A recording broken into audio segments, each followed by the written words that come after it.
they allegedly have a manual release. Traffic like a motherfucker The Teslas, they allegedly have a manual release lever that will manually open the door, but I know that this was an issue with EVs, because there was some legislation recently passed where they were basically requiring that all EVs have some type of manual release because there was a problem with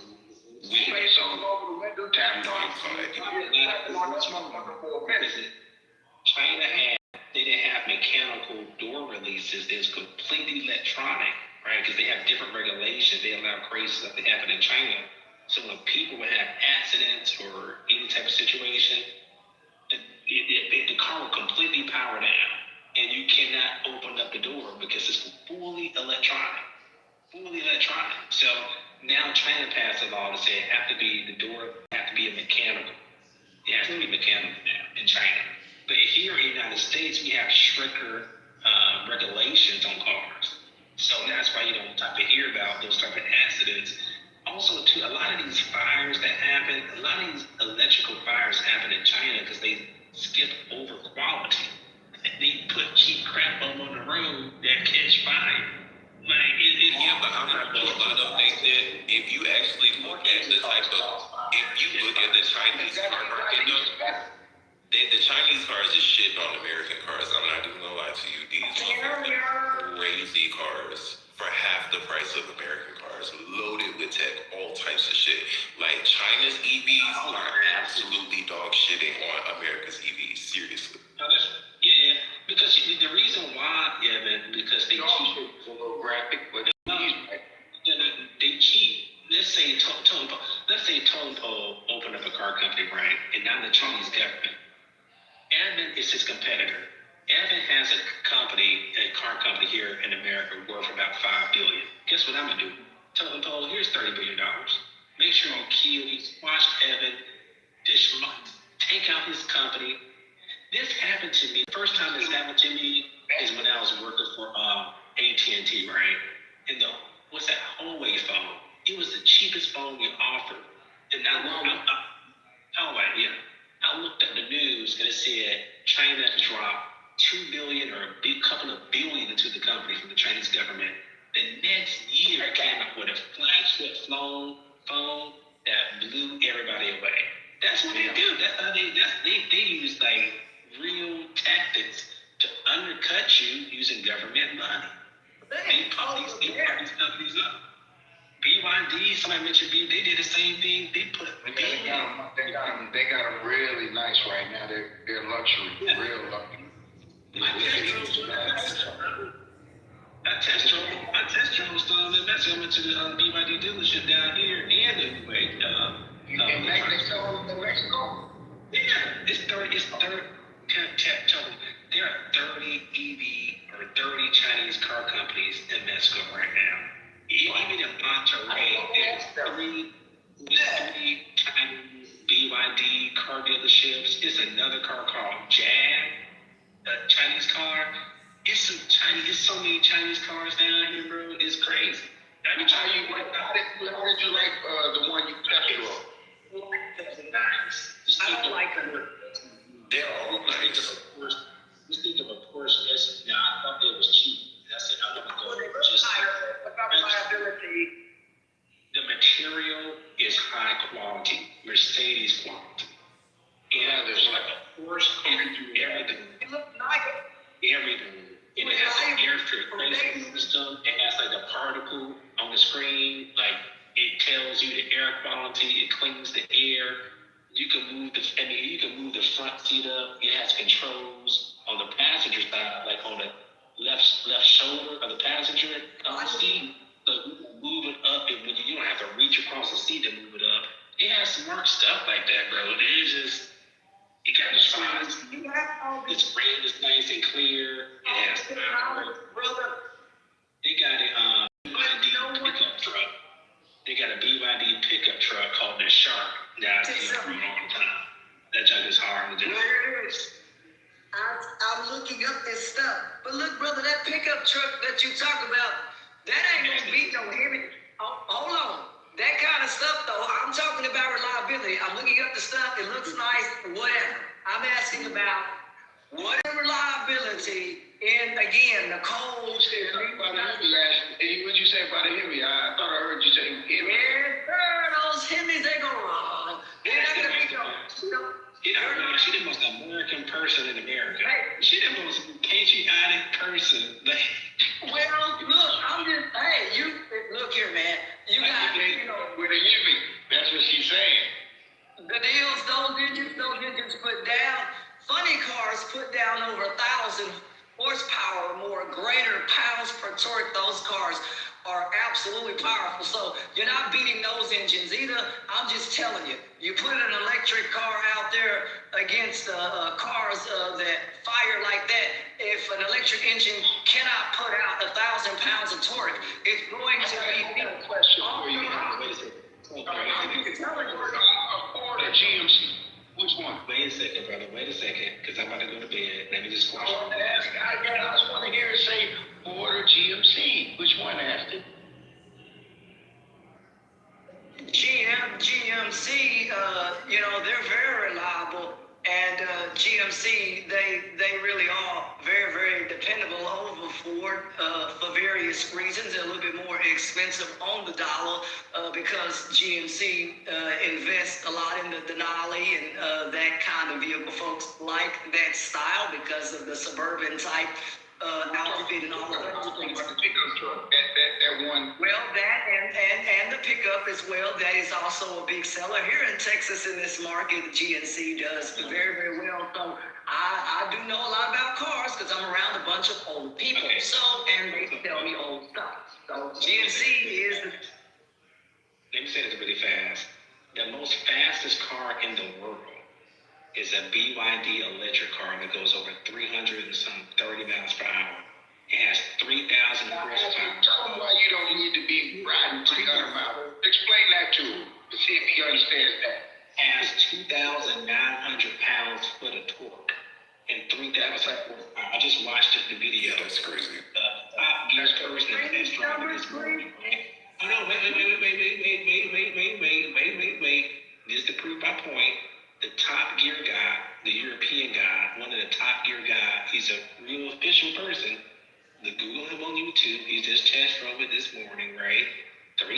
Now, if they can put that in a sports car, that platform, that could easily be transferable to a pickup truck with 3,000 pounds of horsepower and 2,900. You don't kill yourself. You go 300 miles an hour. You're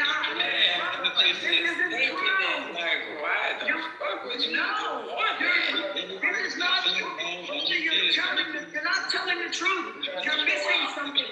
Brother, you're lying to these people. Pulling something, brother. You're not telling the truth.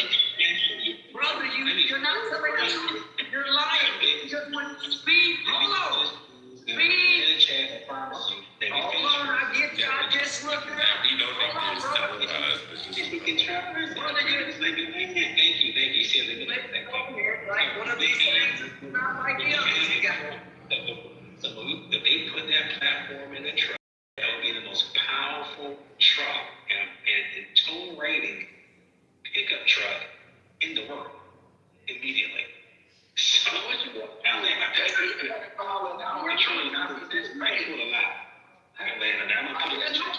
guess, all right, so you put a pull strip. Then you go 300 just trying to pull something and you done ran into a wall.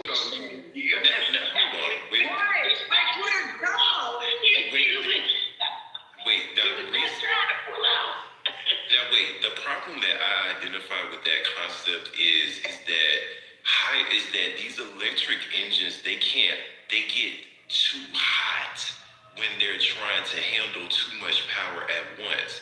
So there's like some type of electronic limiter or something. Because I know that even with the Tesla Model S, the Plaid or whatever, it has electronic limiters on it because it has a lot more power that it theoretically could put out. But they put limiters on it because it would start to cause too much stress on the components and the electric engines itself when it's outputting too much power because of the heat that it generates. So that's why I think that with the concept Nathan is talking about, maybe a hybrid platform would be better suited, which like, you know, a diesel incorporation with an electric engine. I like that. I like a hybrid. I can do I like that too. And Nathan, I got you on this too. It's like that where it'll turn off and turn back on. It's kind of a hybrid type situation. But yeah, I don't know. I think the hybrid is the only way I would do it because I don't want to be trying to charge it. I like for it to just regenerate with the gas and then switch back to electric. But yeah, I like that. I like that. Well, guess what pushes that Abram But Nathan, you're talking about speed, Nathan. And see, we take that big old pickup truck, Nathan. We take that big old pickup truck and I'm dropping it into another gear to go uphill. I'm not using speed to go uphill. When I'm pulling a house, watch out now, we take them pickup trucks on either side. Now we're gonna pull a house. I'm not gonna pull no damn house with no electric truck. I'm gonna drop me down. Hold on, bro. Hold on. I'm just telling you, when you're pulling stuff, it's not about speed. When you're pulling heavy things or whatever, even a boat, I'm using a Cummins diesel. Why? Because I like the Cummins. That engine is going to lay down power, is going to hold the power, and it's going to be able to maintain power, and it's not going to wane, and it's not going to fail. Whereas when I put that electric engine on a gradient, and I put that uphill on a gradient, that engine begins to fail. Whereas my diesel, I'm going to continue to drop gear as I go uphill so that I can maintain the power to the wheels to the ground. And you're not doing that with speed. You will burn your engine out. I'm just telling you, brother, you can do whatever you want. You know about the Cummins engine? Like that. I like the Cummins. You don't understand what the thing is. I'm gonna try to help you out with respect. What's happening is horsepower. There you go. When you talk about horsepower, that's one. Wait. Let me teach you so you won't say it again. You'd be wrong. And then you have to calculate torque. That's what it is. That's what's happening. It's called torque. Right. And EVs called torque. It has a lot of torque. So that car produces, I was wrong on that one. It's 1,239 pounds for the torque, right? So those diesel engines, wait. There's total pole drive trucks. Those diesel engines are known for torque. That's why this diesel. Yeah, you got a lot of pull. Torque. That's what they put in the military Abrams tank, right? That engine, the power that pulls the Abrams tank is an electric motor because it's known for reliability and it's known for torque. It won't. Also, too, you talk about a transmission. You can blow your transmission, get overheated by pulling all that weight and blow your transmission out. It's more than effing house. I'm not trying to hear. So, man. There's a house out here with a diesel truck. Come on, brother. Okay, now here's another one too to blow people's mind, right? These big, giant Tonka truck, these construction, I'm talking about the real big, this one wheel is taller than an 18-wheeler truck. Those big type vehicles, guess what engines they use? Electric. They use electric motors because they get an electric engine. Guess what? Here's another one. When they went to the moon, right? They used an electric vehicle, and the temperatures were 2 degrees below, sometimes 200 degrees higher. So all What they do on the moon is leave that. Guess what they use as stuff? That's not Electric true. motor. That's disingenuous because that's a zero G environment. Of course, they can use zero G environment. You can't even use the internal combustion engine in space because there's no oxygen in space. Exactly. Therefore, it makes. And see, right now, the highest range EV car this elusive air, 520 something mile range. Per In the charge, future, that's good. Per charge. in the future, the reason why it's going to outbeat gas engines, for you to double your range on your current gas engine, you would have to get 2 gas tanks. There's no way around it. With EVs, remember total pole back in the day, you had the boom box that you carry on your shoulder, right? The big old D batteries, right? Remember that? Now look at the battery. It shrunk down. It shrunk. It provides more power. That's the same thing that's happening right now with solid state batteries. These batteries, really simple now, in the future, they're going to shrink down and you're going to have 5,000 range with half the size. What they gonna do about cold weather though? Like Ashley said, What they gonna do is solid state batteries, and Tesla has already kind of fixed it because it's going to heat it's going to heat the battery. It is going to listen. In Russia, I'm not your joint gets sluggish, it don't want to start up, it don't want to turn over. You done lost your job, fucking around 3 times in a row, it's cold outside. It can't get to work. In Russia, it's a place in Russia. It's one of the coldest cities in the world. It's negative 60. Breaking white man waiting for you. So what happens with this? If you have a gas engine, right, and you cut your car off, in about 6 hours or 8 hours, you go back out there and crank it up, it won't crank up. Because guess what? All the oil, gas have frozen. So you got to keep your car on overnight next day to drive it to work. Guess what happened? If you got a car with 550 mile range or 530 mile range, your battery just get cut in half. You would have 250 range, but it will start up and you would go to work in it and come back. You just have less range. Like I said, I don't know. Let's put some numbers in it and see who's for electric and who's for diesel. Because I don't know. I know a guy named Shaq. He goes Shaq Diesel. He says Shaq Diesel is what he said. I'm honestly, this is the thing. I feel like alternative forms of energy. For the diesel, 1 and 2 in the chat for the electric. Okay, let me say this. I feel like alternative forms of energy and transportation are necessary for the evolution of humanity and just transportation as we know it. But the issue is that again, we're living under this capitalistic system where things are, they have to be controlled in order to ensure profitability. So that's what I'm saying. And even when we see just these free energy and nuclear physicists that are just randomly being killed and murdered, you know what I'm saying? It's obvious that there's a bigger picture to keep us under a certain element of control, so I don't believe that diesel is good for longevity, but I do feel like it's very practical for where we're at right now, you know what I'm saying?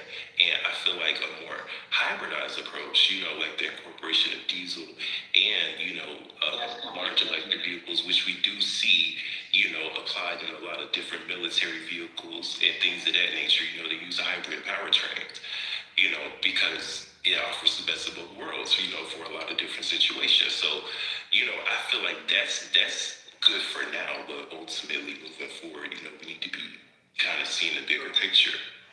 So like the thing is, he talked about, I'd like to say just this thing. He talked about launching to the moon. My folks and others, they're very smart and they're not dumb, but rocket boosters, they are, and they are still used today in space. Folks say that they can't be used. Yes, rocket boosters can, because when they took that rocket, and even now they're talking about launching another rocket here into space, and they're going to catapult that again on a bell curve around the moon. And so there's some math that goes into that. And then once those rockets detach, that rocket holds in the orbit and it catches the orbit of the moon and it maintains that curvature of the moon because there is obviously no gravity to knock that off of its course unless something else massive, like a meteorite or something massive, knocks it off course. Other than that, in space, if it stays on a true trajectory without interference, then that sucker stays true and it stays straight. That's why lasers and all that other stuff has been used to accurately map out the Earth, because space has no interference and those kinds of things, because it is literally called a void space. There's no oxygen up there, and because of that, there is really not much aging of infrastructure or things up there. Like people age slowly up there, right, for various reasons. So if you look at the chemical composition of what's down here, right, what's down here versus up there, things are possible. And what he said is, it has some weight to it. But yeah, rockets are used, brother, and there's some math that backs that up that I can't get in here to do tonight because it's a long night, and that's some math that I don't think people want to do in this room. But it is true, and I do believe that people went to the moon because black folks and others made that possible, and there are stories about the math that black folks did, right? You're sticking a round peg into a square hole or a square box that literally saved people's lives on a rocket coming back here to this earth. So I'm just telling you, I believe what my folks said. I believe these stories are true, and I believe just based on the math that we can catch the curvature of the moon and launch ourselves right around it. I do believe that. And Ashton, I want to ask you a question, only because of you're holding an I vote. Who are you, Democratic or more Republican with your vote? I would say I try to stand up for what's right. I could say, more so independent, really, because I try to. You're independent.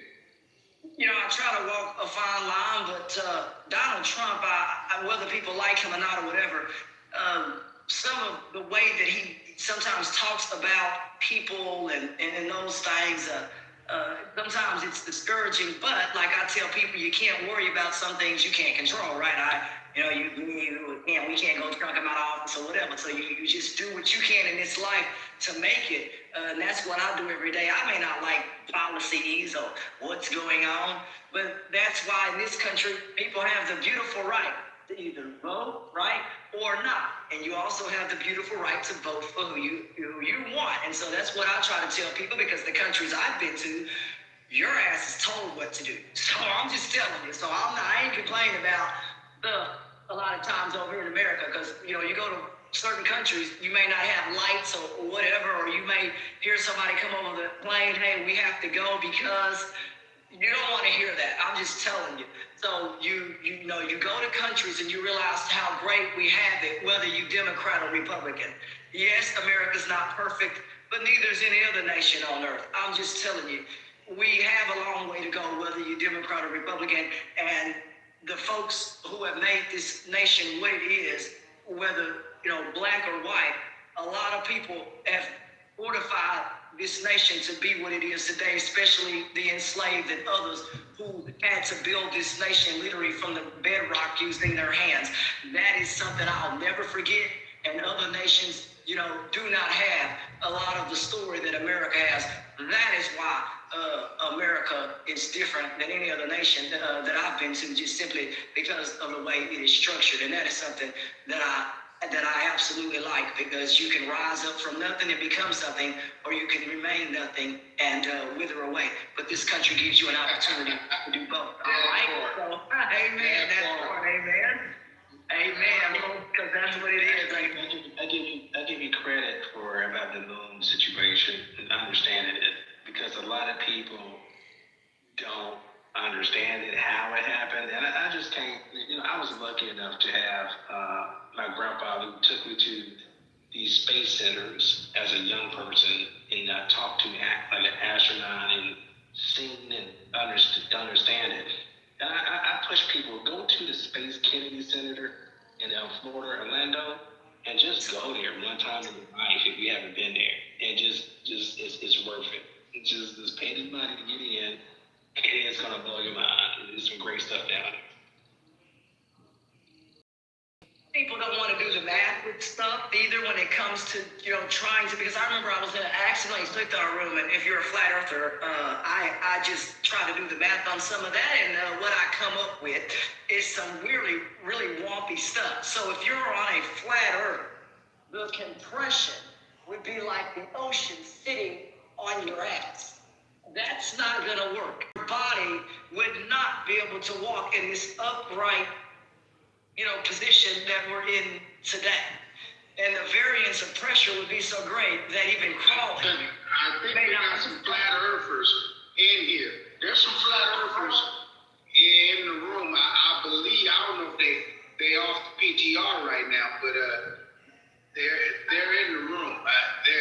There's some in here, and I believe it's bewildering to me. It's perplexing. I'll use that word. That might fit better. Why they think this way, and what you just said, the calculation of the water being on your ass, or what did you say? Say that again, because I think that applies very well to these flat earthers that are in here. They're in here. When you have a sphere, see, God made all these planets that we can see in our galaxy. Well, we can see. We don't know what else is beyond that, because even light right now would take over 3,000 years. Even light. Okay, so we don't have a vehicle for that. Good luck. All I'm telling y'all is the math and variances are there. If you have a sphere, a globe, the pressure is different throughout that sphere. But the sphere still holds its shape regardless of what's going on in that sphere. The planet, we're still on this earth, regardless of what's going on around this planet. We're still able to walk and do the things we do every day, even though this earth is moving thousands of miles an hour. And there's reasons that the good Lord said he created the earth in 7 days, and even he took a break. Because when you look at the earth and what is on it, I am not going to sit here and say that this earth is flat, because the math, even in the depths of the ocean, bears this out. Folks lost their lives when they went to the bottom of the ocean. The pressure was so great that they blew up and they lost their lives. They imploded. So math calls for implosion. Why is this? Because when there is great pressure, there is no explosion, only implosion in those situations. And this is why flat earth cannot exist, because you cannot overcome implosion, again, when pressure is greater around, meaning greater around the vessel that you never heard anyone use that argument. I've never heard anybody use that argument. You can use it. They lost their lives. So you're saying, let me get this straight.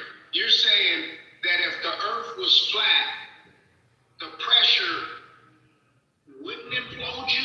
Or it couldn't implode you? What do you say? Clear it up a little bit. That earth is flat, and so it'd be like the ocean.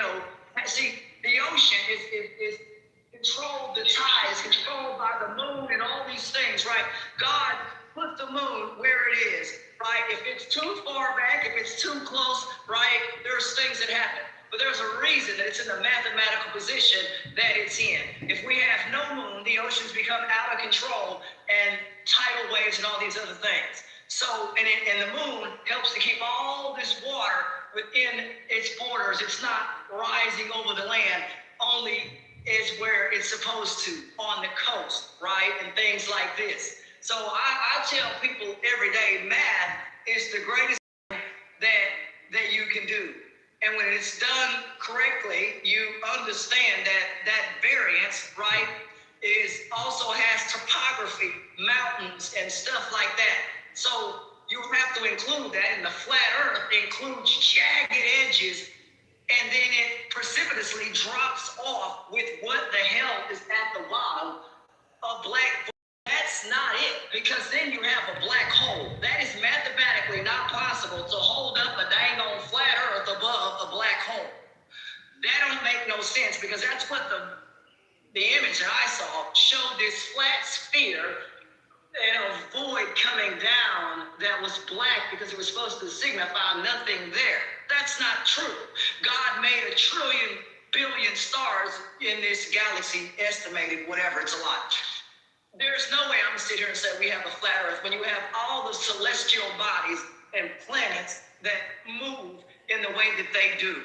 Okay, some wobble on an axis, some move a little different on the axis, but they hold that axis and they move around that sun while wobbling and doing all kinds of other things, but they're holding the true curve around that sun without wobbling away from that curve.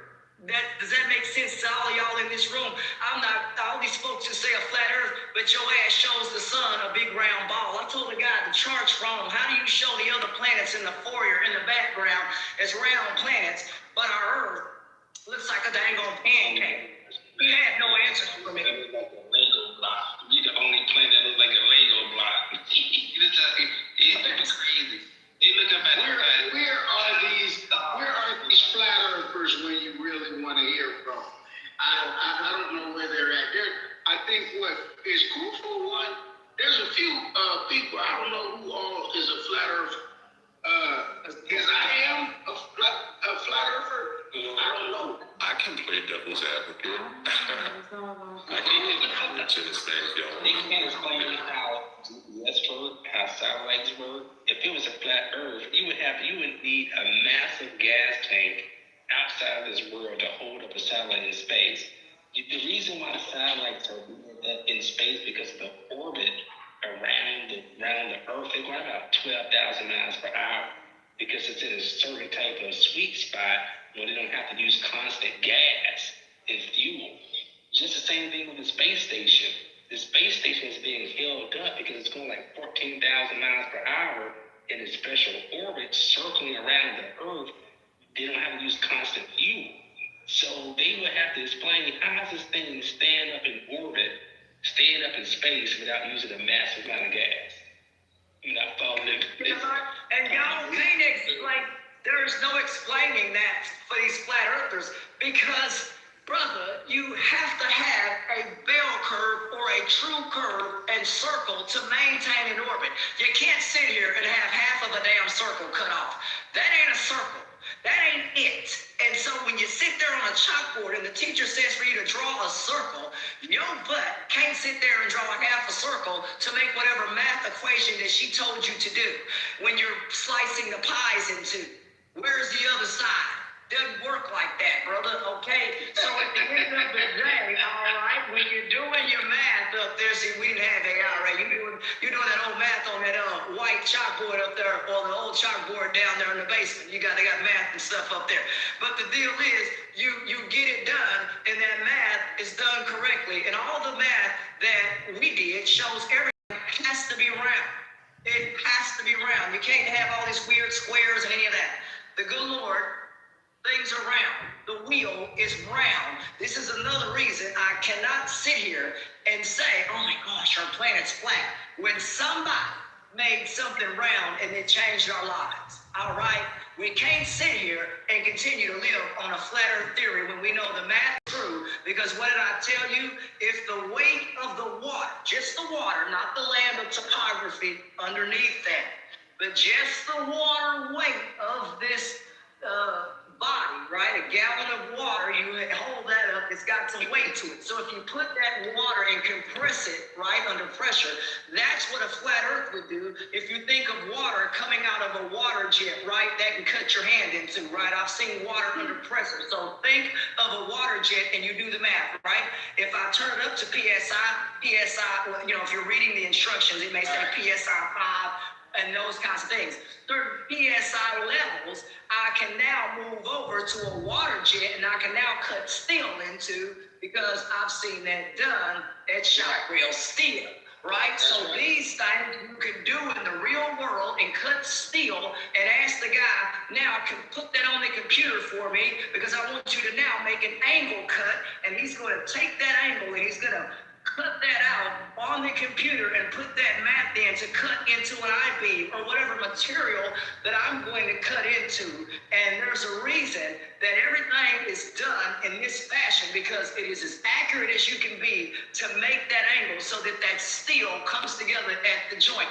And the same thing with the earth, it is hold it together on an axis, and it doesn't move off that axis, and it doesn't move off that orbit. Because if the earth ever moves off of its axis, and if it ever wobbles or moves out of orbit, we die. We freeze to death. So I'm just telling you, forget the flat earth theory stuff, and if we get too close to the sun, we fry. There's a reason that the good Lord put us between that red planet, because that red planet shields us from meteorites and other big things coming. There's a reason that the good Lord put us between planets and didn't leave us out there alone.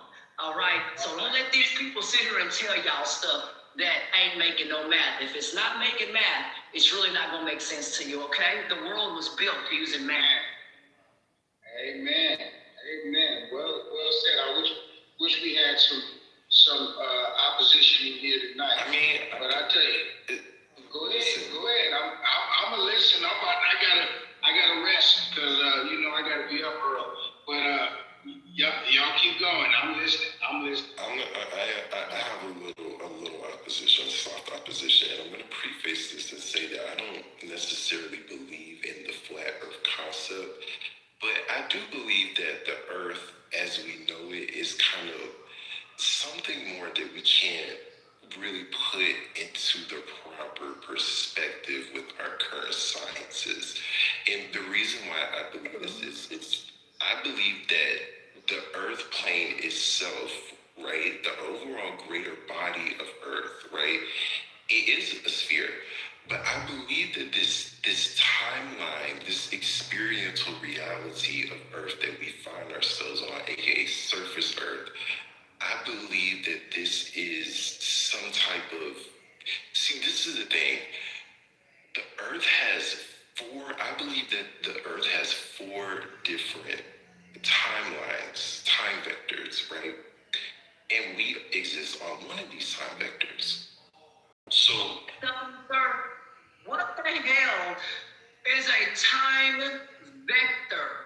What is that a time zone? I've never heard of a time vector unless you're talking about the void of space. We on this planet, we don't. What do you mean a vector? It's just the easiest way, the layman's, it's a timeline. You know what I'm saying? It's a temporal flow. You feel me? That our consciousness is on. It's a frequency of reality that our consciousness is locked to, and that defines what we experience it as, right? So it ties into, I guess, the conspiracy theory of the ice wall concept and the firmament, right? Because basically the ice wall, the other side of the ice wall, represents another timeline of Earth itself. So with this, when we reference the flat plane concept, right, it ties into, a lot of ancient references, like, the 4 corners of the world. And what I interpret it as, right, is essentially, there's no easy way to explain this, but essentially this ties back into the Earth being at a 23.5-degree tilt on its axis, right? Can't explain that second part. That's a problem because math asked you to explain all the way through the problem. I can't say, well, this problem and skip. Well, I'll say this. I can't sit here and explain it to you through a mathematical perspective because that's not how I understand it.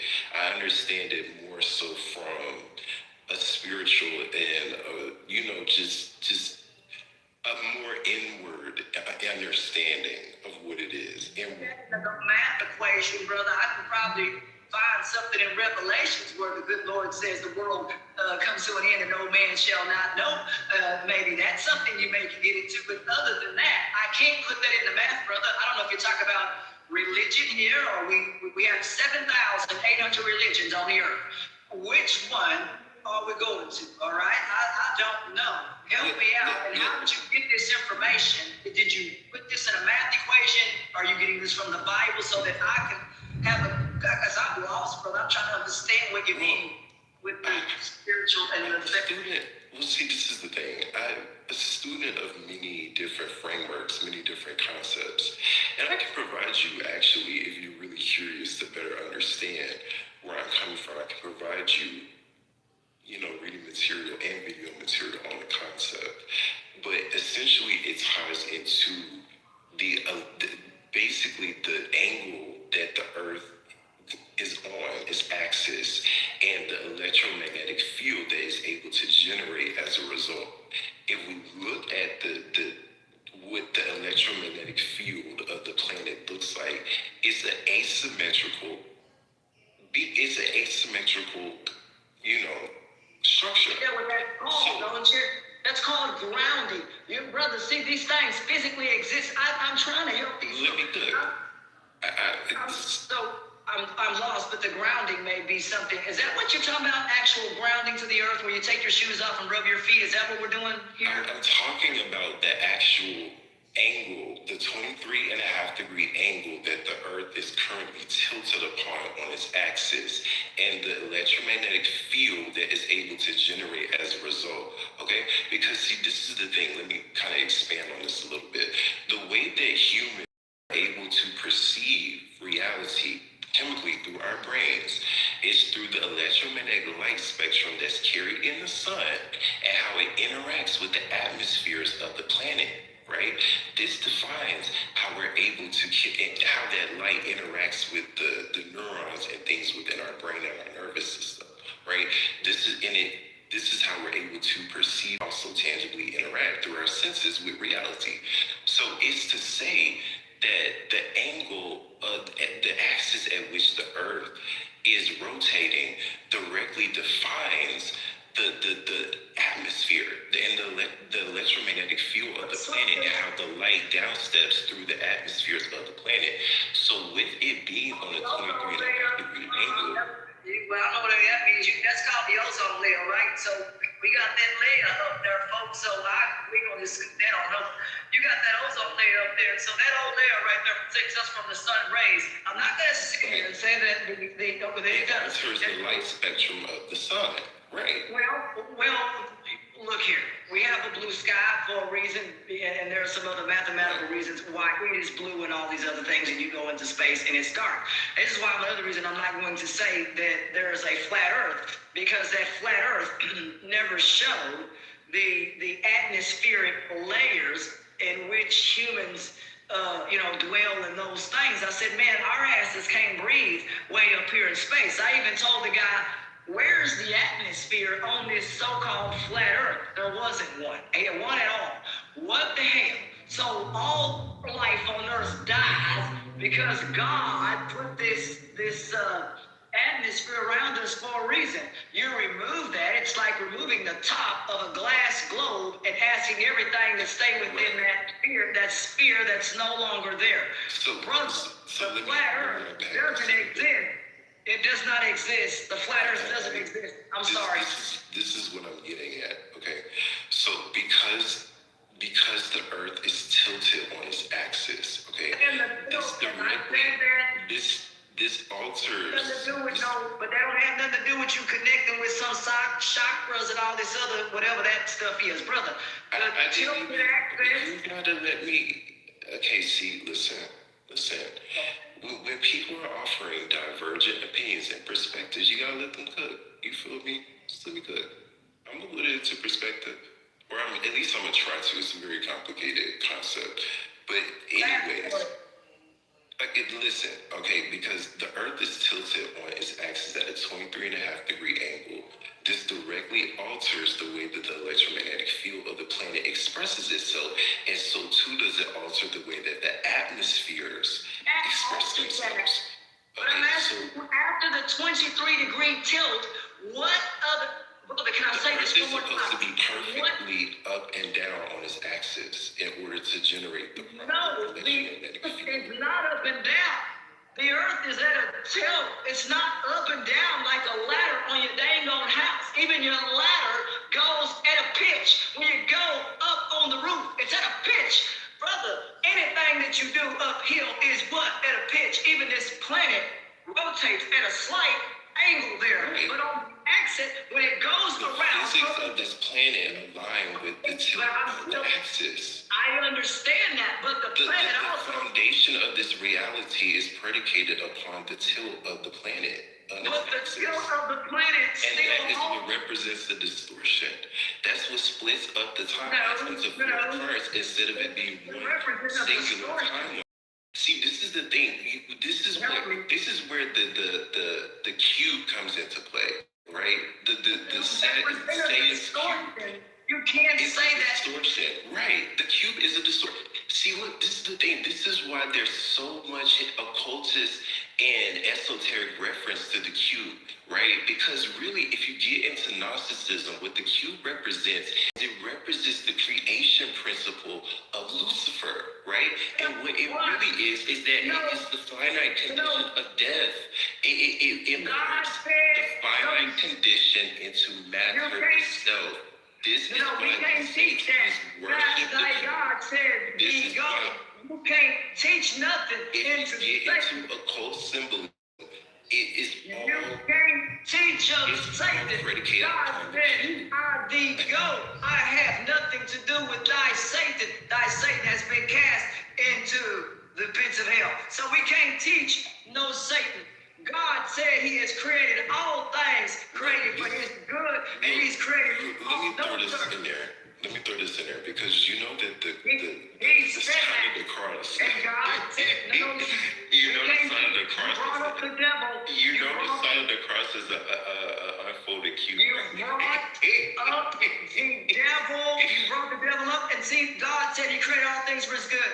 The planet and the axis is not divided. That axis is true. And no. The axis. Fold across together, it literally becomes a cube. Brother, I understand that, but I'm talking about the axis of the planet. You said that. So that planet Right, because holds it's the all axis related what it is. together.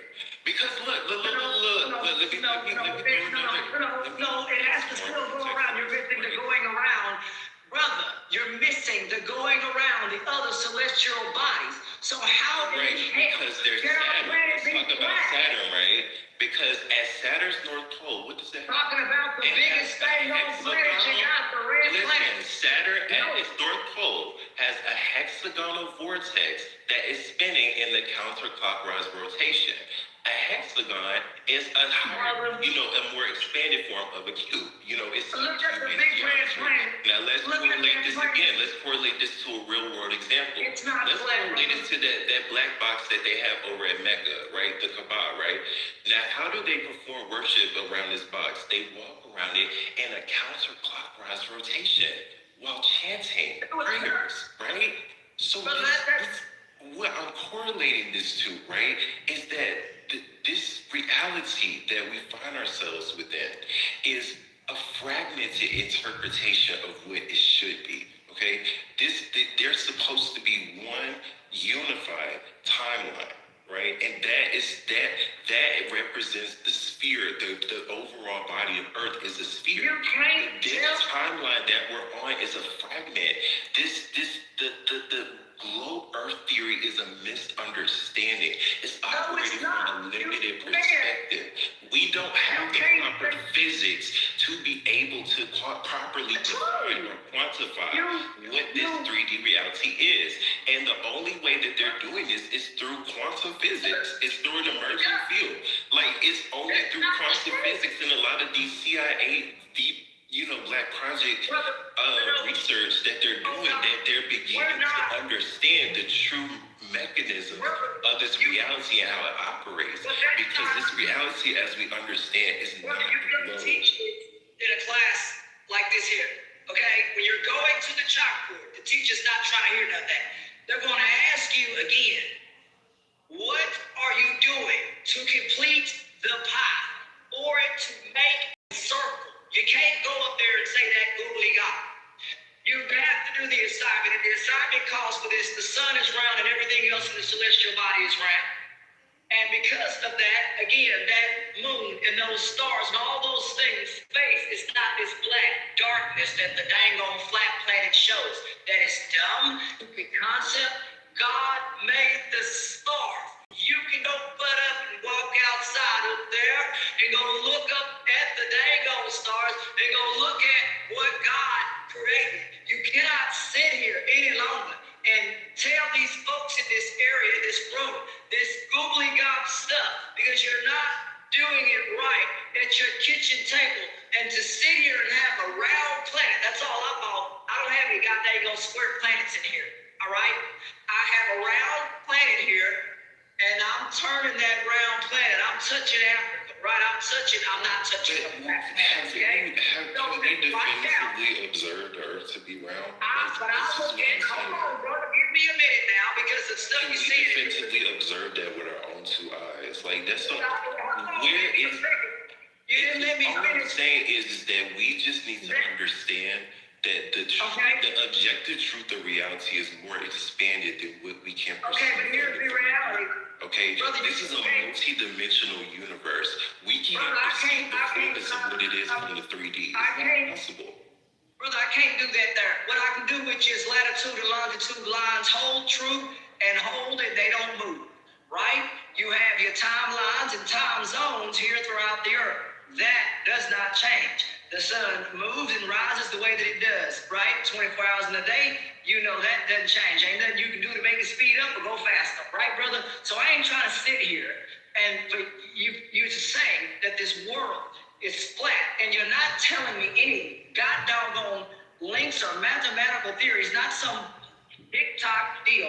You need to come up with some kind of theory of why pressure would be defeated on that flat earth, and how in the world, without vehicles, anything else, we're talking about your natural being right now.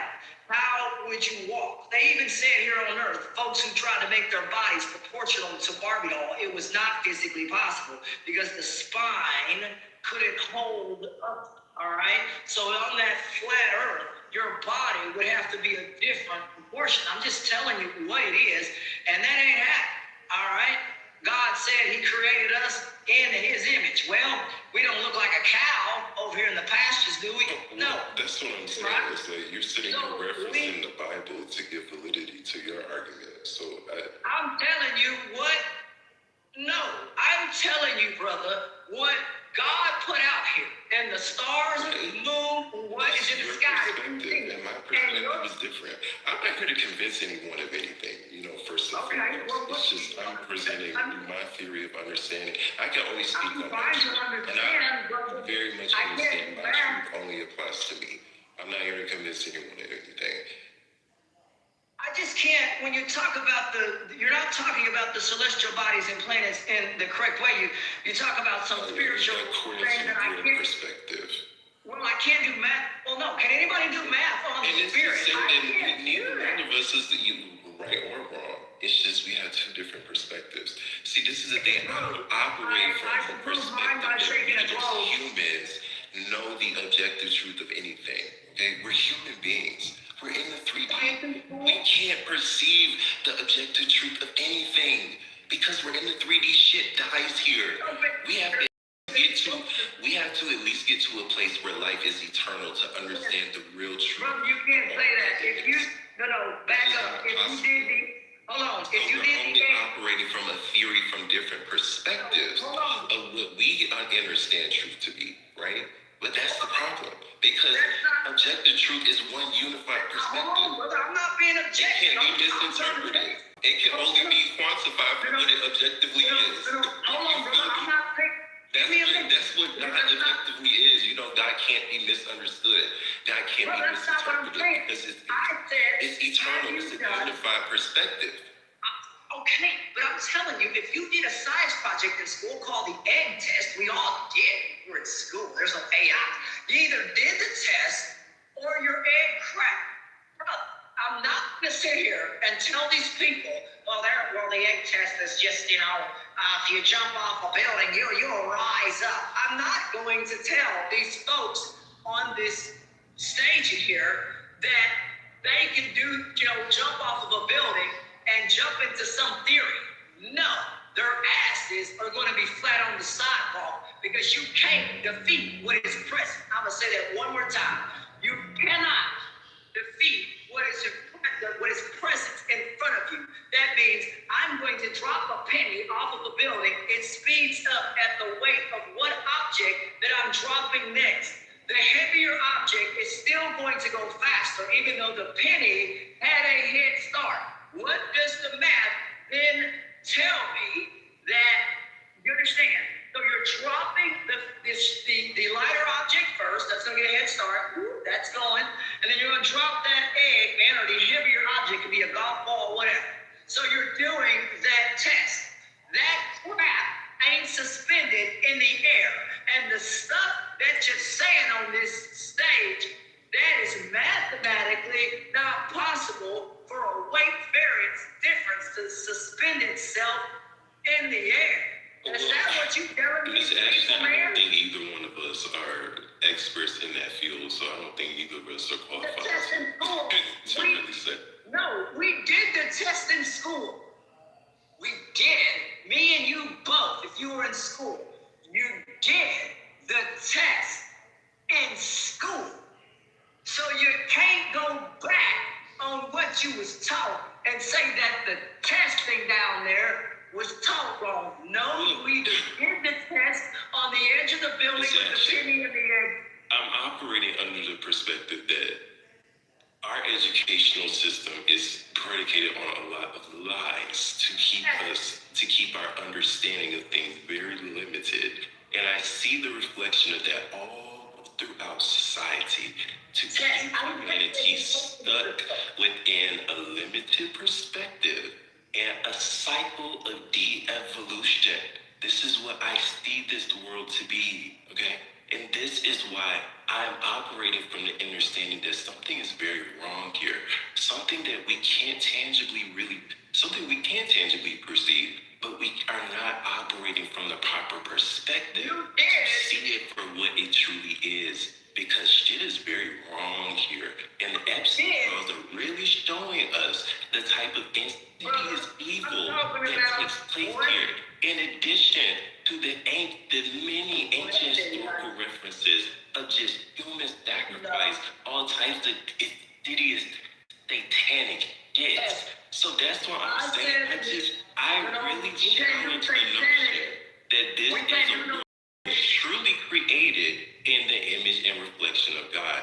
I feel like something else has taken place here, and I feel like we as humans need to get the fuck out of this bullshit. Because ultimately, especially when we take into consideration what these motherfuckers are doing with the 6G, the 7G, the quantum dot biosensors, and the smart dust that they spraying in the atmosphere, Project Pogo, Project Zephyr, in addition to all of the shit that Israel got going on, I think that there's a lot of shit that's about to pop off in this world. I think is very much a representation of the end times, what the rapture was telling us about. And I feel like we as humans really need to start waking the fuck up and seeing the bigger picture before shit gets bad, right? Because it's about to get really bad with these motherfuckers and what they seek to do to humanity, to all of us. Regardless of whether you're white, black, regardless of how much money you got, they're coming for everybody. But brother, hold on. But brother, you got to understand something. No man knows the day, hour, or time that the good Lord says. You go out here and you live your life to the best of your abilities. I would suggest to never bring up anything about I'm not trying to spread a message of fear or paranoia or anything of that nature. All I'm really saying is we as humans, we need to wake the fuck up. We need to remember where true power lies, which lies within the content of our eternal spirit. And that is where the true essence of God lies within every single one of us. Okay? It doesn't lie in anything outside of us. It lies within the content of our spirit. And through that recognition, a very, very powerful remembrance and actualization comes about, right? And that is what will be the guiding light to get us the fuck up out of here, okay? Because this system, as we know it, this timeline, whatever you want to call it, this observable universe, this shit, it has a end date, an expiration date. Okay. And at some point, Okay, this universe is macrocosm as we know it. Okay. Is going to die at some point. That Okay, represents the and I'm not fundamental saying issue. that people don't Because die, we as brother. I'm humans, saying, we cannot evolve. Our consciousness cannot evolve in the way that it is supposed to in a system that is finite.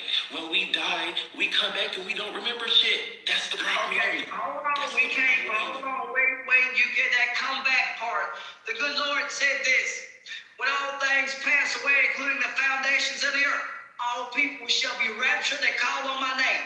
What does that mean? All people. That means you're not coming back, right? So that, whatever, I don't know what that was. You're not coming back. God said all things that die, they shall stay dead until he calls for you to be alive. Meaning that happens in Revelations in the rapture. No man on this earth has risen from the grave. No man on this earth has traversed death. No man has conquered or defeated death. All right? So that stuff there that you talk about, brother, Listen, no. that is the cycle. That's the Ouroboros. Okay, I'm just telling Consciousness you what cannot the properly. Word of God. Let me tell you something. This is Okay. my understanding of how the evolution of consciousness is supposed to operate. We are supposed to generate enough frequency through the experiences that we have and the lessons learned and the application of the wisdom behind them, right? To where we generate enough frequency to where our consciousness just expands into the next dimension, right? We don't die. We just literally expand into the next universe. Okay, Ashton, listen, wait. Because I'm too old for this. God said you cannot. Right. You can't summon power. Brother, you can't do this. Let the God present a new perspective. Let's Brother, bridge you this can't gap. sit here and summon. We don't gotta die on this hill. No, brother, you can't. Both of us are right in our own way. That's the thing that we gotta understand. See, a lot of the times we block ourselves from true growth because the perspectives being presented to us doesn't align with the belief systems that we've been clinging to all our lives. Sometimes growth it challenges you to think differently, to come outside of the box, to come outside of what you know Ashton, and things that are it comfortable to you. says also not to argue with fools, doesn't it? I You don't know. can't take some of it and not take the rest of it. Right. Well, take what resonates and leave what doesn't. But also be aware, but also be aware of how your own programming will kind of flip the script on what resonates and what doesn't. You feel me? Because like I said, the ego is a filter, right? And it forces our understandings to align with that filter. And that's what keeps us stuck in a box. That's what keeps the human consciousness operating from a limited perspective. And that's what keeps us out of alignment with the perspective of the soul. You feel me? Because the soul, it shines through all of these illusionary concepts that we've been indoctrinated with. My nigga, what you on shrooms? Well, nah, my nigga. Come on, I like shrooms. I just asked. I just fuck with you. But nah, I'm just saying, it's just ultimately, we as humans, we just have to be more aware of how we've just been indoctrinated with just a lot of concepts that keep us stuck in cycles, just cycles of indoctrinated, though, brother. cycles of karma. I've been indoctrinated with some concept, brother. See, God said. Everyone's been indoctrinated. Mr. Some people are gonna. I think we had this conversation before. Some people are gonna fight against it because remember, they feel comfortable in it. They've been indoctrinated. I showed them earlier today and yesterday how the days of the week are even a concept that we don't understand. We are celebrating so-called Greek gods with even so-called false Greek gods. We're celebrating them by even the days of the week. We don't realize how many concepts we just willy-nilly just accepted into our lives. And it's gonna hurt some people like weird. I have a problem with those things. I've researched the days and all that kind of stuff and why and all that. So I do get some of that. Some of that was brought about even in slavery times. Folks got parts of the Bible or halves of religions. That was, my folks even showed me the African Bible and how complete that kind of stuff was versus, here in America where blacks and others may have gotten just slivers. Well, that's not right because that ain't teaching the whole religion. It's only teaching half of it, and that doesn't work. That's not what Christ said. Christ said, teach all of me, right? And a lot of folks, they're not. So you can't blame Christianity or say all of Christianity is like this. You have to allow the people to have all of the Bible. That included slaves and folks in this country was kept from learning most, if not any religion. Some folks was even kept from reading. So at the end of the day, no religion on this earth is perfect. And God said, you can't look upon the earth for perfect man. You gotta remember, it's not just the slaves. See, I hate when we have race-based conversation because then you miss the whole shit. It ain't just the slaves that had different parts of the Bible. The slave master didn't have the whole thing either. They didn't have the 1911. They didn't have the whole Bible either. That's why they were pushing it. Have you ever been to a job and seen the supervisor push a narrative at work that you know he don't stand on? This motherfucker late all the time, but Lord forbid one of y'all be late. It's y'all ass to pay, right? Or this is the way the job is supposed to go, and the company said it, but this nigga don't really understand the reason why it really have to happen that way. But he's gonna push it because it's their job to do it. Like, y'all gotta get out of that mindset of thinking that, oh, the white man had this grand conspiracy. Them motherfuckers, they didn't know it. They got played too. The nigga that gave them the Bible, or the part of the Bible, gave them an incomplete version. And told them they were superior. Wait. Why are we That's what we were talking about. Whatever. That's truth. Why are we not like? See, this is the thing. The spirit of truth. Comfortability, We don't lie within no goddamn book. We don't lie within no religious scripture. Comfortability. About spirit. Evan, it's comfortability. People have to feel comfortable. They can only think past, they can't even think past go. I mean, they need somebody else to direct them to this. And it's okay, because some people need that shit. You know what I'm saying? Let them be where they at. And watch it, Evan. It's not even... She thinks she's going to burn it into her hell or go through a pearly gate. Let her go to that motherfucker. And Evan, it ain't just... Hold on, Ashley. Hold on, Evan, watch this. It's not even just Christian. It ain't just Muslim. It's everybody. Think about everybody in this world that got something they trying to push. All them niggas is the same crazy. All of them would tell you that they got the answer. But you got the answer, Sway. everybody not pushing that, though. Every culture is not pushing one it. culture not pushing it. Hindus not pushing it. Hindus not pushing their ideology on people. Shit, they got a whole Starbucks. They put it in your face. Because they put it in a Starbucks don't mean they out here on the corner or on an app too. No, that's not right. Because God said, that's not what Hindus do. It's a lot of cultures out here that's not out here pushing their shit. You know what I'm saying? I can't You're not tell you supposed to, because if you do that, you go against the book anyway. I can't think of one culture that ain't pushing that peak. They all pushing it in some kind of concept. Even the Chinese. What y'all think the fortune cookies is? Y'all do know the first fortune cookies was based off them pushing their ideology. Everybody do it. That's how humanity becomes enslaved. That's how it's been stuck in this death cycle for the past 1,000 years. Everything's based on a category of temple isolation and converted into a box. Everybody's trying to say, my race, my religion, everything in this world is based, to idolize a certain individual because they put these rules and these things to keep people obedient and keep them a certain perspective. And it makes it easier for them to transition and not question it. And that's a little bit more mind control. But I think it's usually every individual for himself, right? Everybody's got their own faith belief. And it's natural. You can't push somebody, right? And try to divert them from their own faith and belief because that's what they're stuck into, right? Some know better, some know more, right? Some walk the path, some talk the path, whichever way, right? To me, it's just in certain perspective and opinion, that's the reason why they have these categories in temples, because they want to know from what section or from what view to come and attack or to confuse an individual and say their religion's better, their way's better. One's way's better. Which way is it? It's to misdirect people's destiny. It's the same. But it's with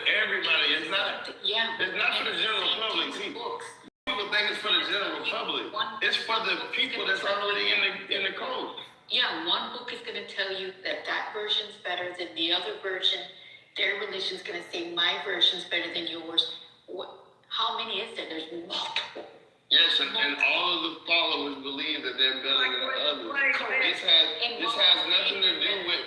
has nothing to do with the unbeliever. It's actually what people feel comfortable with. Yeah, but the unbeliever is the person that's just a casual person who's just here. Remember, y'all, they say they're trying to win different people to the religions, to all these different religions. It's really not that. They're just keeping the people they already have in captive. Mm-hmm. Because that's what I said. It keeps it easier to keep them in a category and a temple, so that way they know which way, from what angle to come in. And majority of these individuals do that. And anybody that says it is wrong. And then you got other people saying they're walking by faith and talking, and doing the walking and talking at the end of the day, and they still doing the same thing. So they don't even take what they preach at the same time. So I was this. I know that my religion is not perfect, and it's not fair for me to judge the 7,800 religions that people worship on this earth. And I've traveled all over this world, and I'll never degrade or judge somebody because of what they believe in, right? Because in other countries, you'll find your ass somewhere, all right? You can't even carry the cross, all right? In certain countries I've been. So I get the significance that religion has on the earth. It's not up to me to judge anybody who doesn't believe in those things, but it's also not up to me to force it upon someone's life.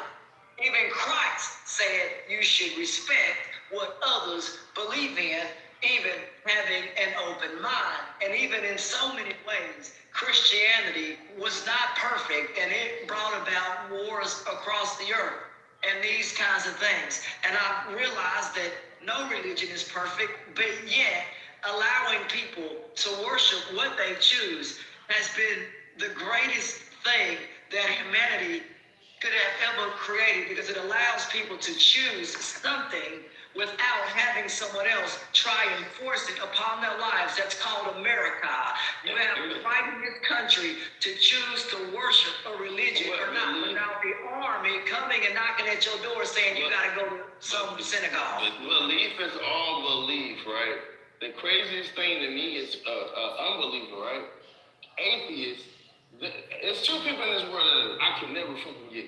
The atheist that doesn't believe, but their whole points and their whole construct of life is built around believing, right? So atheists don't believe in certain things, but they hope and wish for stuff. They have faith in other things, like science. This shit is weird. Like, you believe in actual people that do science, but you don't believe in a God? That is crazy. The second person to me that is crazy is the person that switches from their religion that they were taught to another religion.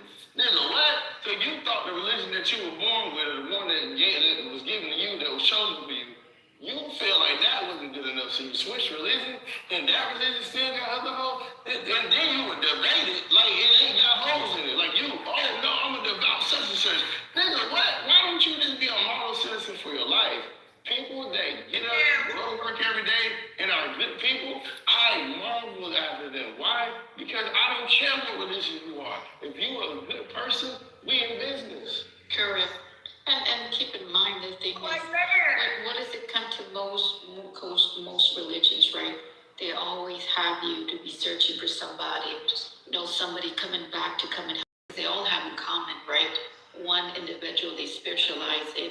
It's having, what's the word you can actually say? Worshiping and idolizing at this point. Instead of idolizing or worshiping anything, and I understand it's in every textbook, but the fact is the only person who's going to save you from all that is yourself at this point. Don't make an idol of me. He said that too. And if man chooses to worship idols, he specifically said for people upon the earth not to do these things. He said, I cast the golden calf into the fire, because he said for people to not even worship an idol, even meaning God said I died on the cross. Man came up with those symbols. They really did. And at the end of the day, because things are commercialized and whatever it is, Jesus came here and he served everybody, the poor, especially God, put his son here. And I tell people that every day because it doesn't matter whatever folks believe. What it does say is that people believe in something greater than themselves. It may not be called my God. It may be called something else, Hinduism, all these other things. And I realized when I put all these things together in a compilation, put them all together in that big old compilation and mix them together, I realized that that is a greater power, greater than myself. And there is nothing wrong with worshiping something greater than yourself. Watch this. As long as it don't have nothing to do greater with essence lies serving within. It lies within. It does not without. It's not something to worship. It's something to become. Well, God said that folks, brother, God said that folks will worship him in their own ways, whether that is believing in Hinduism, whatever. God said allowing people to worship in their way. That right there allows for choice and those types of things. I'm not going to judge a person who is worshiping Hinduism or any of that. But worship is I don't want to judge. worship is a different thing. Worship can be meditation. Nobody mind that woman. She where she at, y'all. Let her be. Y'all move on. You know what I'm saying? Y'all was up here talking about the things that are coming and being aware and stuff. Let people be where they at with their spirituality and religion. You know what I'm saying? Because when he said she came in and said God said, that means y'all the conversation went on a whole nother direction. Because people are easily offended by other people's things. Like, bro, when I realized, Let me say this, Pedro, it's not right for me to judge anybody, and I'll say this because no man upon the earth can give you life. No man on this earth can do things for you except for yourself and the will and the power within you. Right? I'm not denying. One question. Can I just say this? Can I just say this? Y'all been talking for a while. I didn't say anything, but I'm speaking to you, Ashton. I understand where you're coming from, but you gotta read. Continue to read the scriptures, 2 Timothy 4:3, where he warns you that there will come a time when people will not endure sound doctrine. So what you're saying could be falling on deaf ears. No matter what your belief is, sometimes you gotta keep it to yourself. I got a question. Not everybody's gonna want to hear it. I got a question. And so you just gotta let it go. Don't keep arguing back with them. Let them believe what they want to believe. And work on your own salvation. One question, right? One question that I have, right? And I understand that this is no to nobody's religion, race, right? Like in every Bible, everything is saying that there is always a creator that's coming, watching, doing, right? And it's coming to the ending, whichever the ending is, and it's going to clarify and clean everything, right? And they're waiting for somebody, or it's going to end up at the ending clear itself, right? Because they're all going to get what they deserve. But tell me this one thing, that these innocent children that are being raped and abused and going through this stuff, because they always say there's always a purpose and there's always something coming, right? Where's the justification in that? Who's going to serve them? Who's going to protect them? That's just my thinking, that you're going to tell me that from all these type of religions, these gods or whoever, whatever it is, that's been sitting here watching all this time, not doing anything about it, that these children that are there and the agony, pain, and the shit that they go through. Imagine all those children, babies, and things that go through it. But they say, don't worry, the ending is coming, the rapture or whatever is coming, and there's going to be justified. Where is in that part? Because if it is, and if it comes from every Bible, everything, then every individual one of those gods are guilty. Because doesn't it say anything that stands by and watches it is still guilty as letting it hold? Because they're not getting any karma, as what I know. And So God, where is, you see, because where is that? Like, What do you mean where is that? everyone is like, Where's what I'm saying, where's the justification? Like, is it because somebody explain to me right? Because they're very preaching from everybody that comes to different board. Who is helping and saving those children? Okay, so I don't know about every different doctrine because I don't read other faiths' doctrines. I just know that in the Bible it does talk about in Exodus suffering, children suffering under slavery. That was what the Pharaoh's violence, right? And in Lamentations it talks about, it's more poetry, but it talks about the grieving and suffering of families and children during war. And these things are going back in ancient times. This has been happening this is not something new, right? There's nothing new under the sun. So, this is before you, these things were happening. And, when you leave here, when you leave this earth, all of us, it's still going to be happening. It's never But going to go who's to away. say? Who's to say? And it's a big deal because here it is. God said when sin entered this world, whether you believe in Adam and Eve, whatever, something evil entered this world, and it's no longer perfect. And because of that, whether you believe in my God, whether you believe in my God, that's right. And so because the world is not perfect, it has never been.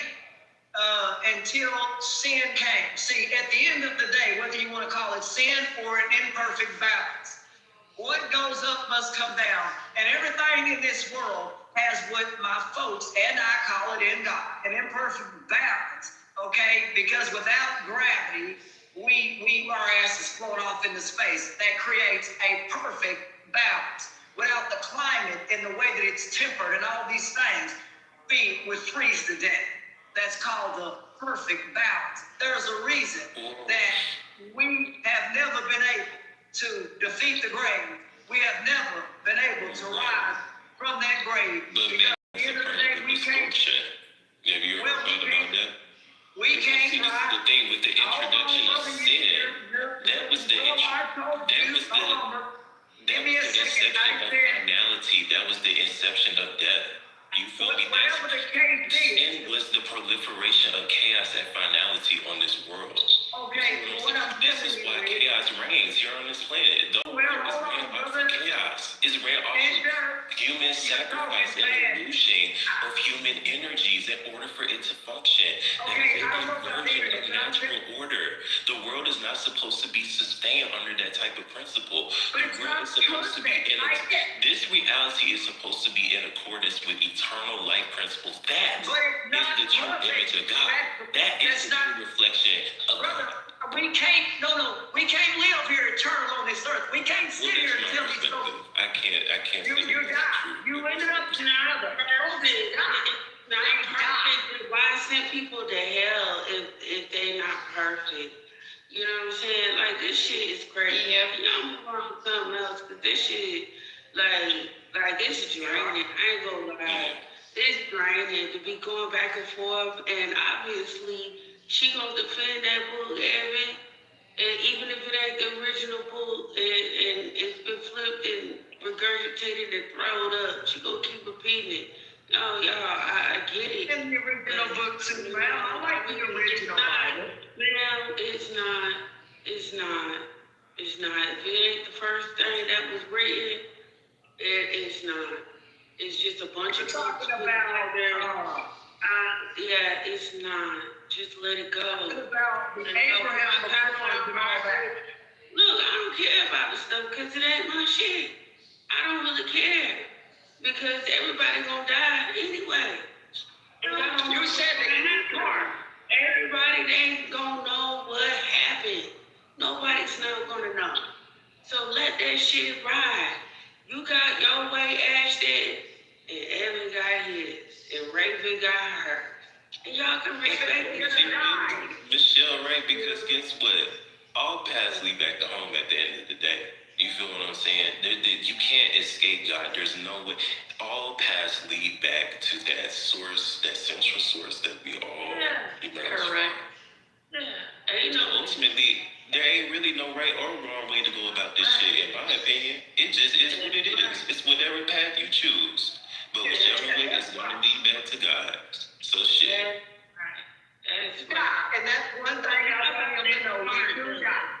So how about that smart dust? Because you was talking about smart dust earlier, Oh yeah. and nobody broke down what the hell is smart dust. Oh yeah. And that's important to really put into perspective what's going on here on this we were talking timeline. about the science and everything, and all the shit, and then we go on this whole God and Bible diatribe. Yeah, let's make it back to some more tangible things because there's a lot of science to back up the smart dust. It's gonna get crazy because they're gonna not even know when it comes into the. Smart dust and a math problem. How many parts per billion or trillions does this? Like he says, it was dust. So if it's dirt, that means that you have trillions of pieces of sand on a beach. They know that. No, so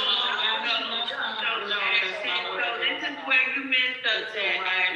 Okay. Because you don't know, and you're assuming what smart dust is. And I mean, you should really listen to the people that know what it is. It's like basically it's different type of form of matter type, which is technology converted into, a certain substance. They got the solid, they got the liquid, they got that particle up there. It's all part to convert into the smart cities. The technology is going to go in your body, but keep in mind when that shit goes in your body, they're going to actually also use, which is voice to God, which also Wait, amplifying. hold on, make it pop. We gotta get this to we gotta break this down in layers to the people.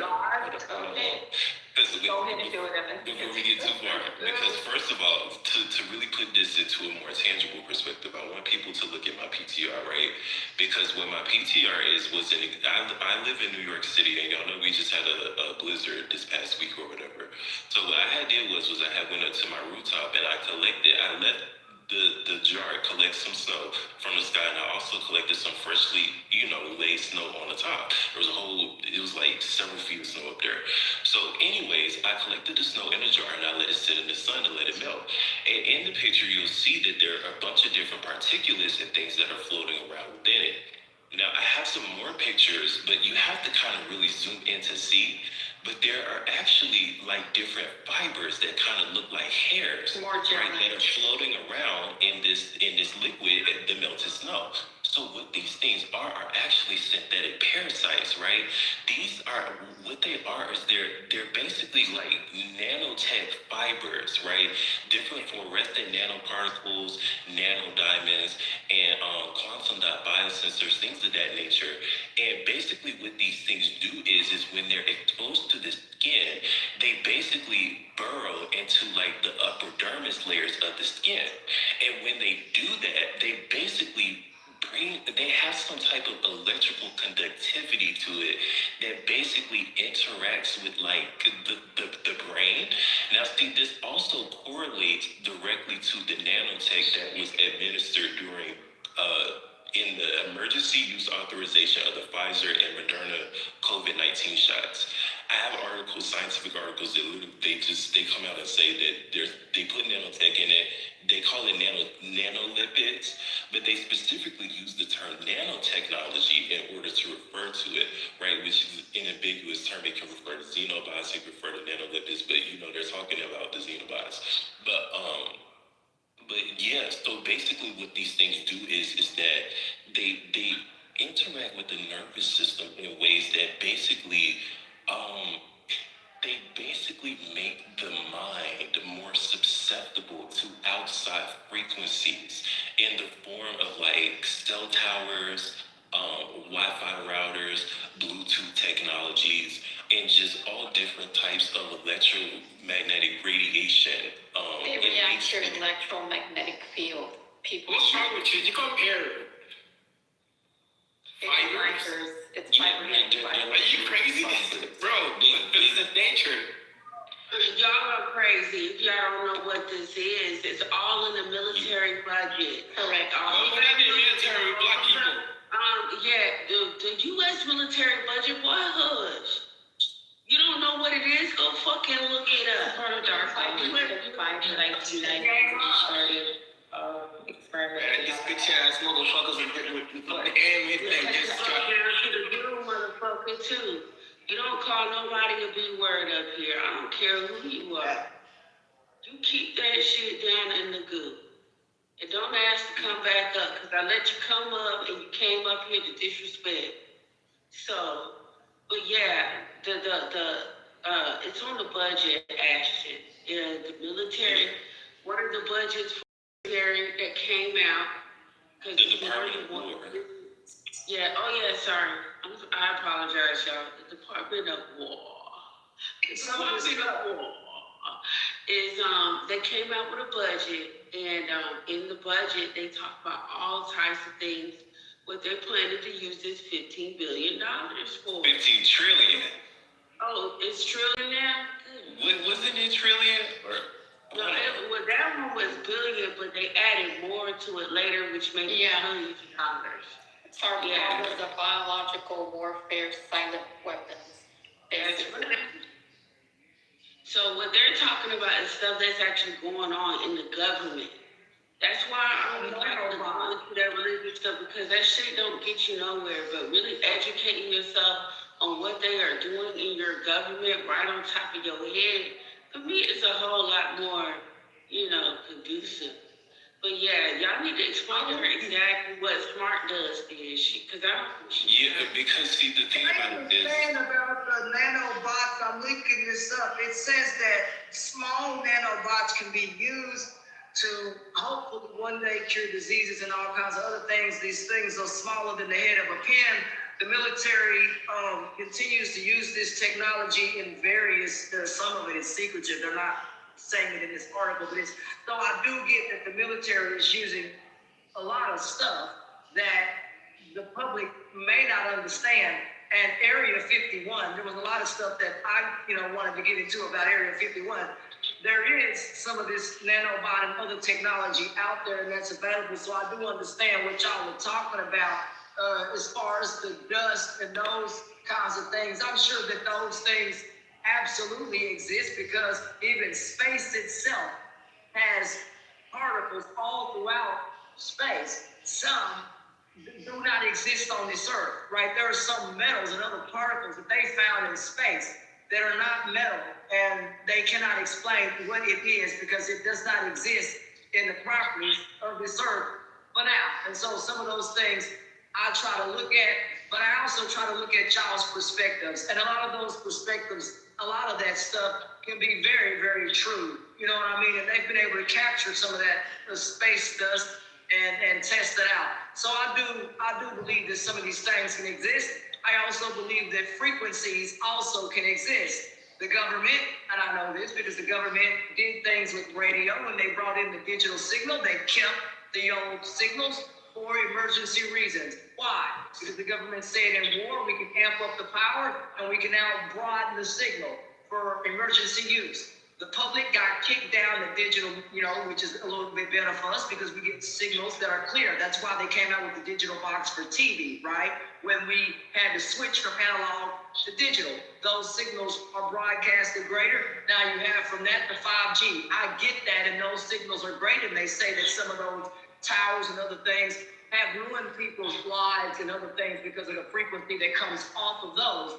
So real live frequencies can either hurt or make people's lives better. In this case, phone towers can cause all kinds of issues in people's lives if not monitored. So those are things across the earth that Europe and others have said they wanted to get a hold of because some of these things have been causing health problems in people with real consequences. I'm serious. 5G and all that, there's some real problems that can happen with people's internal, their organs, your hearing, and some other things.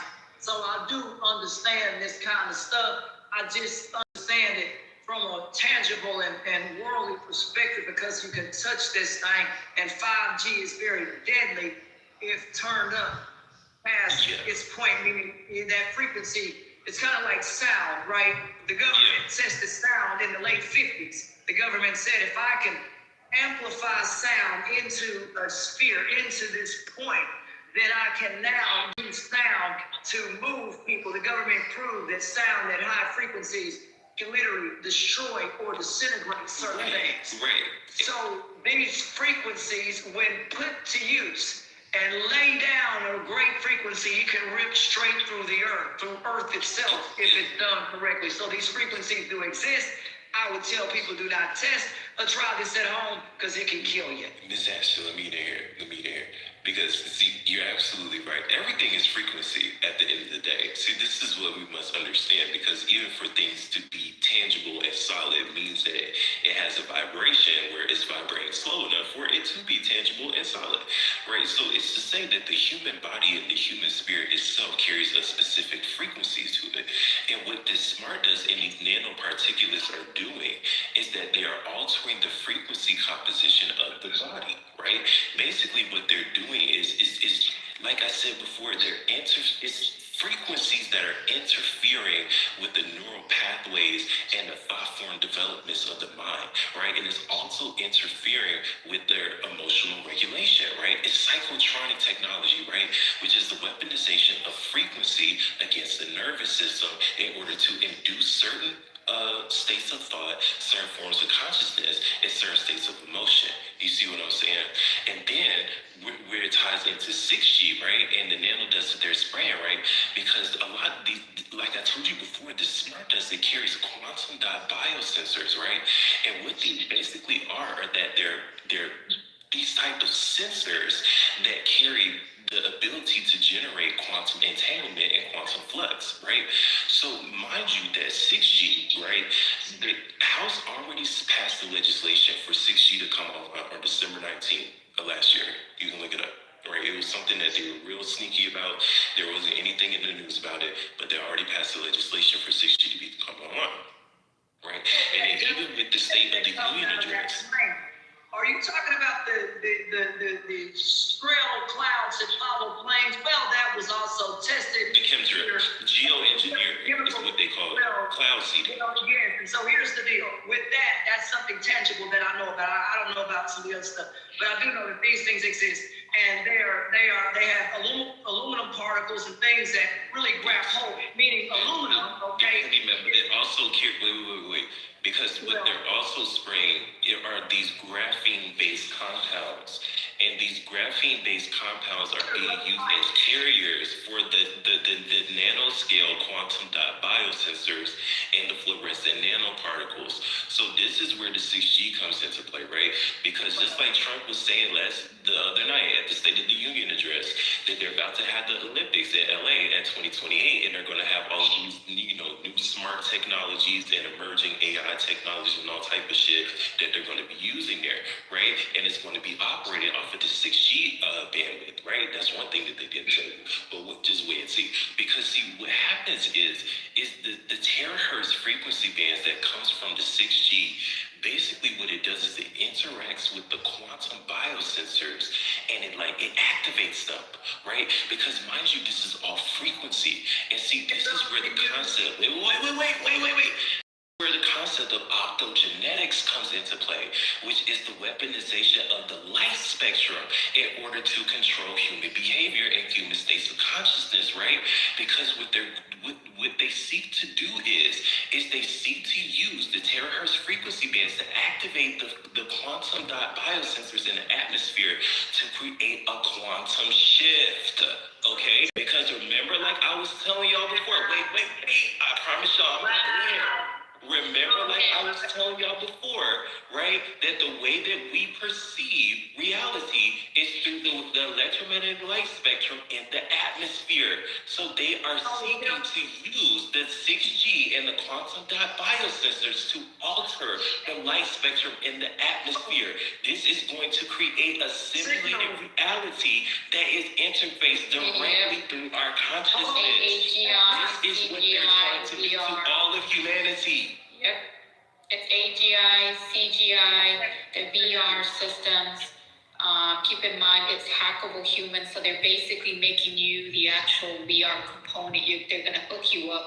This is where the smart cities come into play. This is where trackable individuals. This is where the Bitcoin comes in, the crypto, in order to actually have access, which is interesting because these individuals that are hustling this type of thing, they're not telling you once they upgrade it and do that system, you're going to have to plug in order to make transactions.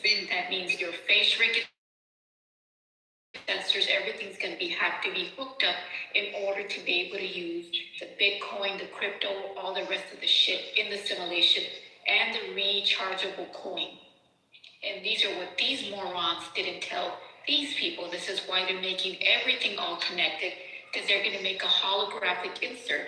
That's what tells you in the sky, the chemtrails, they're all making it into a simulation. Everything has nanoparticle that they're going to connect it. So imagine a small version of a TV or a computer. They extended it the whole world, putting the substance in the air, putting the stuff inside your body, which you're now either transmitter, receiver, or hooked up in there. And keep in mind, your body, it has crystalline things that now it can be turned into antennas. So when they put the smart dust that goes in your body, it's going to automatically connect, kind of like the little magnet, to electromagnetic field, and it's going to be able to connect. You're going to be either a receiver like a radio or a transmitter, and you're going to also be able to hack bodies, kind of like a VR, AGI, and the crazy part, if they do decide to use the Bloomington project, right? That means they can use voice to God type of technology is going to amplify voice to skull and blue beam, where they're going to basically put holograms in the sky, or also put thoughts in your head to tell you either God's outside, in many religion, aliens or whatever, and you're going to start seeing things. This is where they're going to try. That's part of all the smart cities.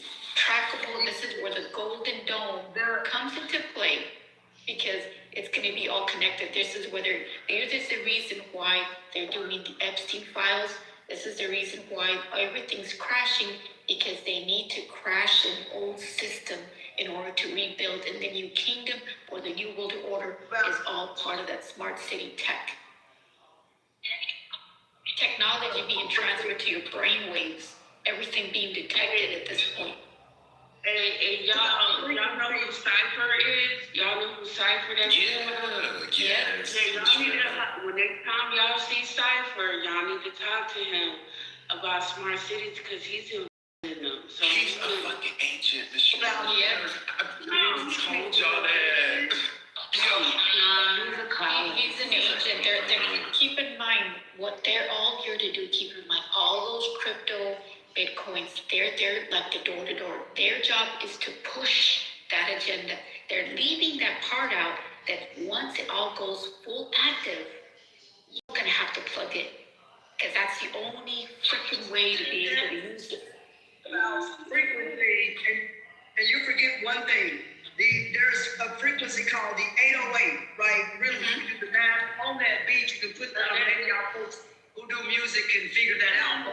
Nothing to that ain't gonna do nothing to what they about to do to you. No, I'm talking about the tangible of that. When he was talking about frequency equations, that is a real frequency on the earth. But I did look up the stuff you were talking about, ma'am. And the government has done massive projects, and they continue to do so. Like they did the Super Collider project out in Ellis County, a massive project where now they have something called CERN. Y'all can look it up, a massive project where they take atoms. I don't know about CERN. And so that is interesting. That's why they're releasing the UFO. They're going to release Judd, because they need to get that agenda, because that's the only way they're going to get you to the Star Wars effect. Well, the military wants to control the weather. There was a project done. I can talk about that. They already have it. They're already controlling the weather. I understand that, but they said that was overseas. Biosensors are able to control the atmosphere, so they can generate weather patterns. That's what they use for Hurricane Melissa to fucking destroy Jamaica. They fucking use the quantum dot biosensors. That's what HARP is. It is quantum dot biosensors in the atmosphere, and they use that frequency to activate it and control it. Is that called cloud seeding? Because when I look it up here on the computer, this is what comes up. You know what cloud seeding is, right? Cloud seeding. You know what cloud seeding? So basically, what it is that they put a lot of sensors, a lot of technology, is in order to copy the grid, have all that data. That data is going to be run to that main hardware system. That's so they can be able to have a whole copy of the whole world and fucking automated in the smart cities and all the satellites, all the shit. This is how sneaky they are. Yep. I don't know anything about, it doesn't say anything about cities or that stuff in here. It says that cloud seeding was done over in Dubai, and the city flooded there. Okay, it was a disaster. And they put too much of that aluminum and put that into the cloud, too much of it, okay? And this is a physical test that people, you can do this, whatever you want to do in a jar, whatever. There's a test with that.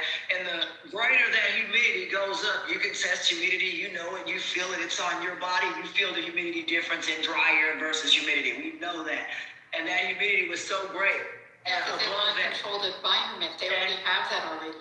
They have machines. I understand that, but what I'm saying is we may not need to keep messing with this crap because we're going to do something that is irreversible upstairs that we can't. I'm just telling you, we need to maybe whatever y'all got that right. We need to leave it alone. I'm just telling you because whatever it is, I'm just telling you, whatever the hell it is, right? We ain't trying to die. So you want to keep a digging and keep us unlocked? Just leave it alone. To kill us, though. The objective is not to kill us, though. No. The objective is to plug our spirit, our consciousness into a technological medium, a simulated, artificially controlled reality. And see, this is the thing. Because they're trying to create a quantum shift of it. And in the instance that this would happen, we would not immediately recognize it, right? Because it is a reality interface that is connected directly to our brains, to our consciousness, to our entire nervous system. So it's to say that you wouldn't be able to know. And see, this is why because that's why once you're connected to that technological medium, you're disconnected from the spirit. Yeah. See, this is the whole point of what they seek to do. They seek to disconnect us from our godly, eternal spirit and pull us into a technological, simulated hell, okay? Because they want to feed, they want to assimilate the natural codes that we carry within our frequency, right? Our physical matter and our non-physical matter. Spirit, right? In order to be a part of this, we have to lose all religions. Yeah, okay? correct. You said the spirit. Yep. I can't, hold on. So all the 7,000 religions have to sit over here while we get whatever. That ain't gonna work. What else? And so that gives no one a choice. This thing puts us into We do have a one choice. area. Hold on, because I'm You trying have a choice when you're looking for that shit. You have a choice now. You're getting, hold on, brother, because I'm coming up the can. So you're essentially, because I wrote a lot of stuff down, but I was talking as fast because I had to write. And so this thing is saying that you are essentially telling everybody that they must conform to this situation, or whatever you want to call it, whatever you want to say. And they're all supposed to shimmy on over here, but then they're supposed to leave everything behind. And it just gives you no choice, brothers and sisters. You gotta have choices, whether you believe in my religion or any religion. You have to give people choices. Even atheists, hell, they may not believe in anything, but at least, what is that? A choice.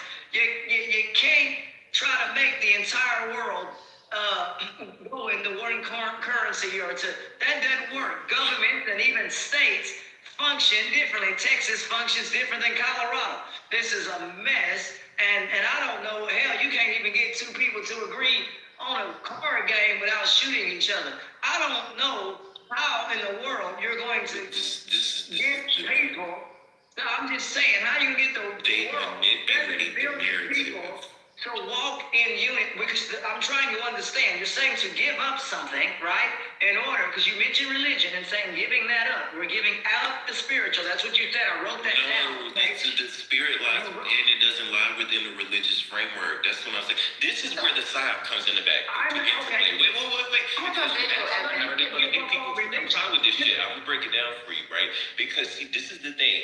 They have to manipulate your understanding of reality itself in order to divert you from your destiny, in order to misdirect you from the true recognition of spirit, the true recognition of your real identity that is eternal, right? It lies outside of time. It doesn't lie within this physical bullshit. It lies completely outside of what we can perceive. So this is what I'm saying. They have to pull your understanding into the confines of what's presented to you. Because when you align your truth to what's presented to you, it can always be manipulated and controlled. So this is why we have to disconnect. Because that's a little bit too hard for them to digest. It's the fact that We have to disconnect from this understanding of things that go within. Because this is what puts us in a space to be manipulated and to have us pull our entire soul and pull into a trap. A technological trap. But keep in mind, not everybody's going to have a choice, because once they flip that switch, it's going to automatically convert. Yeah, it's going to convert them. And the thing is, the trick is that it's going to make them think in their own religion that the actual creator is there. That's how they're going to know, because the thing goes in there. You're going to hear the voices in your head. They're already tested. You know, like the people that started acting crazy not long ago, acting all aggressive or stabbing people, that's part of that system. That's part of it. The ChatGPT, you know, the little bot over there, what is it, Grok or whatever they call that in X, and what's the other one? ChatGPT, AI, all those are the virtual, what do you call it, the virtual assistants programming that we are helping them update for that virtual simulation. That's what it is. Because if you have to give up, when you said, I wrote that down when you said, ma'am, if you're having to then give up all that is religion, remember I said there are 7,800 religions on the earth, and he said to give all of those up, and I'm left, even atheists are told to give up that as well, because that's a part of. But wait. Okay, because I don't want my words to be misinterpreted, right? Because what I'm understanding. We have to give up our religious ways in order to join this. I'm just gonna call it a cultic. I don't know what the hell you call it. What do you call this thing? We join some celestial body. All right, we're calling it a celestial thing. So if you're joining this thing, then what are the rules and concepts that hold it together? Because your religion is out the window. What the hell is holding that together? Are you talking about this eternal spirit within, or are you talking about that bullshit they trying to plug us up into? I'm talking about us being plugged into some stupid world that doesn't make no sense to me. Right? In the lady, I wrote it down. She said you have no choice in that thing that you plugged into. You guys get rid of all worldly things. See, this is what y'all missing. God never said that the spirit is of the world. God said, I am not of the world. I am not of the earth. And so as long as you know that, then anything that is celestial or a spirit is separate from what is on this earth. And that's why the spirit is always inside of you, because the world is never holy. Correct. God, even himself, said, when I come, will not touch the earth. Because the earth has the blood of people and the blood of sin and the blood of death.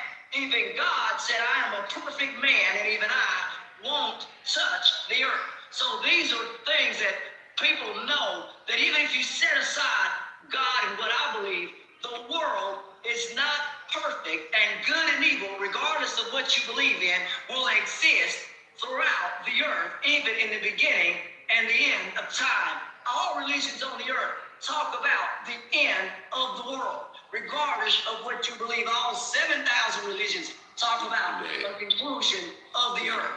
All right?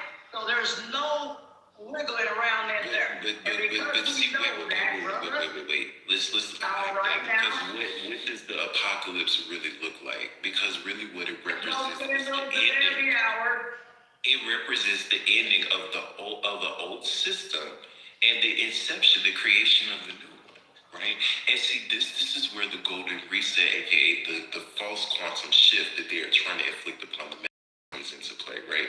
Because you asked me what the system will look like.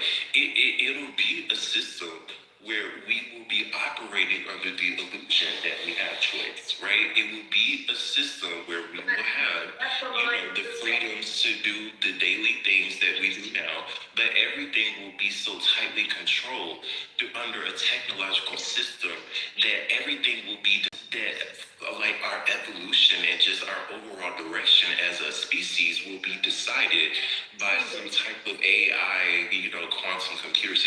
It won't be humans that are deciding their own destiny and fate anymore. It will be exclusively technology.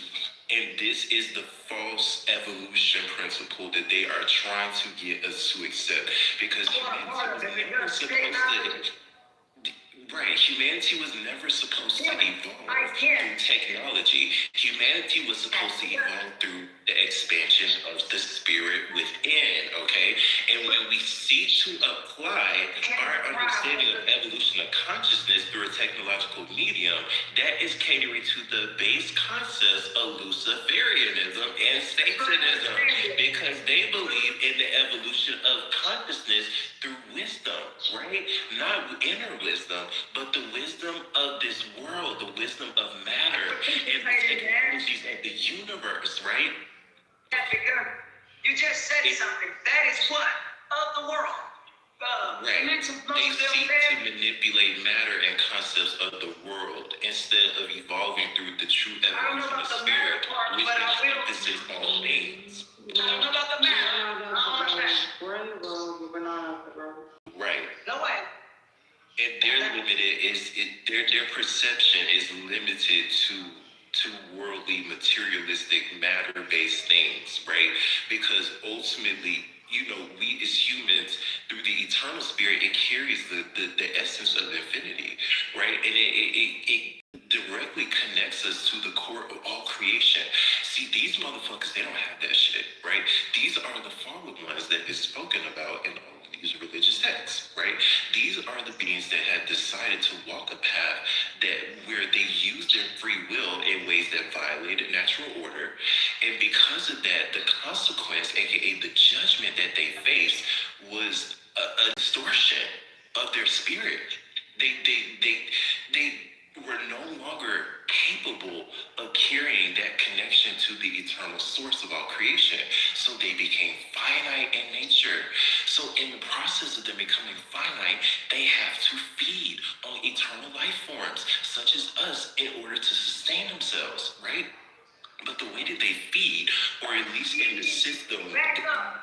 Who is feeding? Why in the heck? See, that ain't what I know of any religion. When I try to read a lot of them, I can't read all 7,000, but no religion that I read said that something was feeding on... Well, this is where human sacrifice and the sacrificing of babies and And I don't know, that's the Old Testament, but yeah. Old Testament, Yeah. God made the New Testament. Sacrifices were no longer... I'm just telling you, when a perfect man comes, he doesn't want you killing stuff, right? Even though upon this earth, death always happens, we all die. But see, what made this perfect as far as this population would be out of control if we didn't die. No one would be, hell, we can't even decide what side of the fence we're going to have in our yard, let alone, we have room for more people. At the end of the day, death is the ultimate way that, whether you believe in God or not, that is the ultimate way that people die, and nothing you can take on this world, from this world with you. That is a fact. I can't take money or whatever you want to say, whatever you want to fill in the blank. Can't take those physical things with you. The spirit leaves the body, and that is what it is, whether you believe where it goes or whatever, that's your choice. But you cannot defeat that, and that is always something I'm going to talk about. No man has defeated death. No man has conquered that, and no man has... Okay, see, but this is why they're obsessed with immortality, okay? Because, see, look, this is the thing. These motherfuckers, they're finite in nature, right? They're finite in nature. So what this means is they can't go through the reincarnational thing like we can. We can do that because we have an eternal spirit. We can wear as many bodies as we want and incarnate into as many vessels as we want. And we can just do that because we carry the infinite amount of quantum within our spirit to be able to do that. They have a finite amount. So what that means is that I don't know what happens when they die, but I'm assuming that they probably, just implode because they're finite creatures. They don't have the proper apparatus to generate life force energy to sustain not just their physical but non-physical form. So I believe that they just implode like a black hole because that's pretty much what they are. They're black hole beings. You feel me? So really what this boils down to, right, is... I have a question. What do you mean when you said the quantum? Are you talking about quantum physics because you can go over to the whiteboard? Or are you talking about something that you can't put that in the math? I'm talking about iron this out. The life force energy of the spirit. It's the energy, the essence that which gives you life. No, it's a quantum grid. This lady mentioned the grid. Is there a picture of this grid with latitude lines or some kind of lines? Yeah, you can What is connected to the quantum grid? The latitude and longitude, that is the quantum physics, right? You got longitude lines of the grid. So, since I've got this whole globe in here, and if I'm here in the ocean, right, here in the ocean on my globe, you've got those latitude and longitude lines and things like this, and it is important to use them. So how in the world, if you have 10,000 square miles, all right, and that's 10,000 square miles around, so you put those things in that circle, right? It's 10,000 square miles. It's not 20,000 miles. I don't know if people come up with weird math. Nope, it's 10,000 miles round circle there. And those latitude and longitude lines hold true. What math are you using to complete the outside of that 10,000 mile circle? What other lines are you using to complete that circle? Ms. Ashton, okay, listen, this is where we kind of have to seek to bridge the gap because you're asking us to explain it from a perspective that we're not really equipped to explain it through. So this is why we're speaking it in a way that we understand it. But we do have references and things that can never explain it. But I will say that when it comes to the quantum grid, this ties back into what I was talking about before.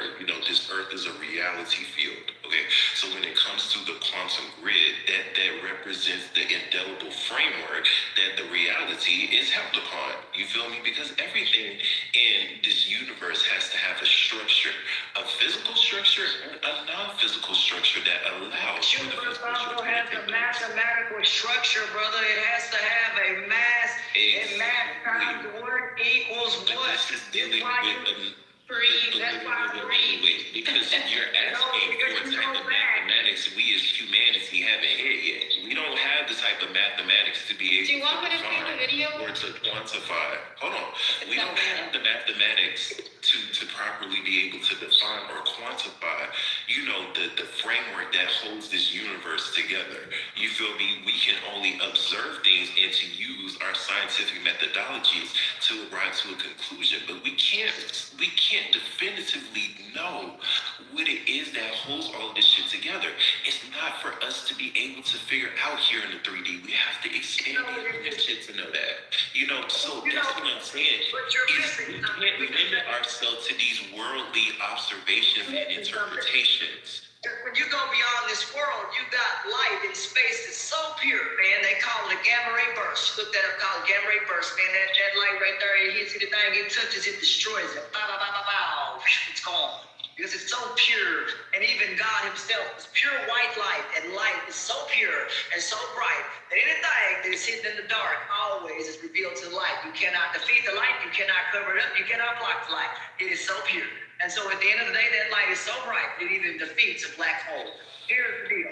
At the end of the day, brother, these things are physical, and you know that they are out here. And math can be done on light. Why? Because we already know how fast light goes, right? We also know how fast the speed of sound is, right? We know those things. And because of that, we now can say that we are going light speed, right? In space, we don't have a vehicle on this earth that moves at the speed of light, but light traverses more space. Light also doesn't take up the same space. space. Faster than the speed of light. Thought is instantaneous. And that is the essence of creation itself. This universe was thought. We have nothing. No, sir. We have nothing. When the world was made, it was also that small nuclei was also a light. The atoms that crash together make a light. Sir, nothing on this earth, below it or above it, can defeat light itself. Light is pure. Just like your science project tells you light is pure, just like energy cannot be destroyed or defeated. And you know that when you go to your science book. And if you didn't listen in class, then energy can't be created or destroyed. It can only change. So then you know it the can concept. transmute into different states of being. Hold on, but the energy can be converted into, like you said, an output, or it's kind of like DC AC power. If you're familiar with electricity, then that conversion can hold or that conversion can wane. That's why in old days they had power lines, the power waned. Why? Because they didn't have enough power to generate further out. It's just the way it was back in the day. Now they have stuff they call a substation, and it takes that power and brings that power up to, back up to commercial grade, meaning so that homes can now take that power far out. Well, the same thing happens to light in space. The greater that light goes, then that light can wane.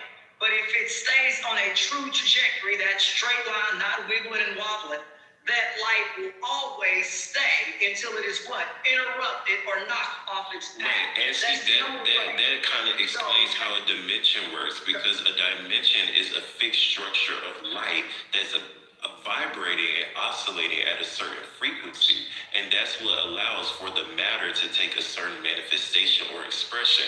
Just like how I was telling y'all earlier, like everything is frequency, so everything here within this 3D reality is vibrating at a frequency slow enough for it to be tangible and for us to touch it, and for it to be corporeal. Because at higher dimensional scales, tangibility and physicality does not exist. Things are vibrating a bit faster, which means you can. But it has to exist. Something tangible. Light is still tangible. You can't touch it. Well, the definition of tangibility changes depending on what dimensional scale that you're observing it through. You see what I'm saying? If I'm observing a wormhole, which is because different at the highest level, at the highest level, tangibility does not exist at all. Like, our spirit is not tangible. That's how we know that to be true. You feel what I'm saying? So where does our spirit lie? It has to exist in a realm that's not tangible. Okay, but brother, look here. Because what I know is what is in front of me. And I know that we have a galaxy called the Milky Way, and I know that there are things beyond that. All I can tell you is those things exist because light itself brought it to be. Even the world itself was made with light. Seriously, when God brought light, whatever God you want to believe in, there's a reason that we have the light and the day, right? There's a reason that people deal with depression more so in the dark, than they do the light. There's a reason that the sun shines on you when it's good for you, right? Because it's vitamin C, right? So there's a reason that God created light, whatever you may believe. At the end of the day, these things exist. I'll set God to the side, because we know that the sun exists and it's up there and it's a ball of gas. And without that ball of gas, we freeze. So at the end of the day, I believe that something greater than myself, whatever you got folks want to call it, I believe something greater than myself created what we see today. And there is no wiggling out of that or saying it just doesn't make any sense, some of the things you're saying. Because space and light has never, well, no sir, light has never been destroyed. Tell me. Light can become inverted in nature because energy can take on different states of matter. Energy has energy at its base principle. Wait. Energy at its base principle has the potential to be anything. Because the essence of God itself is infinite, which means that all expressions of God have the potential to be literally anything. It means that light can take on an infinite amount of forms. It can take on expressions of the higher expression, and it can take on the lower expression. It can also become completely inverted in nature. This is how energy operates. It operates at the higher and lower expression. That's how creation is able to exist. It has to exist at the highest and the lowest possible expression. That's how the structure of the universe is able to sustain itself. It has to carry a certain mathematical formula that allows it to carry a certain expression, a certain shape, a certain energy. You know what it's supposed to do, what it's not going to do. All of that adheres to a mathematical formula, which adheres to an invisible light spectrum that we as humans do not have the biological capability to perceive. Well, brother, you got to understand something. Light, it arcs in a prism. It holds that light in color. So I can only tell you about the physical stuff. I don't, whatever you want to think about the others. I'm just telling you what these folks and what maybe folks' brains can register, because this is what I'm registering for me. Prisms certainly hold and make colors beautiful, right? And so when rain falls, right, you get that prism effect because there's enough raindrops up in the sky to make that rainbow continue and those clouds continue with beautiful, brilliant colors. Why? Because everything is revealed through the what? We don't got no dang on rainbow in the dark, all right now, so wake that up. We don't have a rainbow in the dark. That is the reason for that. Because all that light shines down on all that it touches. Okay? And so there's no getting around that. When you get up in the morning, that sun shining, it's going to shine on you in Dallas, Texas. All right? Unless there's some clouds down there. Other than that, the sun shining is going to hit you. Right? This world, this old world here, it is a circle. Doesn't matter what you talk about. At the end of the day, it doesn't matter. Because at the end of the day, everything I'm telling you can be proven either scientifically or looked up.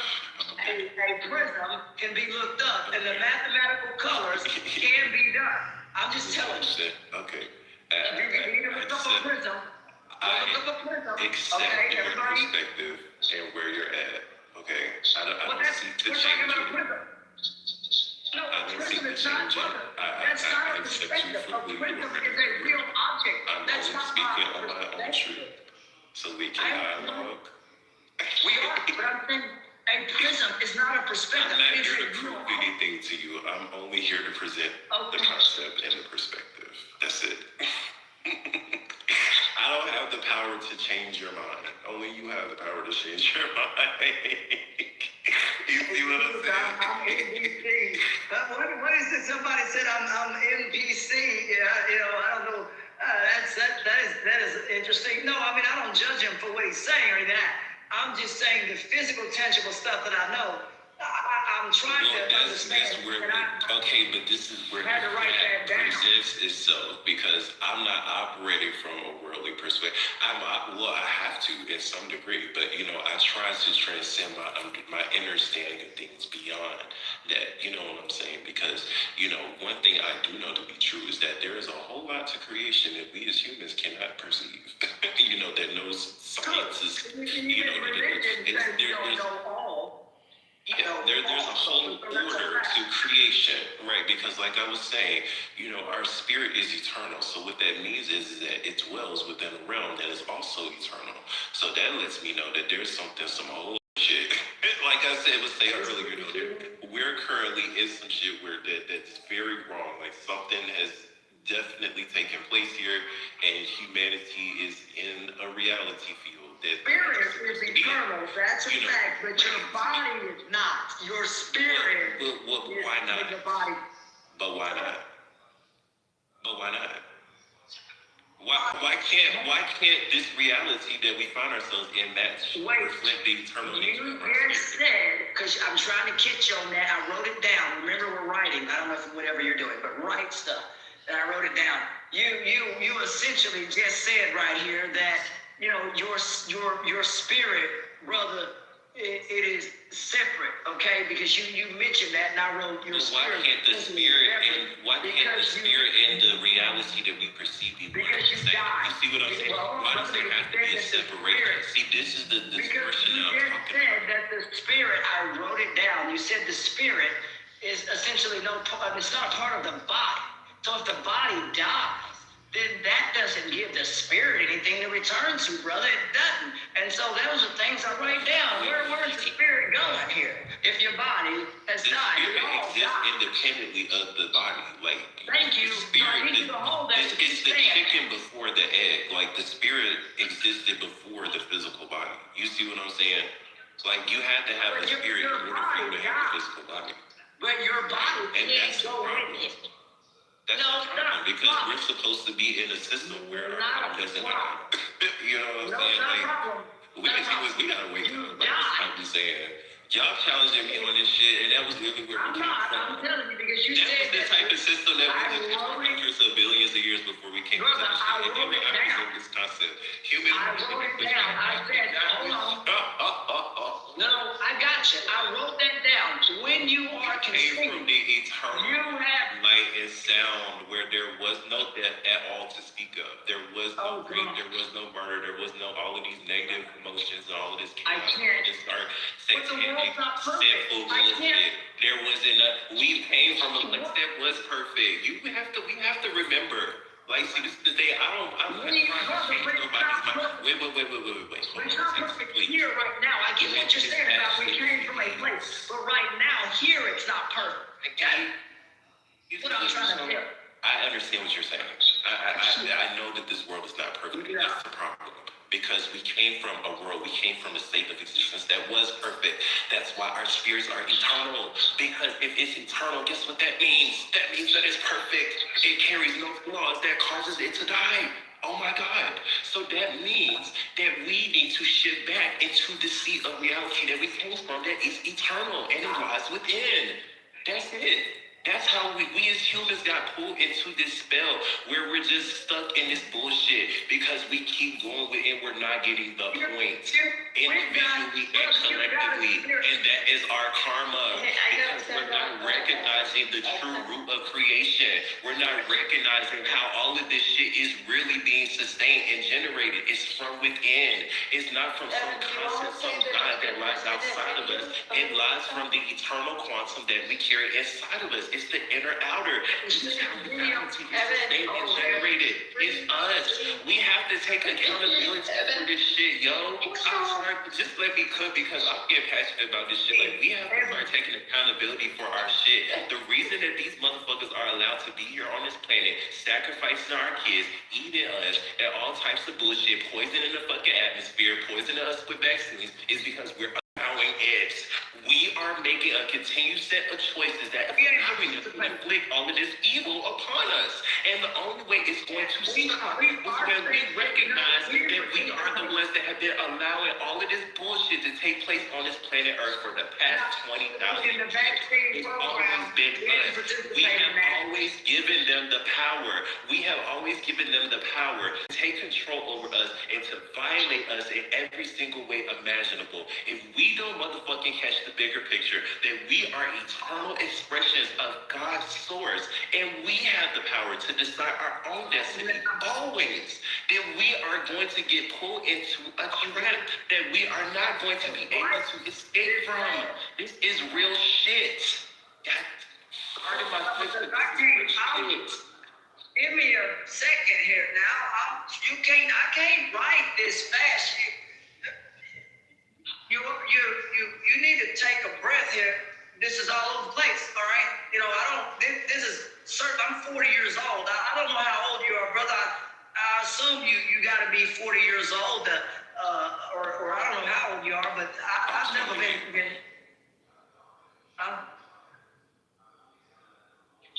28. Oh my God. What in the world? 28 years old. So now we're going to use my age. Now we're going to use that to discredit me or to question my validity. You got to feel the resonant truth of what I'm saying, man. Like, you can't, don't try to apply some filter of what I'm saying. You got to hear what I'm saying. And just hear the truth. Because we got to wait for it. I'm saying that your age, I'm saying because you are that age, that means that you have maturity. So there's nothing wrong with that. I'm just saying at the end of the day that the concepts, oh God, I cannot keep up with writing that down. You were all over the place. It's a lot. And so at the end of the day, I'm trying to park it into what I can and kind of break it down here. Brother, the spirit is going, okay? But your body, whatever concepts you want to come up with, it's not going with you. All this crap on this earth, you can't take it with you. So all that, just forget about all that, brother. And at the end of the day, when you have your funeral and all that stuff, you ain't gonna know what's going on, brother. Let me tell you something. When my family sister died, they didn't know what was going on. I'm just telling you, brother. And I don't want you to have some hope that you can bring somebody back, or brother, I wish I could bring my family I back. don't have no senior program. Miss Ashton, like I said earlier, all paths lead back to God. That's just something we have to learn to I can't accept. bring them back. She'll play the video here. She's gonna be able to play, and that'll be perfect for us because I don't understand this concept.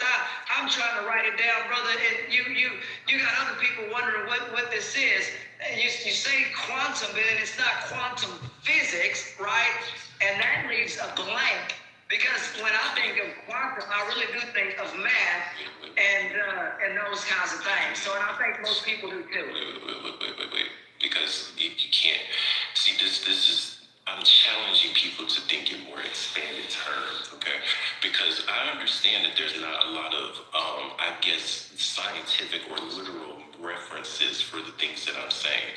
But this is why I'm challenging people to go and to use their intuition, to use their spirit, right? To reflect on these concepts that I'm presenting. Because see, the thing about it is we are all free will beings, okay? This is something that I think we all can acknowledge and agree on, right? We all have free will, and we are being called to utilize this free will to realign our spirit with the true source of creation, the true mind of God that lies in all of us, okay? Because we have been existing, we have been living under this cycle for the past however many thousand years, where we have been mentally conditioned and also genetically conditioned to think and to act in ways that diverge us from the recognition of who we are and where we came from. This is how all of this chaos has been allowed to take place here over the past however many thousand years. So with that being said, wait. I'm gonna say this and I wanna land. Let me say this and I wanna land, right? So if we had the power to put ourselves in this position, so too do we have the power to get ourselves out of it. And that is what we are being called to remember in order for us to make the proper transition in these times. Because I'm telling you one thing, these motherfuckers, you don't want to play with them. They are going to plug your spirit up to a fucking quantum computer and pull your ass into a black hole. This shit is not a game. You need to play with these motherfuckers, okay? We had a chance, I don't know who they are, but we had a chance to be perfect. And people made the wrong decision, whatever that decision is, whether you believe in Adam and Eve or whatever, I'm going to continue to say that. And when you make the wrong decision, God said he gave people free will, and free will he laid upon thee. God's not beating you over your head and saying, well, you got to do, no. God said, I gave everybody a free will. And the two people who were on this planet, they decided one ate an apple, if you believe in that, and one talked to a snake. Whatever. It ended up in the sin because it's not perfect. God said then his wrath became upon the earth. But when he sent Jesus here, that's what it's always been. Jesus came to bring joy to the earth. God said that the devil came here to steal, kill, and destroy. And if you want to talk about those kinds of things, then the devil is something that is not good. However, whatever religion you believe in, whatever. The word Satan doesn't bring joy to me. And all I'm trying to tell you is there is no parsing that the spirit is never going to be of this earth. And so however you put it in some goofy computer, I don't know any of that, but you can't put a spirit in a computer because God said all things. Your understanding. Hold on, you can't, brother, I can't mathematically tell the weight of a spirit. A spirit has no math. Would you like to can explain? No math. Okay, see, this is what I'm saying. See, this is the loop. Spirit weight. What's This a is how our spirit? minds get put into a box. Wait. This is how our minds get put into a box. Because we are slaves to our own understandings of things. If something does not align to our understanding of what it should be, then we buck at it. We're like, that can't be true. The objective truth. Your mind cannot perceive the objective truth of all that is. It can't do it. So that's to say, when you seek to align your understanding of what is and what's not to what you can perceive, you're putting yourself in a box, okay? So it's I'm not saying this to judge nobody, but I'm saying this to force some awareness, okay? I'm saying this to force some self-reflection because we have to take accountability for every aspect of how we utilize our energies here within this realm in this lifetime, okay? If we are using any ounce of our mental, emotional, spiritual energy in ways that are incongruent with the source that we emerge from and the principles that adhere, that we are being diverged from our path. We are having our destiny decided for us. This is why we have free will. Because at the end of the day, we are given the ultimate, we have the ultimate responsibility for our state of affairs. This is why we were given free will. This is how we know there's no such thing as a fucking savior. Because if there was, you wouldn't have free will. You have free will to use it to stand in alignment with the source that you emerge from and actualize the infinite potential within. And that is how you truly become a master of self. This is how you truly become a vessel. The true expression of God. Okay? This is how you really align. This is how you actualize the destiny and the image that God intended for you. It's by recognizing that you and that central source of creation are in the same infinite power of creation that God has. You do as well. And you have to use it in order to secure your own liberation. Otherwise, it's not going to happen. It can't happen. Nobody can do it for you because you have free will. You? Go ahead. I'm sorry, John. Can I play the 10? Please. Okay, this is the video explaining, hold on. Little breather. This is the lady explaining the DNA and then they'll get into the quantum. Mathematical or something we can figure out. The remnant buried in the 90s. Russian researchers proved it. DNA is not genetic code. It's a crystalline antenna. They programmed it with words and frequencies. Then the research disappeared. Where are they found you watching? Your heart generates an electromagnetic field. 3 feet detectable, measurable. Your neurons fire at 70 millivolts, 37 trillion cells processing 400 billion bits per second. Not chemistry. You're a bioelectric quantum computer. You've been running default settings your whole life. Here's the wild part. Every choice is a timeline split. Information equals limited reality access. Optimal cells equal higher consciousness. You think you're choosing coffee or tea? You're choosing which version of reality you experience. They told you DNA was destiny. Lie. They told you consciousness is in your brain. Lie. They told you reality is fixed. Biggest lie of all. Quantum tunneling in your cells right now. Electrons passing through barriers they shouldn't penetrate. You're not processing reality. You're navigating probability. And they definitely didn't teach you that in school. Give me 60 seconds and I'll tell you exactly why you feel stuck. EMF saturation, inflammatory food, sleep deprivation, all of it decoheres your quantum field, keeps you in a narrow band of probability. You keep making the same choices because your biology cannot access the other timelines. Your gut bacteria influence mood through the vagus nerve. Dehydration impairs decision making. Chronic inflammation clouds cognition. You're not depressed. You're decoherent and nobody told you how to tune it. Comment scroll below. Your system already knows that that recognition, yeah, comment scroll. They literally built the whole world to get you to forget. The 9 to 5, the notifications, the outrage cycle, all of it designed to keep your antenna picking up interference. You feel it breaking, don't you? The static clearing, something remembering itself. Wanna know what happens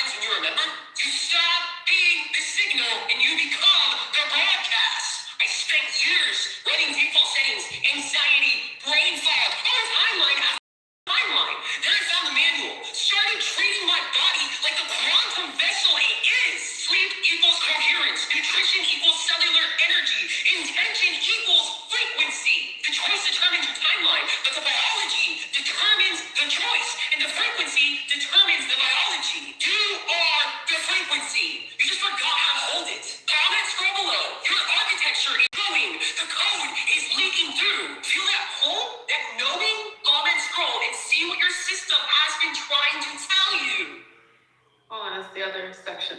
Hold on, let me give you the other part. Here it goes.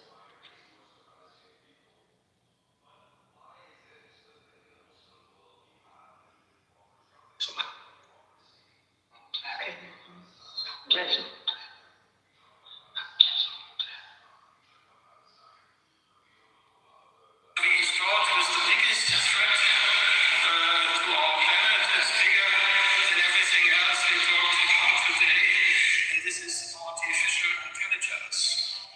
Artificial intelligence wants to replace living creatures with technology. And therefore they say also that everything must be connected to the cloud. All the human brains hooked up with the computer brain interface to a hive mind, a hive cloud, and the computer managing all this information must be a scalar-wave computer, because the scalar-waves you have at least one dimension more to put all the human brains hooked up with the computer brain interface. And this is something really horrible. Mainstream media is saying it is future, it will come. It has been here since a long time ago. And the modern computer games are also dangerous because they can open portals to the fourth dimension. The computer virus in the universe, in the multiverse. A bridge has been created between physical reality and virtual reality, human intelligence and artificial intelligence. What is real, what is fiction are seamlessly blended together so that there is no clear distinction between where one ends and the other begins. A continuous link between the human brain and a neural processing unit allows an individual's consciousness to be emulated on a neuromorphic chip. It allows the commingling of physical reality with virtual reality and human intelligence with artificial intelligence. The unique resonance frequency of a targeted individual's DNA is used to create a link between the human mind and a neural processing unit. This creates a bridge between the physical world and the virtual world, allowing virtual agents to identify, track, monitor, and manipulate a targeted individual. The neural processor wirelessly links to the human brain using the resonance frequency of a targeted individual's DNA. It is composed of an oscillator that is attached to an antenna and a receiver. The oscillator is designed so that it can write, erase multiple resonance states. Researchers have now demonstrated that consciousness is created in the microtubules when they respond to energy signals from the external and internal environment. The microtubules create a magnetic scalar wave that interacts with the DNA in the mitochondria of the cell. Modern mind control is using scalar waves. This is a special kind of waves in physics, which has been kept secret since more than 100 years. And the scalar waves can either adapt to the DNA of every person. Therefore, in Sweden, since the 70s, every newborn baby has to give its blood to a blood bank. So if you get inconvenient, they take your blood and then they beam it with scalar waves, because the blood has the DNA, and the DNA is an antenna for scalar waves, being able to receive scalar waves or to emit scalar waves. That is very important, that our DNA is an antenna. Most of the doctors don't know that. All matter is resonance. All matter is animated by sound, and as a result, there's a frequency that is able to be measured, that measures the rate of vibration, for lack of a better term, of the DNA itself, of the human mind, and the human body, and indeed everything else in nature.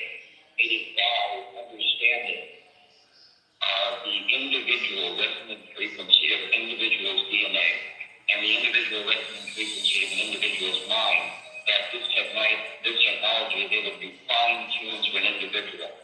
In an internal memo dated December 20th, 2019, Pentagon leadership urged military personnel not to take DNA tests, warning that they create security risks and could negatively affect service members' careers. The memo noted that the tests could potentially create unintended security consequences and increase the risk to the joint force and mission. The memo specifically mentioned using the DNA for mass surveillance and for the tracking of individuals without their awareness as a top concern. This memo seems to substantiate whistleblower and former private security industry specialist Brian Conference claims that the resonant frequency of the DNA is used to monitor, track, and control the minds of targeted individuals. It's total not only mind control, it's total human being control.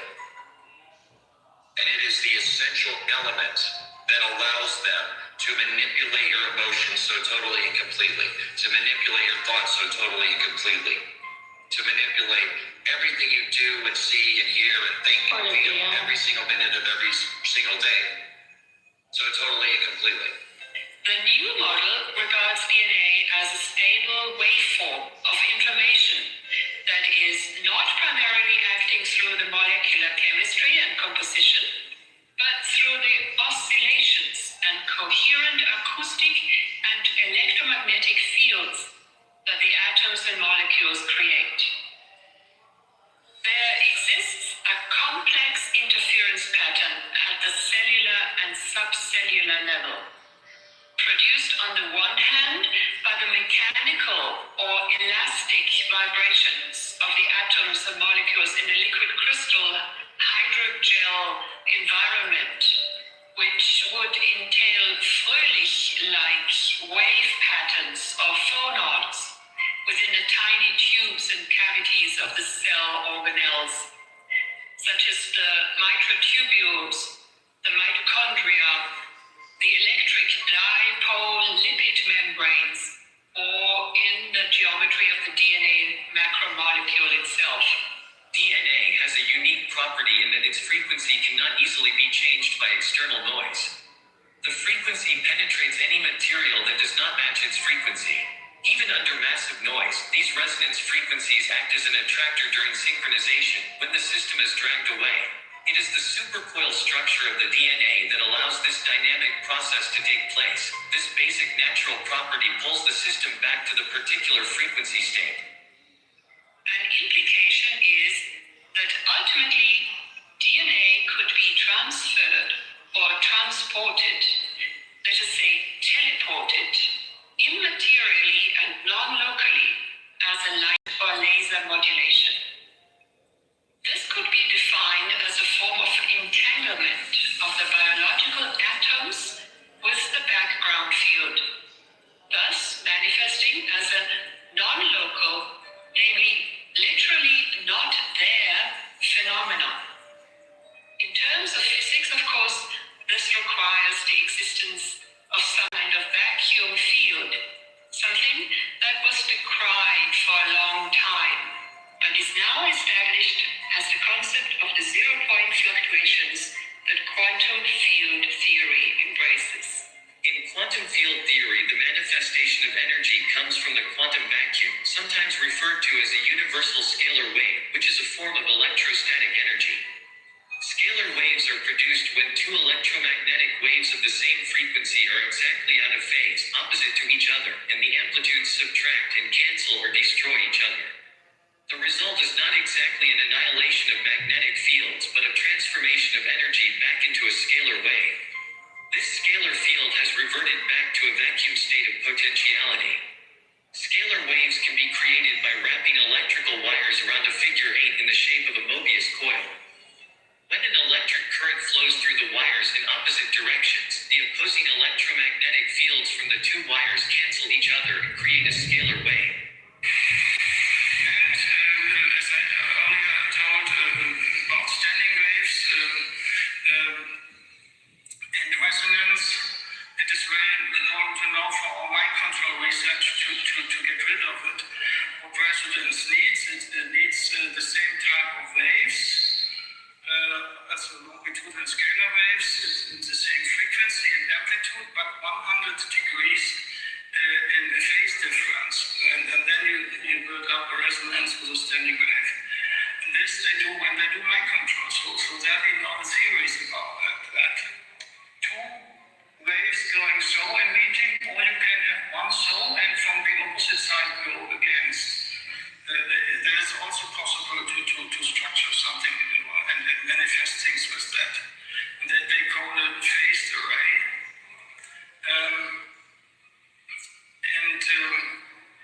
There's one radar in the world with which has three phases. As usually the radar has two, but there's one that has three, and this is very close to it because Simon Boxley, I have looked on it, he was invited to it. It's driven by the NSA, it's over the horizon radar.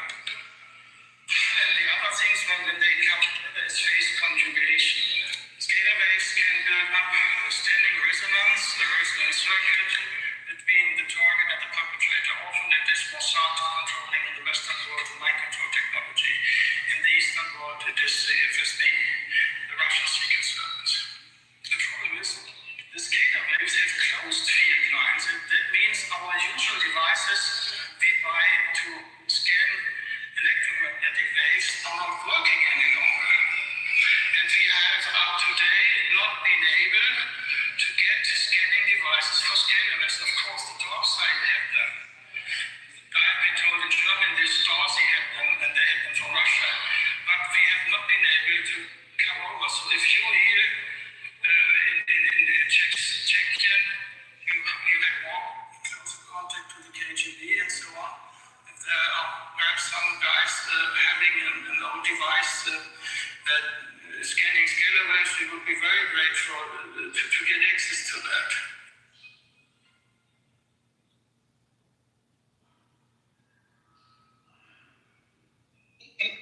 Fucking KGB. Yeah, so they also have another one where the third version, the third part tells you how smart particles, the jibby jab, all that, the Bitcoin, crypto, smart cities, and that New World Agenda, part of all this other technology is converted. That's exactly what they're trying to do. It's already, they put it in the air, chemtrails, all of it is in there. It's basically getting all part of the data. This is what other data centers are, is to get all of it to transfer it into the motherboard so they can use the whole simulation. It's like connecting you, or you actually being the computer, or the individual connected to the whole system. And they're going to transmit frequencies to your brainwave. And keep in mind, they're already doing it already. They've been doing it. Once they started putting the things inside the jibby jab in the air, they were already connecting. This is part of the fog, the Morgellons, the hydrogel. All of that are components for it. And keep in mind, you also got your hustlers, Clubhouse, and everywhere, trying to connect you into the system from Bitcoin, crypto. Their job is to sell you the dream, to connect you in there. And once it is, you're going to have to plug in order to be able to use it. That's what they have been told. So they're all pushing it one way or another. In the air, you got these hustlers, all these individuals are all associated.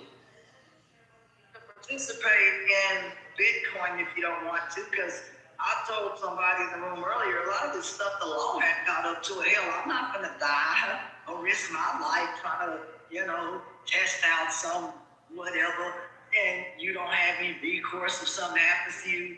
No, brothers and sisters, I just wouldn't participate in things like that, because if something happened to you or your loved ones, you can't sue or you can't do anything. So before you get involved in this stuff, let the laws catch up, so you'll have some kind of, protections if you participate in this quantum physics, whatever project, whatever it is, or world, whatever it is. Let the laws catch up, you'll figure it out. That's here for you, to help you. That's what some laws are for. Not all laws are against you. Some laws are there to protect your rights and your sovereignty. And this thing, or whatever it is, or whatever the hell I listen to, that doesn't sound like something that allows you to have autonomy and sovereignty over yourself. That's the problem. That's the problem. In that program, I'm not participating in that. And I wrote a lot of stuff down, and that's scary as hell. And that tells the American public to run, because that says you're gonna take away my freedom. You're gonna take away my freedom. You're gonna take away guns and all these other things. And people in the South, they ain't doing that. They gonna rise up out here. And that's where you have right now people fighting back, and you just have to be aware, because they're all pushing it. There's multiple. They want to take away our guns. They want to take away guns. That's why there's multiple agendas, not just one agenda. There's multiple agendas. Keep in mind that ChatGPT, that AI, that Grok, all those are going to be personal little assistance for that new simulation. We are perfecting their little personal bots for them to bring it up into that simulation. It's part of the smart cities. It's part of all that, you know, the new world order. It's in fact, they have to crash an old empire in order to build it. So this is where you see it. Yeah, everything is not by, it's not by coincidence. They're all part of it. The Epstein files, all that, they need to crash. They need the civil unrest. They need all that shit so they can go ahead and say, okay, they're gonna come with a new order. See, smart. And you already got a lot of these biotech. You got the optogenetics. You got the biogenetics. You got all that shit. Keep in mind the Epstein's, weren't they doing some of the optogenetics? They're, you know, doing the cloning. They're all part of that. Yeah, and then all of it. And then also how they mentioned the vagus nerve, and thinking that video you played, Epstein was also doing research on how to target, I think it was Alzheimer's and dementia and ALS or something, to target specific pathways in the vagus nerve to increase their efficacy in spreading, you know, throughout the human nervous system. You know, so ultimately, you know, they're doing a lot of research, you know, on different ways to figure out how to essentially hack the human body and the human nervous system, you know. They already have. Yeah, and this represents the whole root of technologies. They already have. Yeah. Yes, the telomere, where they elongate the telomeres in the body. The man that created this technology, he's dead. He was murdered probably 6 months after he did that interview. And I'm gonna see if I can find the video and I'll send it to you. But the man literally said that he can make a 75-year-old man look and feel like he's 35. So. Yeah, and that's also part of the alien agenda. This is why they're going to put in the holograms. They need to convert everybody to that Star Wars effect. They might end up going with the alien being your new God of all the universal. They might flip the script with it because that's the agenda with all of them. This is why some of them, you see, there's ancient technology that's been here. You got some robotics, you got some hybrids, you got things that modify their bodies in a certain perspective, because those are already higher version of quantum.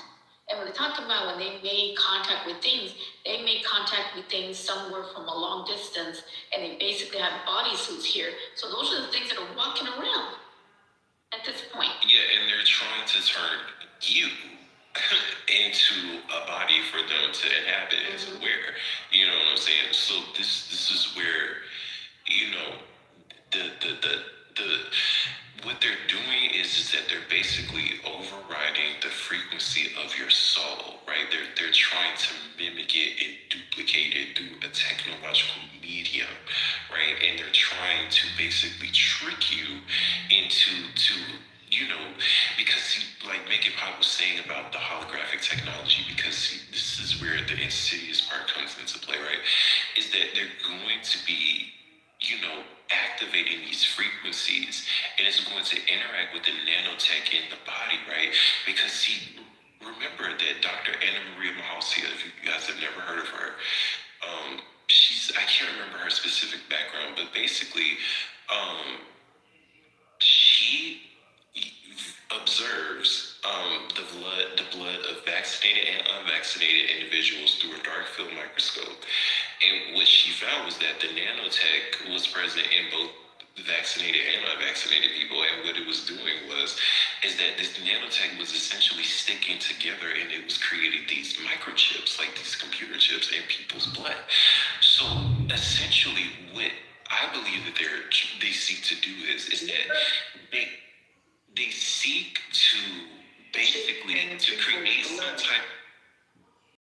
Yes, because they're digitizing the human body for the purpose of controlling its sensory faculties. Okay, so I think you mentioned something. There was a concept that, you know, this old religion calls it still today. It stands, the mark of the beast. Now, with technology, those things are possible because the Word of God says that you will not be able to buy, sell, do business.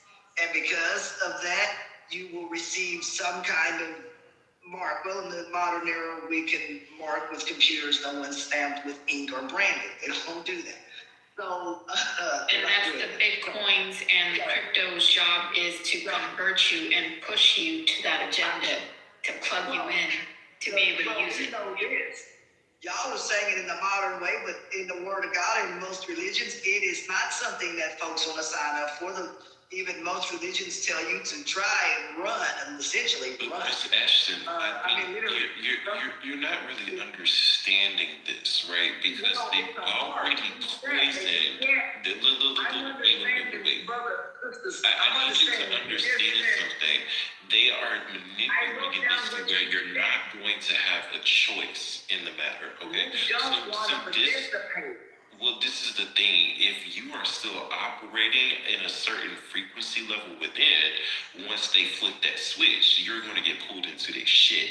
And that's going to be a reflection of your own choices, okay? See, this is why it's important that we gain the awareness and the discernment necessary to understand what's going on. You're not going to have a choice. Because guess what this is really about? This is really about energy resonance. Wherever your spirit is most in resonance with is going to get pulled into that shit, right? For good or for bad. So if you are still carrying distortions of identity, distortion of who you are, distortion of where you came from, when that time comes, you are not going to be able to move forward. You're going to be stuck here, and you're going to get pulled into their bullshit. Yes, we always have choice. What you have to understand is that choice is not something that can ever be removed from the equation. That's how reality generates and sustains itself. It's through the expression of free will choice. So this is what I'm saying.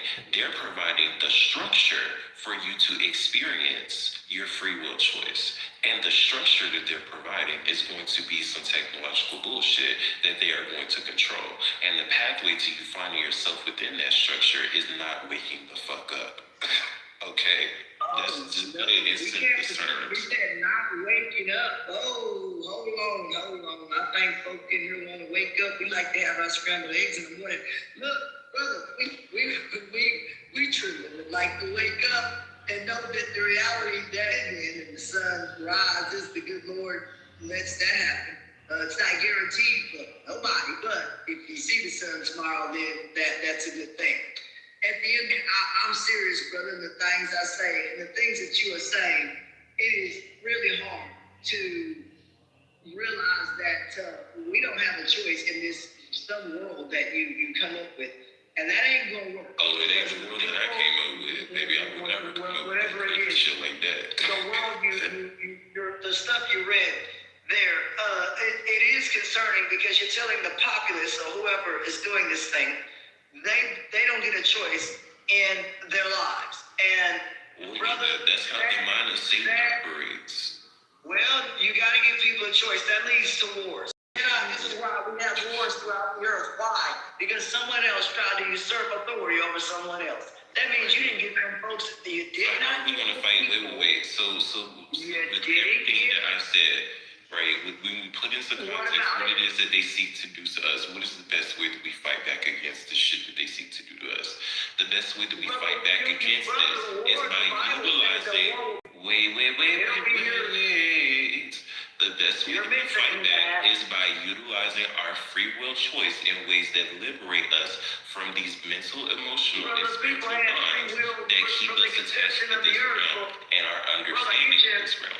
That's how we fight back. Is we have to go within and we have to remember who the fuck we are and where we came from, and we have to. We do because we've always had free choice. Now, because of that choice, but just because you have free will choice doesn't mean that you're naturally going to use it in the ways that you're supposed to.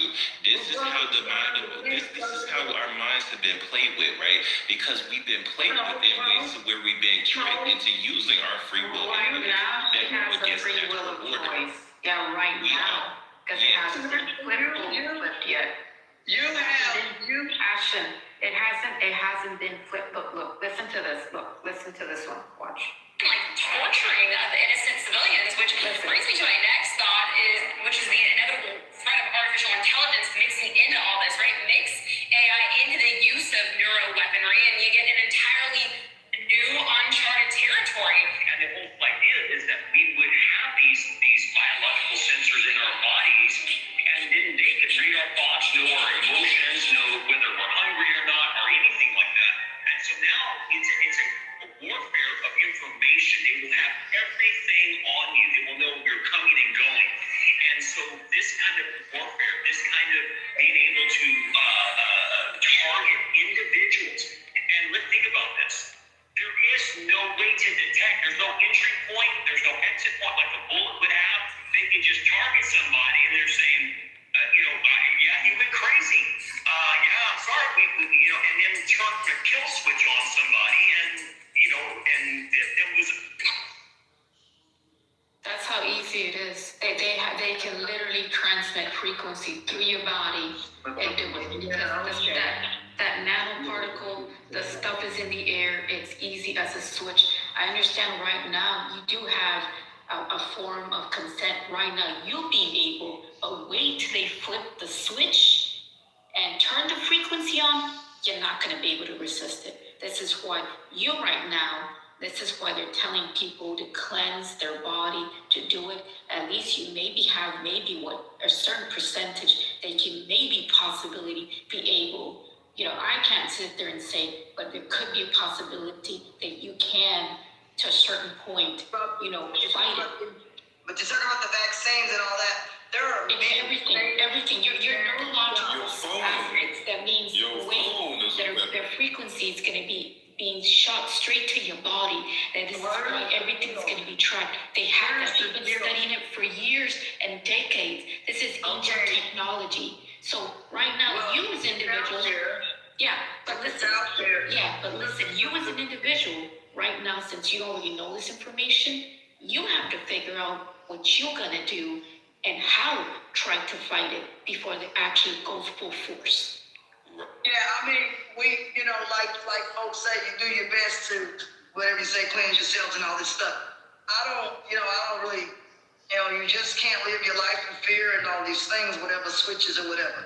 The good Lord, with all of these things y'all talk about, the ultimate sacrifice is death. And so there is no way around that. There ain't no quantum computer. There ain't no bull crap that's going to bring you back from the dead. And I'll continue to say that. I don't fear this. I don't fear this kind of stuff because doesn't matter what you do. You can drink too much water. To be afraid when you realize Okay, then listen. And respectfully, look. Okay, Ashton, look, listen. Respectfully, this is what I'm going to say. If you personally, through your faith and belief, think it's not going to affect you, then don't worry about it. Don't beat yourself. We only give you the information. It's not to beat yourself, not to feel a certain way, and it's not for fear. You make the choice because all we did is give you information. If you individually think that you can take something possibly, then take it. If you don't, and you think you're powerful enough, then let it be. Don't worry about it. Breathe. Don't overthink it. I know it's a lot of information. Just take what you can. If it doesn't, keep in mind. Don't beat yourself. Just think about it. Let it resonate there. If it doesn't, then you figure out. But I'm not trying to take you from your faith and belief, nor am I trying to put fear tactic. I'm just telling you there is some information. It's not to fear, it's to be aware. I'm just putting awareness. And if you feel that you're being attacked, I'm sorry, that's not my agenda. That's not my thing. Just like it says, if you think you're a powerful being, then let it resonate, let it be, let it go.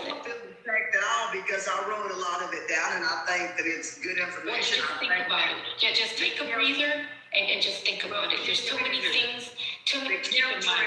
You're not the only one, Ashley. You're not the only one. There's people who are already at that state. Then just breathe, let it resonate, and just think about it. Listen. Just your mind is running many things in your head. No, and we're not. Then if it doesn't bother you, and just let it go then. Hold on, no, what I'm trying to say here is, this is important information, and I think stuff about chemtrails and all that stuff, that is real stuff. That ain't nothing to be played with. I was looking up a lot of that stuff while the folks were talking on the film or the video. The military folks overseas, okay, have reported, this is real stuff, have said they've reported feeling nauseous or other types of things when they walk into certain rooms. And one lady said, I had headaches and all these things. That kind of stuff was reported. But behind that was no sound or music or whatever. So the folks, they believe that some frequency or low sound is what the girl called it, the low sound. Yeah, low frequency. Yeah, I think you can't hear that. And so those things are tangible and those things are real. And so, low frequencies can do things to animals and people and whatever, and those kinds of things if used incorrectly. So if used for military purposes, that kind of stuff can cause great harm to people because megahertz, we're not trying to kill folks, and that kind of stuff absolutely can kill you. So I just understand that information that Area 51 and some of the things on that, exist. There's some declassified stuff you try to comb through here recently. A couple of years ago, the administration, the government, released videos of some weird, unexplained objects. It was on the nightly news, so that's the only reason that I took it through. It's affecting multiple scales, including people's pets. Pets having seizures, animals. You can tell it in the plants, in the sky, in individuals. There's multiple things that are going on. It kind of sounds like a fear factor, but just to tell you in reality, there's a whole bunch of shit going on. And you can only take it as a grain of salt, take step by step, because it's getting close to for them about to hit the switch. And they're literally doing it. And the reason why not right now they're having all the distractions is because they're prepping to actually go full force, because they need to destroy all the systems in order to bring in that system. That's the reason why you see all these giving these truth bombs. They're getting rid of all these people, every systems, businesses. There's planes. That's the new system they're coming. All these planes. People being killed at this point. Chemicals that you miss. Forever chemicals, that kind of stuff's killing people. Those are tangible things I can, talk about, and because that's real. That's part. Brilliant people have also reported finding small particles of metal in their bodies, including parts of plastic. We know that the body does and can retain metal. Synthetic stuff inside, undescribable matter inside of the body that looks foreign, that doesn't belong in there. A lot of people, of course. Including titanium can essentially, when you have a broken leg or arm, titanium really adheres well to the body. It does very well with that. So it adheres well, and it offers rigidity and bone strength without felt. So, or rusting or other things that other metals cause. But now people have said that they found plastic, right, in their body, and those kinds of things. That's a problem. And that is what I think has caused so many problems. I think plastic is the ultimate killer because it doesn't break down in nature. Plastic gets found anywhere, and if you break it down in raw form, petroleum and all those things are found. Do you know why they also have it in the body, right? Because they're basically terraforming humans at this point, and you're a reusable source. I don't know that. They said that, folks, it's been found it's been found in drinking water and even other public spaces. So I don't know about the stuff you took, but I do know that the stuff is plastic is in everything that we do. Correct. In the food and everything, yeah. And you can't. Well, they try it with metal. They try to melt out the impurities impurities, and any impurities, we're not metal, so we ain't being melted and smoltered and risen back up. That ain't happening for us. But they will use you as a form of being terraformed. Did you know that, right? Because it's in one of the books of these individuals. You're going to be a source of also of the same thing. Well, that's the reason why they're putting also plastic and metals, because once your body does it to a certain perspective, you're going to be used as a being terraformed source of energy for whatever shit they're about to use. Well, whatever the case may be, I will say this, is that if finding those forever chemicals and stuff, that kind of stuff, it's got to be outlawed, because when it says forever, it does stick around on this planet forever, and just those molecules are heavy, they bump, they don't break down, and they sit on top of the soil, kind of like permafrost sits on top of wherever it's frozen on top of, right? So it sits there until something else congeals or knocks off, whether that's heat or some other things, such as the earth itself shifting on the tectonic plates. Those are some factors. But what I can tell you is the fact that permafrost and these things still on this earth, that's here too.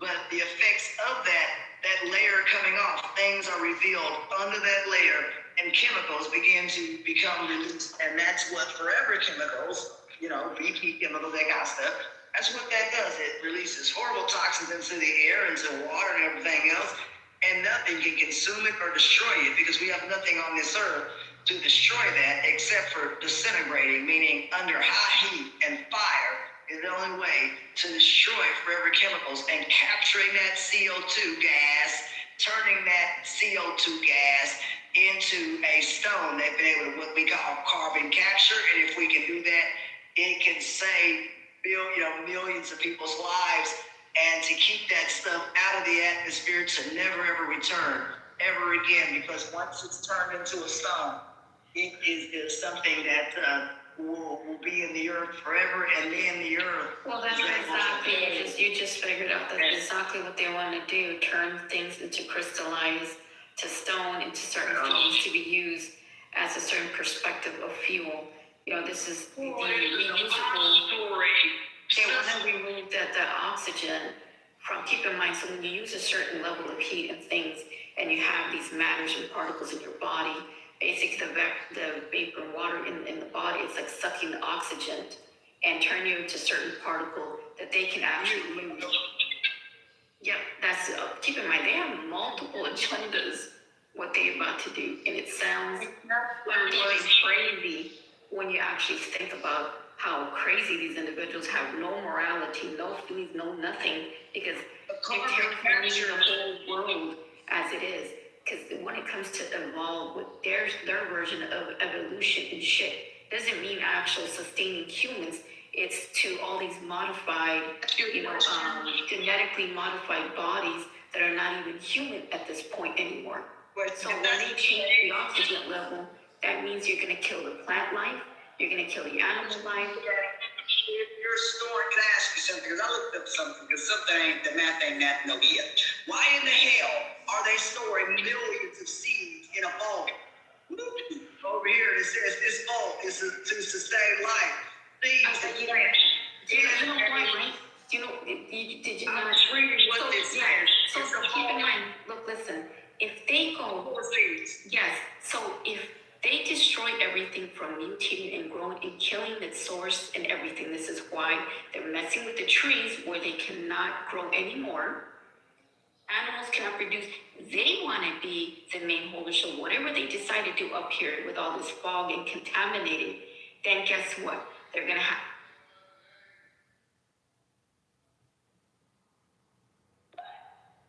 controlled it. We have plants. We have literally kill off the rest of the world and have these so-called domes, which are only breathable, and they can contain, they control the atmosphere, they can control the animals, the trees, the living. This is why, that's what the smart cities are for. We're gonna put it in a white circle like COVID. A friend of mine went to a concert. She said, no, I left. The bubble in the smart cities that they're going to make. That's what the Golden Dome is. That's what the concert Okay, look, the concert I went to, the girls said they were sitting inside of a bubble. Okay, That's exactly what they're gonna do. They have underneath the ocean. They got these bubbles. We're not Military doing has the bubbles down there where they can have whatever that is, brothers and sisters. I'm not staying in no place 1,000 square foot. You know, it's small, right? So you take that and then bring that down to size. That is a diameter of 300 square foot. I'm not living in that as an experiment. If that's the experience, because I sat there, I said, wow, this sucks. No one wants to live in an effing bubble concept with, you know, God forbid you have a pandemic, you all huddle up and close together. Well, the bubble is only going to keep out what's from the outside. But the bubble still, even if you're in there, doesn't still create a perfect world, because even the folks inside the bubble can have health problems and all that. That's your smart city, sir. That's your smart city. Well, you can't defeat Father Time, and Father Time is never lost. So I'm going to stick with old Father Time, because even smart cities and all those things pass away. And Father Time is a metaphor for Satan, right? Because Father Time is in reference to the ancient god of Chronos, right? Brother, I'm just telling you the thing. I don't care about all that. I'm telling you what I'm saying. I get what you're talking about, but whatever you want to call it, age, I'll just call it that. The age of the era does not lose. It doesn't. And at the end of the day, this is when the you thing. get old, They're using technology to control time. This is what the quantum dot biosensors in the 6G, 7G are about. Because light, time, and space are one of the same concept. Okay, all of these are the things that correlate to reality. Well, back to that again. You can't, with death, though, brother, you can't tell these folks stuff. With death, though, that is what it is. That's the ultimate thing. Nothing can defeat that, whatever. Smart city. I'm confused on what are you saying? Because are you implying that you think you'll be able to escape it just by dying? Because this is why they're trying to capture your soul. That's the agenda. I know that you can, because at the end of the day, you can't take nothing in this soul world with you. There was no dang on hearse behind you. But Miss Ashton, if your connection to your soul has been severed, where do you think you're gonna go? Brother, look here. When you, brother, ain't no pickup truck behind you. When you go in that grave, are they gonna dump your house and say, well, Mr. So-and-so, we'd like to take the mortgage here and put it in? None of the stuff talking about is going with you when you die, not your whatever computer. So think about it. If it was that, all right. If it was that point, then what do you think they'd be doing it for if they know that method? Think about it. So right, if you could just die to get out of it. We're saying that, right? Everybody dies, right? So then if it was really death, then what would be the point? They just might as well just hit the button if they knew that already, right? Right? Because they have the ability to kill. They can kill everybody off. So what would be the point? But look here, sisters, look, no one on this earth essentially gives life. A woman gives life through a man and all this other kind of stuff, but nobody on this earth created this old life we got right here, all right? And I don't even, you know, people say, well, don't even say God. Okay, got you with that. But I know the earth wouldn't create me, right? So I can't take credit for that. So at the end of the day, the earth is finite, and the resources on it are not unlimited. Okay, that is the reality that well, I don't care if you set aside religion and any of that other stuff, right? We're on a world that has resources that folks fight over, whether it is water. I mean, hell, somebody talked about blowing up Mexico because they wanted to take over part of the Rio Grande, and Mexico said it was a big argument with all that. So we can't even figure out how to parse the Rio Grande, let alone this planet. We have a long way to go, sisters and brothers, before we can get people agreeing on things, because if that was the case, brothers and sisters, there would not be war upon the earth. God and all religions have said there's been war since the conception of time. There is nothing that is going to change that. Hell, we have a president that said we wouldn't be in war. Donald Trump said that. That ain't even his fault. The world is what it is, war is going to happen. Now, there are some things that Donald Trump may have brought about or whatever, but not every single stinking thing across this earth is one person's fault. That is, I don't care if you're Democrat or Republican, you can't blame one country for the war, that has happened throughout the earth. And so that is something y'all have to. Well, okay, but see, this is the thing we have to understand. That Lucifer cannot exist within this realm. So what he does is that he uses humans, to do his bidding. And that's what's been happening here within the past thousands of years. See, people operate under this misconception that humanity is flawed in some way, shape, or form. No, humanity is not flawed. It's this spirit of chaos that has unnaturally binded itself to us through our genetics. That is why this world is the way that it is. This is why there's so much war and chaos, because we are operating through a limited perspective where we forget who we are through a genetic distortion carried in the human genome. It allows us to be more easily controlled and manipulated into the machinations of Lucifer. What is that in the human? I wrote that, I was like writing human. In the hell, brother, I'm gonna have to look some of this up. I really am. Okay, listen. Hold on before you start. You said human genome and what before you broke up? Wait. First part, I just heard Divorces, please wait. Because of the genetic distortion that we as humans carry, I don't know what reference you're going to be able to look this up with, but the distortion that we carry is when it's correlated to our DNA strands. Okay, the human genetic template is supposed to have 12 strands of DNA, right? That's supposed to be activated when we naturally come out of the womb, or maybe not all 12 are supposed to be activated, but some more than what we currently have are supposed to be activated. So your DNA strands correlate to your ability to be able to wait, just brother, all of your DNA and composition is activated when you're in the context to make it make sense. You gotta let people talk. You keep stopping me. Like that's throwing off my train of thought. Just listen, just wait. Because I'm going to explain it, right? Because your DNA strands correlate to your biological ability to be able to perceive XYZ dimension. So humans, typically, we come out of the womb with anywhere from 2.5 to 3 strands activated. This is what allows us to be able to biologically perceive the third dimensional reality. This is what provides the biological framework in our minds and our nervous system for us to attune to the frequency patterns of this dimension, right? That's what allows us to be able to perceive it and to interact with it. So where the issue comes into play is that we're supposed to have DNA strands higher than the third, right? We're supposed to be able to naturally be able to perceive ourselves in higher dimensions, but we can't do that.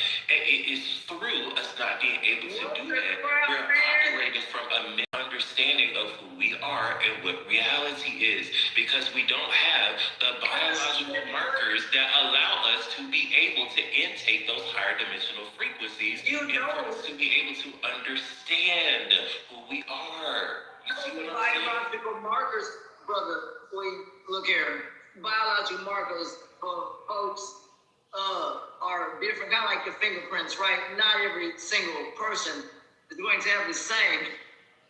God have mercy. They're not going to have the same biological markers. That's all different. DNA for each person's not like someone else's. That DNA is But do you understand the human genome, which is basically the genomic sequence that carries the template for the human DNA to express itself? You know that in school now. You know that in school. Right. You know that in that to what I just said. Well, right? There's that distortion carried in the human genome to where we do not have the proper DNA strands activated. You know what they call it? They call it junk DNA or exotic DNA, right? Those are actually our dormant DNA strands that need to be reassembled in order for us to expand our consciousness beyond this three-dimensional realm.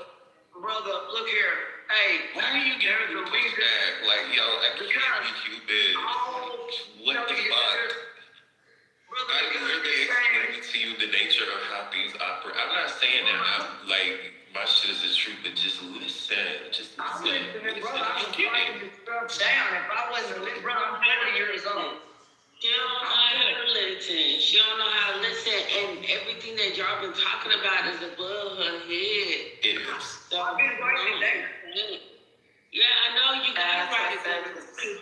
That's why I said what I said. I left it where it is.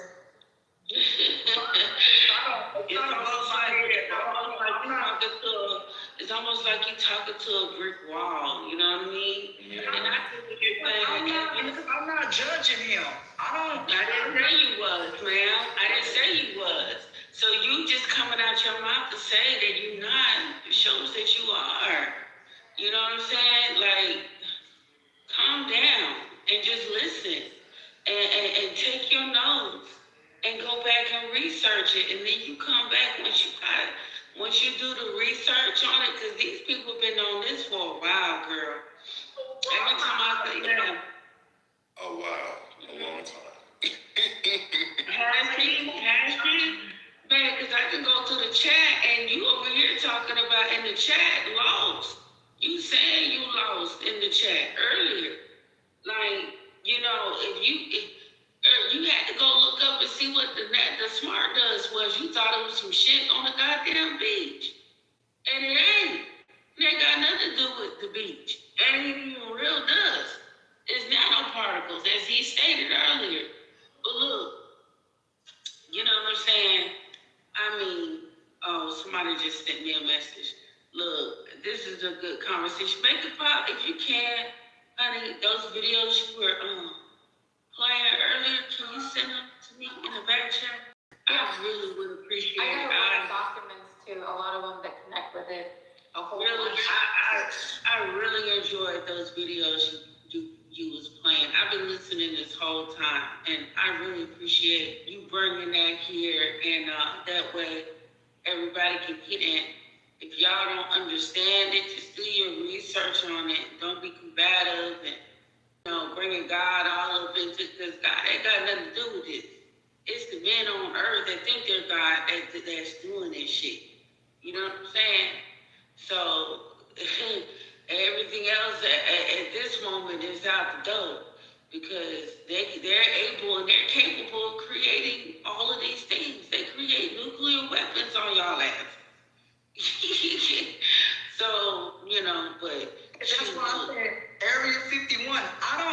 I came here because I had a good time. I enjoyed the conversation. That's why I'm up at 4 o'clock in the morning. You know what I'm saying? I'm normally not up at 4 a.m. I'm just going to be real with you. I'm going to be real, right? I'm going to It's 4 o'clock in the morning, bro. Like, I'm just going to be real with y'all. I ain't normally, you know what I'm saying? So, if I wanted to go to bed, trust me, I would have been done with the sleep. I find this to be a great conversation. And regardless of what people believe, life should be about joy and happiness and all these things. Yes, I do believe that the military has some kind of inferior or some kind of complex and things going on. I do believe a lot of that stuff y'all talking about, because you're talking about stuff from a military perspective and that kind of stuff. And I absolutely get both of y'all and what y'all are saying, because there has been experiments and science done on people that the government really doesn't want to talk about. And in ways now, finally, some of that stuff may be revealed, including the projects and things that were done on Black people and experimental other things that, some counties and even towns won't talk about. So I do understand exactly what y'all talk about. I live in Texas. One of the largest military bases are right here. So if I want to know stuff about the military, you betcha. I know somebody in the Navy, right? So they talk to me about a lot of stuff, and they help me to understand the military complex and how powerful it is. So I'm not sleeping on none of that kind of stuff, and knowing that the might of our military and the money that we spend more money than any other military on the planet. And so because of that, I know that the government here in this country anyway has the propensity to keep things from the public, whatever that may be, including projects, works, or whatever. I'm just hoping that what the government's keeping from the public continues to be played in videos like that, because I did bring up in this room about frequencies and how other people said they were affected when they went overseas. So I'm not knocking none of this stuff y'all was saying at all. I just know that I try to put stuff in a way so that I can understand it, because I have to. The only reason I gave the examples I did is because that's how I understand stuff. I'm not saying that y'all should have to understand stuff the way I do. And that's what makes this place great, because people can think for themselves and those kinds of things. I'm kind of old, man. I'm not here to tell people how they should think or live. What I am here to do is to learn and be open-minded. And I think that's a good old way to be. And you can't go wrong with that. Because let me tell you something, at 4 o'clock in the morning, hello, I would be drinking some kind of coffee or something like that. Not talking on the phone. So you know the best way that we can be open-minded and truly be receptive is to just listen. That's it. And really, it's such a powerful skill. Not even just to listen, just to somebody else, but also just to listen to yourself. To really go within and to listen for just that voice of spirit, that true voice of who you are. Because see, that is your intuition, right? And that is, that light of truth that we all carry within us. It's not just, it's a light, it's a sound, it's a frequency, it's an essence, it's all those things in one. You know what I'm saying? So the gateway to us really being able to receive, the lessons and the wisdom that this reality has to offer us is to be able to just receive it, just for what it is, not seeking to apply a filter of limitation or what we understand it or want it to be, but just allowing it to be. And then what you can really start to just allow things to be what they are in the form of, just any and everything, especially when it comes to people. This is when you start to be able to recognize your true power to enact change, right? Because the way that we enact change is not by force or, it's a co-creative process, okay? We work co-creatively with that spirit within us in order to create and to manifest, okay? But in order for us to actually co-create with it, we have to be on the same page. We have to be in alignment with it. So again, like I was saying, the best way we can do is to listen. Sometimes we have to shut our mind out, because our mind is the one thing that begins us all fucked up. You feel me? Because the mind is so easily programmed, and it's like a sponge. You know what I'm saying? Your mind just absorbs all of these concepts and this, that, and the third, and it doesn't really have any real framework or direction for how it puts it together. You decide how you put it all together. You see what I'm saying? So that represents the issue, right? It's the way that we've just been conditioned to put everything together. It just paints a very blurry and a limited picture. So again, we just need to go within so we can start, really see it and, just quantifying the bigger picture, because that clarity, it can't come from anything outside of you. It just is not possible. It has to come from within. And you have to make the choice, the continued, diligent effort. We have to shift our mindset. We have to shift our habits. We have to just really seek to become a master of ourselves in order for us to really, to attain or to actualize that power that we have, and to use it to, again, get the fuck up out of here. Okay? Because just because you die does not mean that you are guaranteed to get the hell up out of here. This is why motherfuckers been stuck in the wheel of reincarnation for a very long time. You know what I'm saying? Because they didn't remember or recognize who they truly were. And they were unable to use that clarity to get the hell up out of here. So they had to come back. I see what's happening is, with what they seek to do with this quantum shift, is that you're not going to be able to leave at all. You know what I'm saying? Forever, eternally. Like, this is where they talk about hell. Like, this is what they're talking about. You know what I'm saying? It is the place that your soul is unable to escape from for all of eternity. I got another one, a small one, where it's telling you how they're doing the sky, how it's becoming a screen and part of simulation, and how the Project Bluebeam and the UFOs are going to be part of it. This is just a small one. Hold on. Make it pop. Make it pop. It's funny you say that. I was looking at the sky the other day, girl. Them clouds.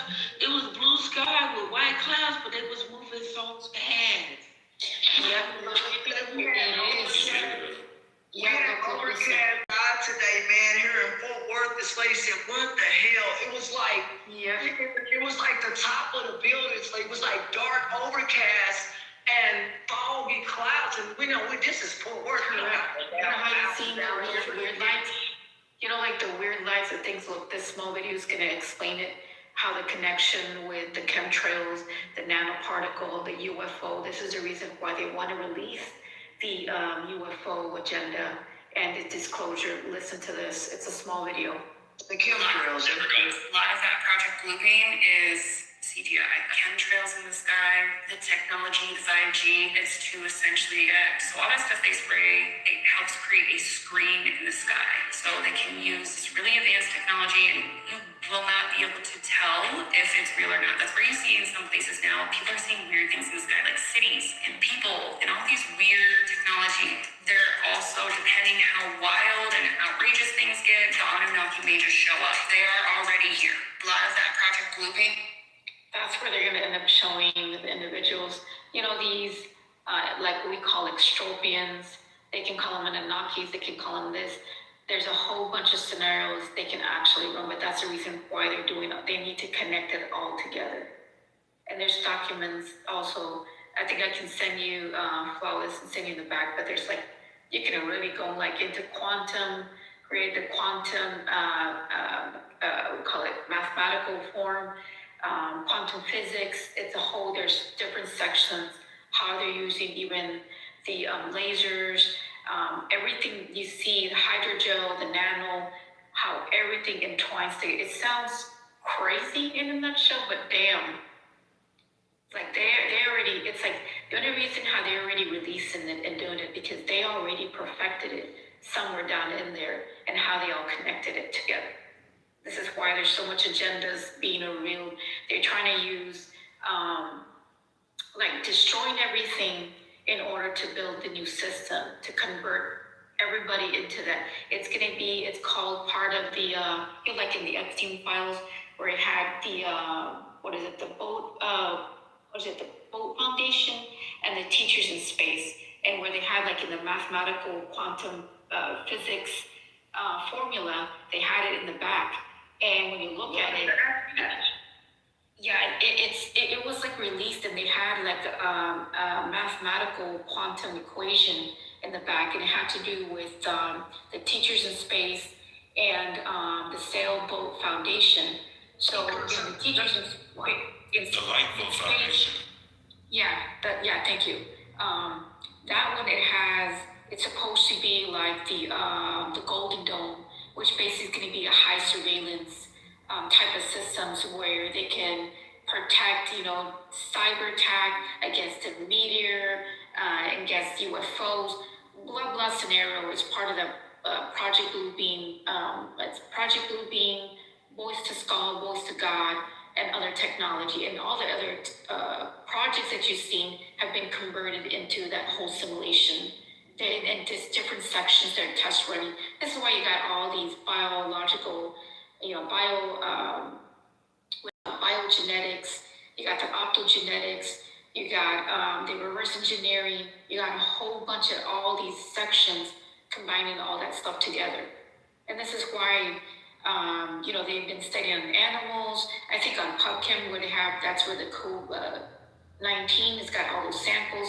It's like you got the fungus, you got all that type of stuff, but what they're doing is they're trying to control it with technology, but at the same time mutate it, and it goes deeper. Like it goes deeper into the stuff they're actually doing, trying to make hybrids. It's like in the VR, AR, CGI. It goes deeper into many levels. Like, damn, it's like it sounds like you're in a movie. This is why they also used, the individuals who had PlayStation, Xbox. All those individuals are also using the MK Ultra and the technology of the flash of lights. How your dopamine and your adrenaline, and they're getting all your data, which is also being transferred into the system. That's crazy. So imagine that in a system. And that system now is the blockchain. So a tangible system is that's a very, it's called the Internet of Things. Maybe you folks can figure that out. What a mess. hackable humans. So you folks should look into that. And so those are tangible things that I'm looking into, because those things are true. Chemical clouds are true. There are clouds that when it rains, it eats into limestone. And someone else was saying that in the other room, that there's some chemical compositions that are happening even with rain clouds and other things, whether that is brought about because of the military, whether there's a problem. And so there's a problem when you got rain clouds eating down stone all the time. That means your rain and stuff like that has also become more acidic. That ain't good for nothing. I'm gonna drink carbon. That's like drinking carbonated water every day. You think you want that every day? No. So that's a problem. That is a problem to water and just life and stuff like that. And yes, our water's filtered and all that kind of stuff. It ain't the best if you've ever been down to the sewage plant at your local city. Yeah, they want to contaminate. I'm not drinking. They want to contaminate everything. I'm not drinking that after I know how This much. is why they're messing with the food. This is why they're messing with the water. They're messing with the trees, the atmosphere, the animals, because they all want to contaminate but control it. But then they want to be your salvation. Yeah, they want to be your salvation and say, oh, don't worry, we got it all manageable. We're going to go to the high surveillance tracking system that we're going to do, buddy. There's not going to be no pedophiles. Reusable coin system, like, name it. That's exactly what they're going to have all in that so-called smart cities, the domes, the golden domes.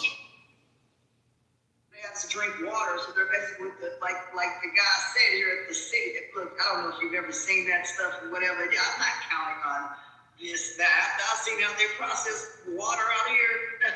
Good luck. I ain't drinking that. I said we don't drink from the faucet out here. Just good luck with all that. So there was at one point does anybody ever see the videos where they couldn't figure out what the gel substance that was being found in the ocean? They were throwing hydrogel inside the ocean. That's what that was. That was hydrogel, yep. Yep, and hydrogel. And there's a document that shows, in Wuhan, they were injecting the shrimp and the seafood with hydrogel, where all these people decided to eat. So why would they? So that they trying to kill you for real, because they said they done found lead and all kinds of other stuff. E. coli. Why the hell you got E. coli in water? All right. So I'm just telling you, when you see how. I worked in food and safety, worked with food and safety, and so it's just like, okay, this is gross. Because that bread ain't supposed to have the consistency.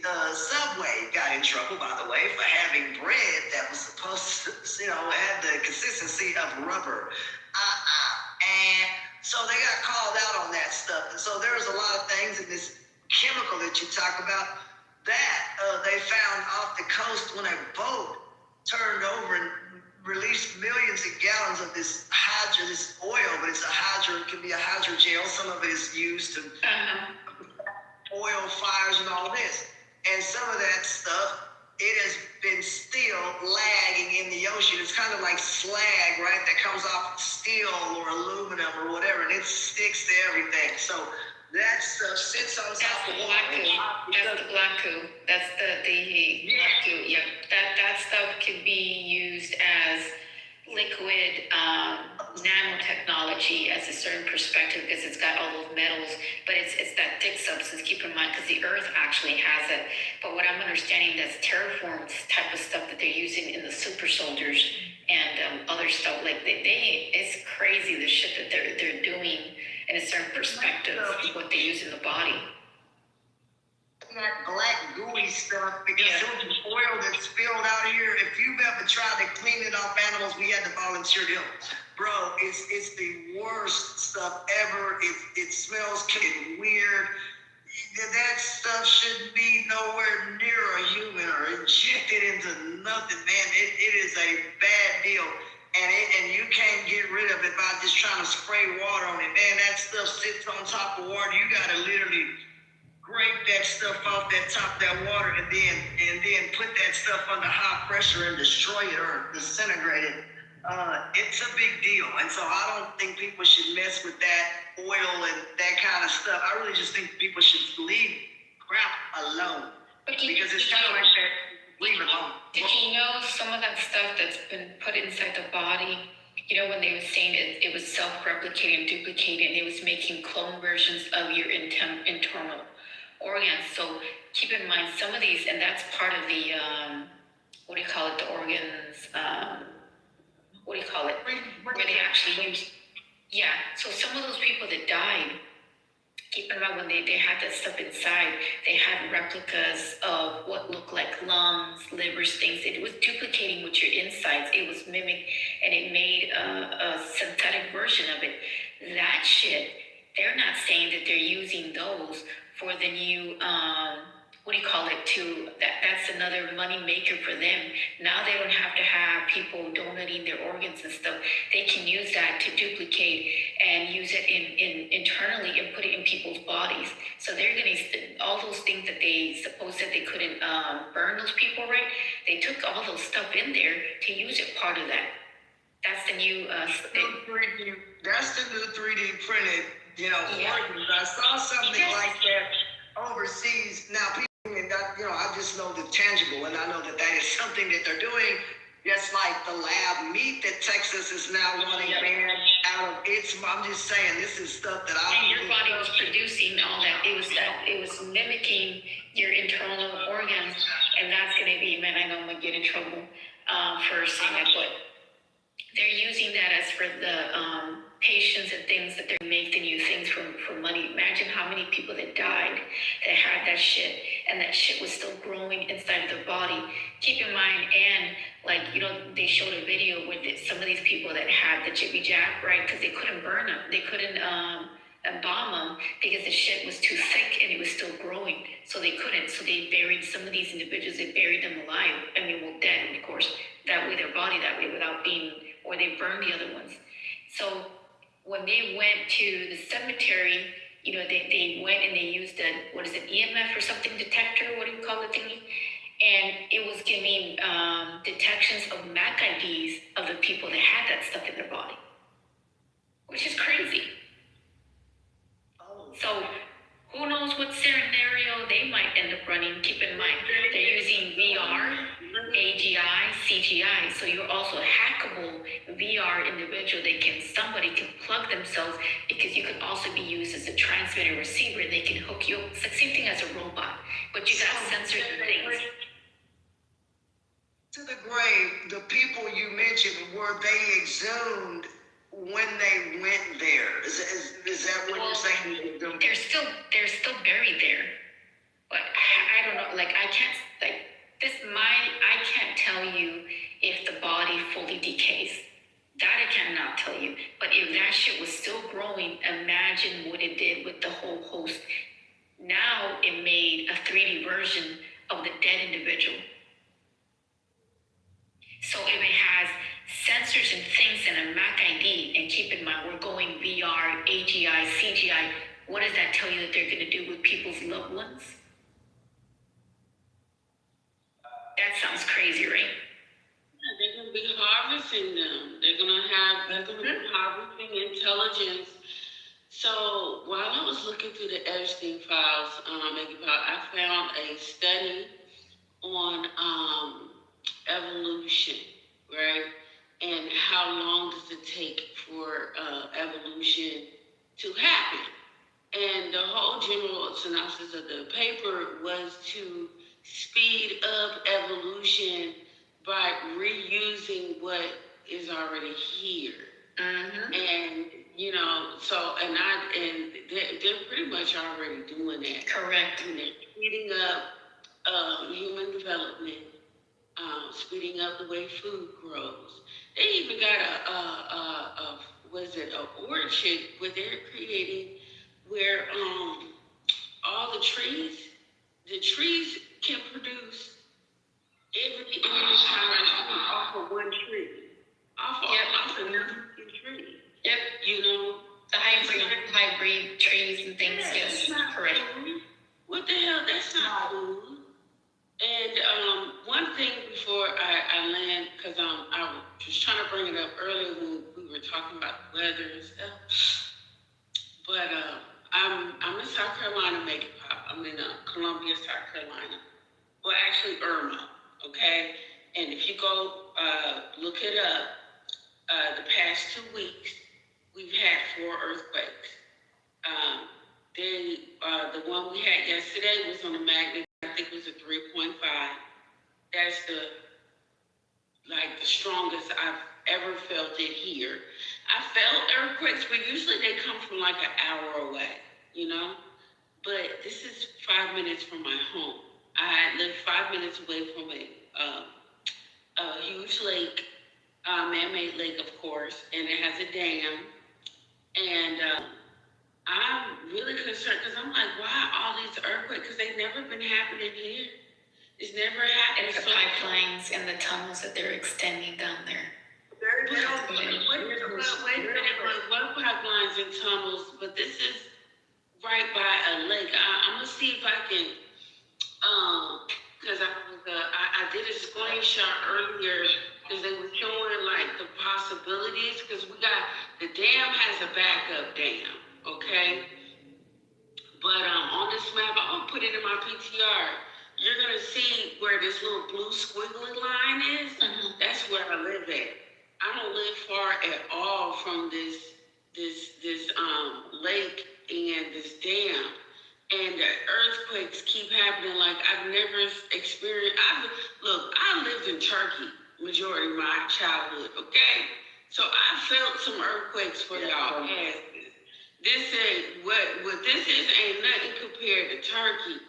But this is very unusual for this area. You can look at my PTR now. That is the map that they are talking about. The flood risk if something was to happen to that dam. If you can see the little blue squiggly dot up there, that's where I live at. So I'm wondering what the hell is going on to where we keep having these earthquakes. The ones that happen like an hour away from my house, it literally happens right around a gold mine. It's a gold mine in South Carolina. I don't think y'all know that, but it's gold here. And that I feel like they be blowing up. Oh yeah, they're mining. They're mining the bottom.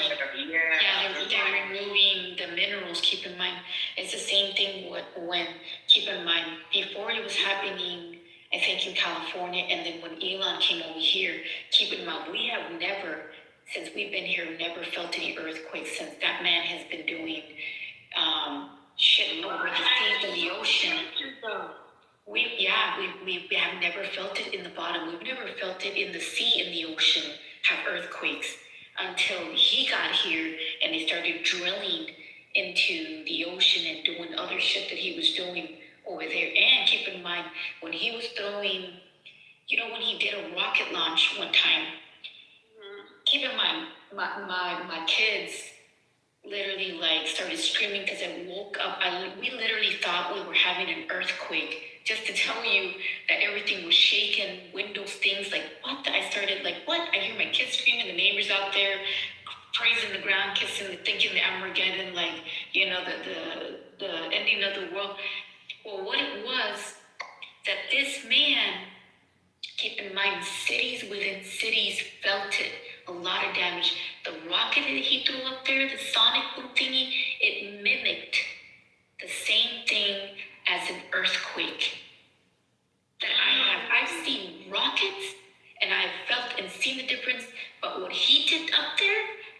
felt it cities within cities. There was damage, like you could not believe it. And he threw a rocket. There's no way it could have mimicked an earthquake, and that's exactly how it felt. Wow. So I'm gonna also send you. I'm gonna also put this other picture where it has the ley lines and fault lines. Girl, I live right on. I didn't even know the earthquakes are happening literally right. You see where that lake is at up in my picture? The earthquakes are happening literally right where the lake is at, and the fault lines, because so it got different fault lines. Let me just go ahead and put it up here so you can look at it. Something Because you'll see right where these lines is at. That's where the earthquakes is at. That's where the lake is at. That's where we're at. Because you got the green ones. You can go ahead and refresh now. You can see it now. But yeah, on this map, these are the lines, the fault systems. So the light green one is the fault line, but these little blue ones is the geophysical inferred fault and a geophysical inferred strike slip fault. That's where we're at. Like, I have a strong feeling like if this thing keeps going, whatever they're doing down there, I don't know if they got tunnels by this lake. Like I told you, that lake, it's been said that it was a black town that was buried under that lake. And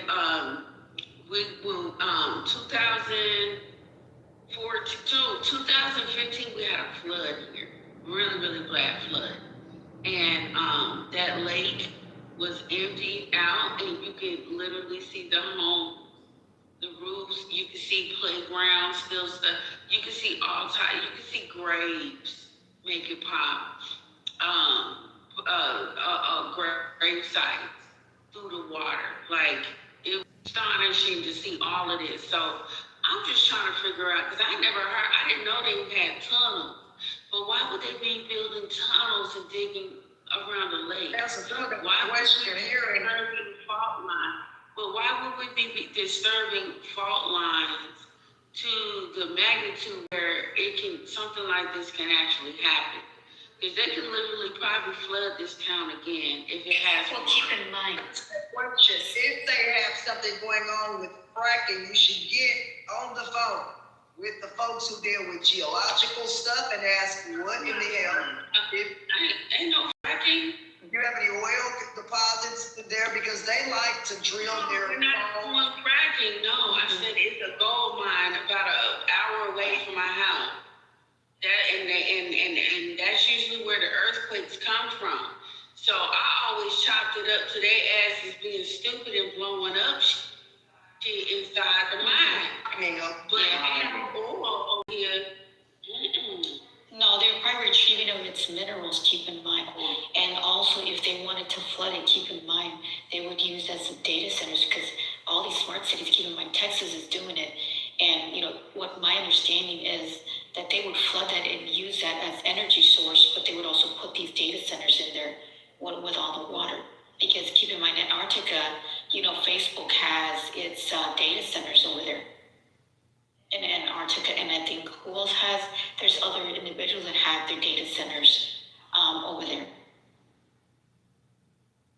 But it's gold. You see, there's, what's it called? No, because I know they have the pipelines and I would have to check.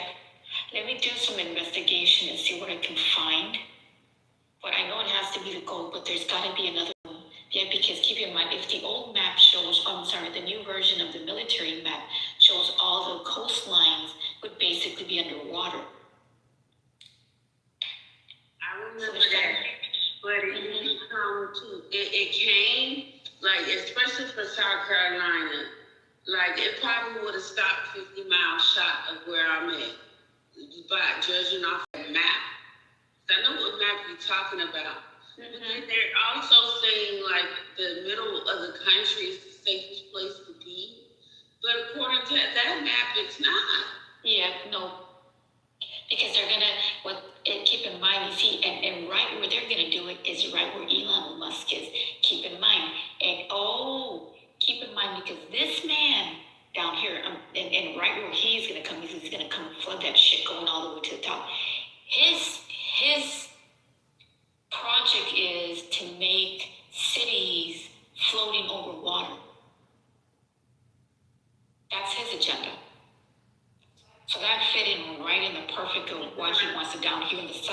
Texas to flood that shit and it crack all the way. That would be his doing.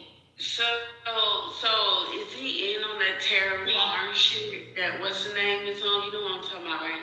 Yeah. Okay. So then my next question is, do you remember?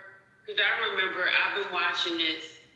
That Africa's been having, Ethiopia's been having these earthquakes, and it's been splitting, and they're thinking like a piece of Africa is about to break off, like according to this study. Do you think that has anything to do with Elon as well? Or that's Of course, it has to be. Yeah, and he's part of it because keep in mind How in the world? What kind of machine? I'm looking at what it is a massive chasm. What machine on this earth would do something like that? I mean, they do have the technology. Keep in mind that man, because if they're working, they have to retrieve all its minerals. And the fact that when we felt that rocket that went up there, that shit wasn't even a damn rocket at this point, because the way it sonic boomed and it literally felt like a mimic of earthquake, whatever it is, they're testing it at this point, which affects everything down here. I mean, there's multiple things that man can be doing at this point. And keep in mind, he also has, I think he has hiring for Tesla for the going to Mars. So keep in mind, he's gonna open a school. I think he already opened it because they're hiring for teachers to go in there for the Mars thingy, from pre-kinder to 12th grade, in where he's gonna open. I think he already opened it up. I'm not sure, because I saw jobs that they're hiring for that shit. For teachers to come in for that Mars shit to teach them all that. Y'all know? Did y'all know that, right? Nobody? I mean, I didn't know anything about him hiring for Mars. I thought. Yeah, for teachers. He's hiring teachers for them, from pre-K to 12th grade, because I guess it's going to be a school, or unless he already has it. I just saw one of the applications for hiring, and it's going to be teaching the children, school, and it's going to be more related to Mars. Helping with the Artemis type stuff as well. I thought he was helping with Artemis and helping to craft a rover project of some sort on the planet. So or to roam the planet autonomously and that kind of thing. So the technology and that kind of stuff is there for the rovers. One of them tipped over. There was one that they unfortunately launched on the moon, and something went terribly wrong. And so they maybe thought it was knocked by something, and so they couldn't get a signal on. But they've got to find a better rover that can once it hits its target, that it's able to stay upright somehow and be able to get pictures of the moon. So I thought he was going to help with that project and helping to get astronauts to launch around the moon. They have a rocket. It was at Canaveral out in Florida. They were wanting to launch that rocket. They had some sealing issues or seals when they did the test launch for that. And so they went back to the drawing board, and they seemed to cover or fix the seal or leakage issue for that rocket. So they're hoping to get that into space in the next couple of months. Good luck. He also has, so the one from Mars, he also has, this is another one that he has listed, because I saw when I was looking for the jobs and things. It says drone technology, weapons, SpaceX, UAVs, UFOs, in the U.S. and overseas. And they're hiring for that department. What is that supposed to mean? I don't know. A drone program where they're talking about shooting drones out of the air. How do I know this? Is because the damn airport got shut down in a part of our state, which ended up on the dang national news, and we're sick of being. Well, keep in mind, his brother is a high-tech individual that invests in making drones, keep in mind. But the airspace was shut down because it wasn't a civilian operation. It was something going on with the military and the town and the state. Because our governor came on TV. Now we get somewhere, because this stuff I can understand. Our governor got on television saying, hey man, what happened back there? We need answers. We're a whole state that was left in the dark. So y'all best understand something, that they'll leave an entire state in the dark. They'll leave the populace in the dark too. The governor of our state wasn't happy. Nobody at that airport there that was shut down with no notice, no warning. It was not a good deal. And the military still today, right, has not given any answers except for to why this one, when we're doing a test to test down drones. But it's like, yeah, but you can test the other thing on the other side of the airport. Well, but remember, like the all the drones. Keep in mind the connections with the pipeline. Yeah, in Mexico. They shut our airspace down, and nobody can get. This is another thing. They shut down traffic on the ground. Nobody could go anywhere, and trucks couldn't get food into Texas and in and out of the state. That's a problem. People yeah, because we've seen them down here, Ashton. We've seen them down here. You know, like in the seizures of the pipelines, and they went into Mexico. So United States military taught Mexico the technology for the drones. So the drones, they also went over there to Ukraine and also distributed the drones. So we've lately been seeing drones over here, but they're too busy trying to blame Mexico. It's them, but it's in reality, it's our military and Ukraine. And they're not saying that. And keep in mind, Elon Musk, his brother is one of the highest distributor in making drones. So he went overseas. I think he went to Israel, I think it was, or is it Ukraine? He went to one of those places and was selling his drones. Because Israel already has their own. There you go. Is so they've got their own. My problem is that when it comes to this stuff, we people in towns, we may not know what is going on, but man, you can't sit up here and shut down people's airspace and all this other stuff and leave entire states and people in the dark. That kind of stuff. I mean, the governor, he's really mad. I don't know if he's gonna sue. He's a Republican, and you know how that goes. It's not cool whether you're Republican or Democrat. It was very, very scary for people out there at the airport, okay? That can never, ever happen, ever again. Not in a state of this size, not in a state that has military installations like Fort Hood and all that. They had all kinds of people scared out here. I mean, I'm here in Fort Worth where they got all kinds of military bases. We saw jets. It was like, well, yep, they're going to wherever that airport. We knew something was not right, okay? And so that can't keep happening. And I ain't blaming nobody for that. I don't know how the airport got shut down. But it scared a lot of people, y'all. Well, they're messing with technology at this point that can mimic earthquakes. They can control the air environment part of it. Like, I don't know, like, we can't sense, and which is weird. Like, they didn't want us to I guess the people that were seeing the, look, this is how crazy it is. So when they had that event that basically had that sonic boom and shit started breaking in, they were trying to sue Elon. Keep in mind, at the island where they had antfills, or they were telling the people to get down because right across is Elon's rockets where they do the launch.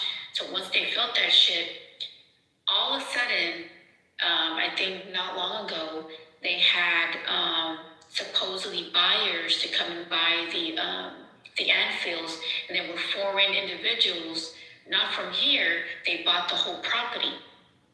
How coincidence, right? Foreign individuals bought the property, and from the launches where they had. And I think within that issues, that stuff happened. And I remember we saw what looked like something that fell from the sky. Next thing you know, like shit started like exploding everywhere. And they said that his stuff blew. But he had some, was it hydrogen tanks? Something that he was building, some tank supposedly exploded, but we saw some shit coming from the sky and his shit. And he's saying that supposedly his stuff exploded by naturally, but that's not true. So whatever he's dealing and messing with is way off from what we understanding that this man is doing. But his plan, his job, what he wants is to make flying cities or cities that float above water. And that matches right within the map. That might match in with the materials that they're trying to retrieve from your land, because they need all those materials in order to be able to drill. Keep in mind to these lands, because they need to moisten the lands in order to drill, so they rain or they have to flood them. This is why they've been getting floods and this type of shit, because they need to retrieve them from the minerals that they have to make it easier for them to drill. That's the only way. So they're controlling the weather off the bat. But I'm definitely going to see what I can find, see what's going on in your land, see what I discover. I'm trying to search all the documents, see what I can find. But I know I'll probably find there's something they're not really telling everybody, but that's the agenda, to flood all the coastlines for the data centers and for its materials. Because they're trying to go with that fusion stuff, basically. That's interesting.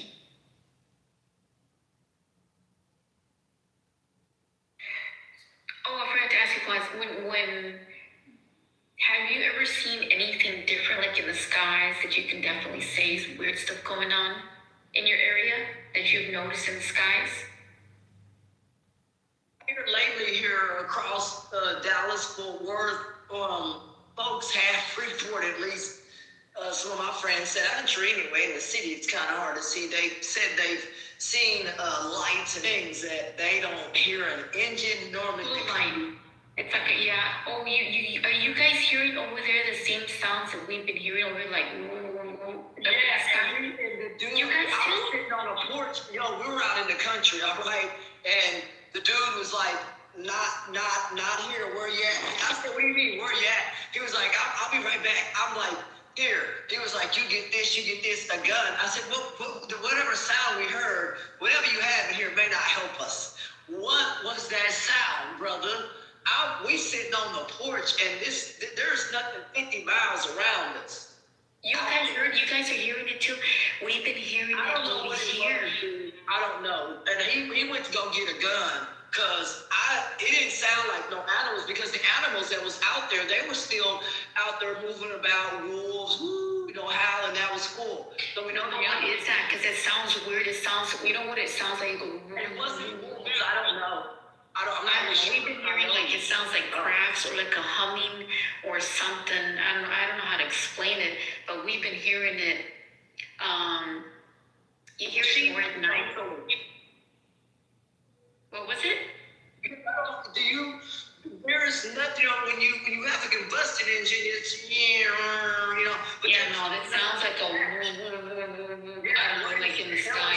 What car goes, I don't even know what the hell you would be driving. But you know who else said that he heard it?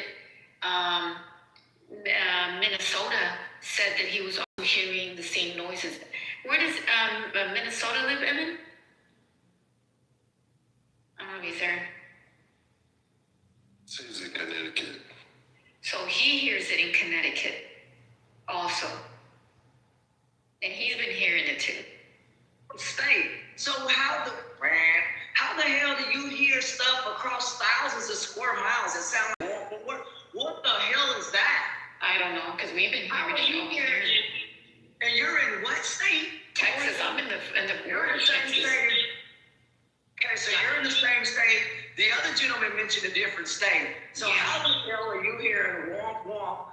It's really weird, because that sound made you get up and go get a gun. Because I ain't, man. But see, it's like, if that's one of them things that all the weapons here on this earth, and we got something out here in this space that's greater than anything we got, oh God, because a gun ain't gonna help. I just told that dude out there. Well, I'm telling you, I don't know which way they're gonna run with it, but I'm just saying, either they're already practicing for that scenario run, the false flag, or it could be the military, or it's something else. But I can't tell you. I can only speculate. But we've been hearing it down here ever since that damn Elon came over here with his bullshit.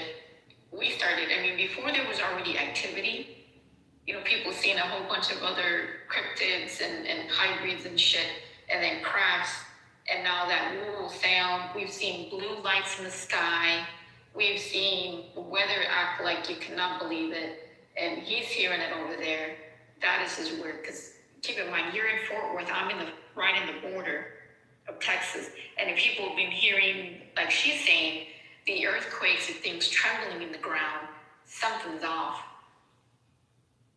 What they're doing depends on if they're really going to go with the disclosure of the UFO and it's going to be them, then we got a problem.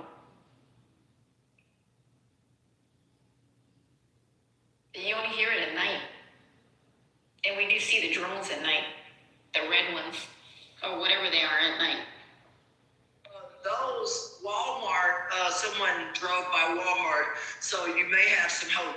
There was the drone stand up at this Walmart, so those may be delivery drones, so you may be okay. Well, we don't have them yet. Yeah, we don't have them yet. They haven't put them here yet. Okay, well, I'm in Dallas, Fort Worth, and so maybe you may not be okay then, because if you don't have them and you're hearing womp, womp, womp, there may not be something being delivered to you. I don't know. And I heard the sound at night too, and it's not during the daytime. That sounds too big. It sounds too big, like something huge up in the sky that you can't even see it. He got in his car, so I said, hey, can we get in a car? Can we take your pickup truck? We gets in this truck to see if we could hear the sound, and as we was trying to go faster, the sound, it just took out like it was like it went vertical. I've never heard a sound like the hell. It sounded like it went up into the sky.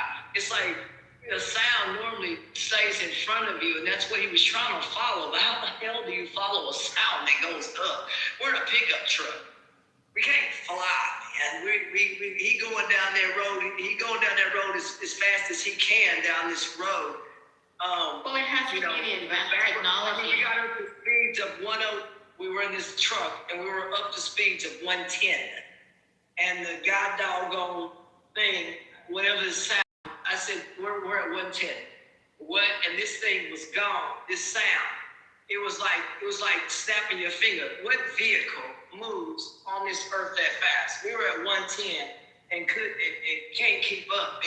He said, my truck only goes this fast, and we can't keep up with whatever this sound is. All right, we were going well past the 110 mark on this man's truck. He said we can get up to 130, 140. But you know what the strange thing is? You know what the strange thing is? That even before, right, when he came, we could hear it. But like maybe my pride is saying right, well, I don't know if it's right for it or before it, but right when we got the COVID, when people started getting sick in the lockdown, I think way before that, we used to hear it. We were starting to hear it. I think Trish, I can't remember where Trish is at, but she also said she might be in that New York area. I don't know where but she said she used to also hear it, the same thing. And this was a couple of years ago, way back when the lockdown started. In New York, she might have gotten thunder snow. A friend of mine said they were walking outside and it was snowing. So if you heard a big boom, she was hearing the same sound that we're describing up in the sky. And I would hear it. It went vertical. We were in a truck. I mean, we going as fast as we can. The dude, first we were running because we wanted to. Dude, we got a gun. We're trying to see what's going on. He was like, we can't keep up. So we get in a truck and we could not. That guy was going. He going fast as that truck and go on this back road. And the sound, I've never heard nothing like that in my life. It moves faster than this man's vehicle. And we're in a car. We're in a truck. We're not running. No one's on foot.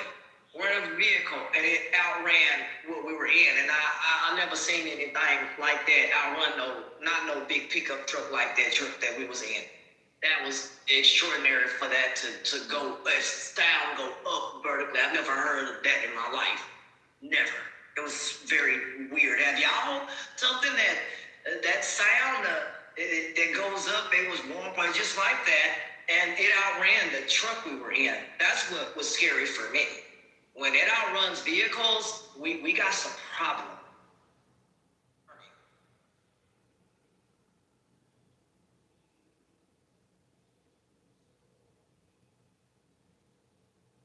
Yeah, I don't know.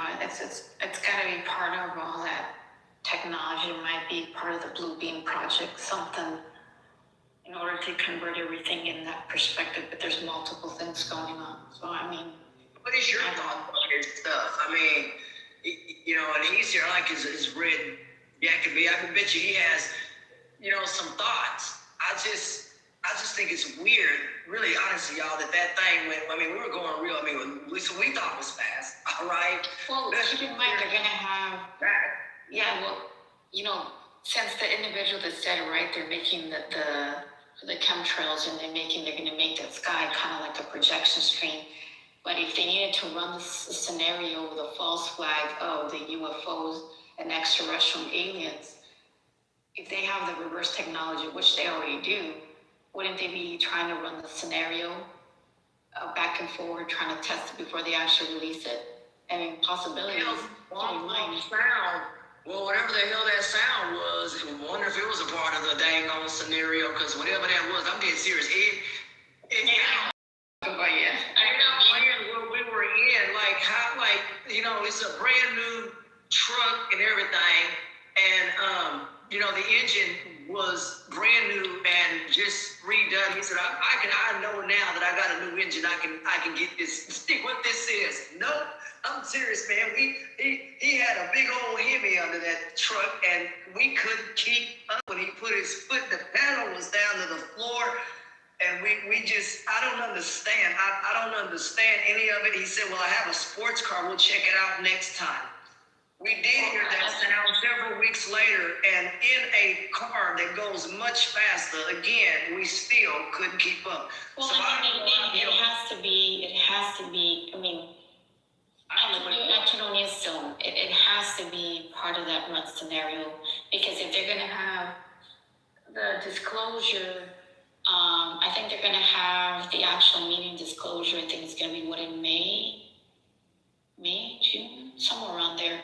And then they're going to have supposedly with Donald Trump is going to have his alien disclosure on July 8th.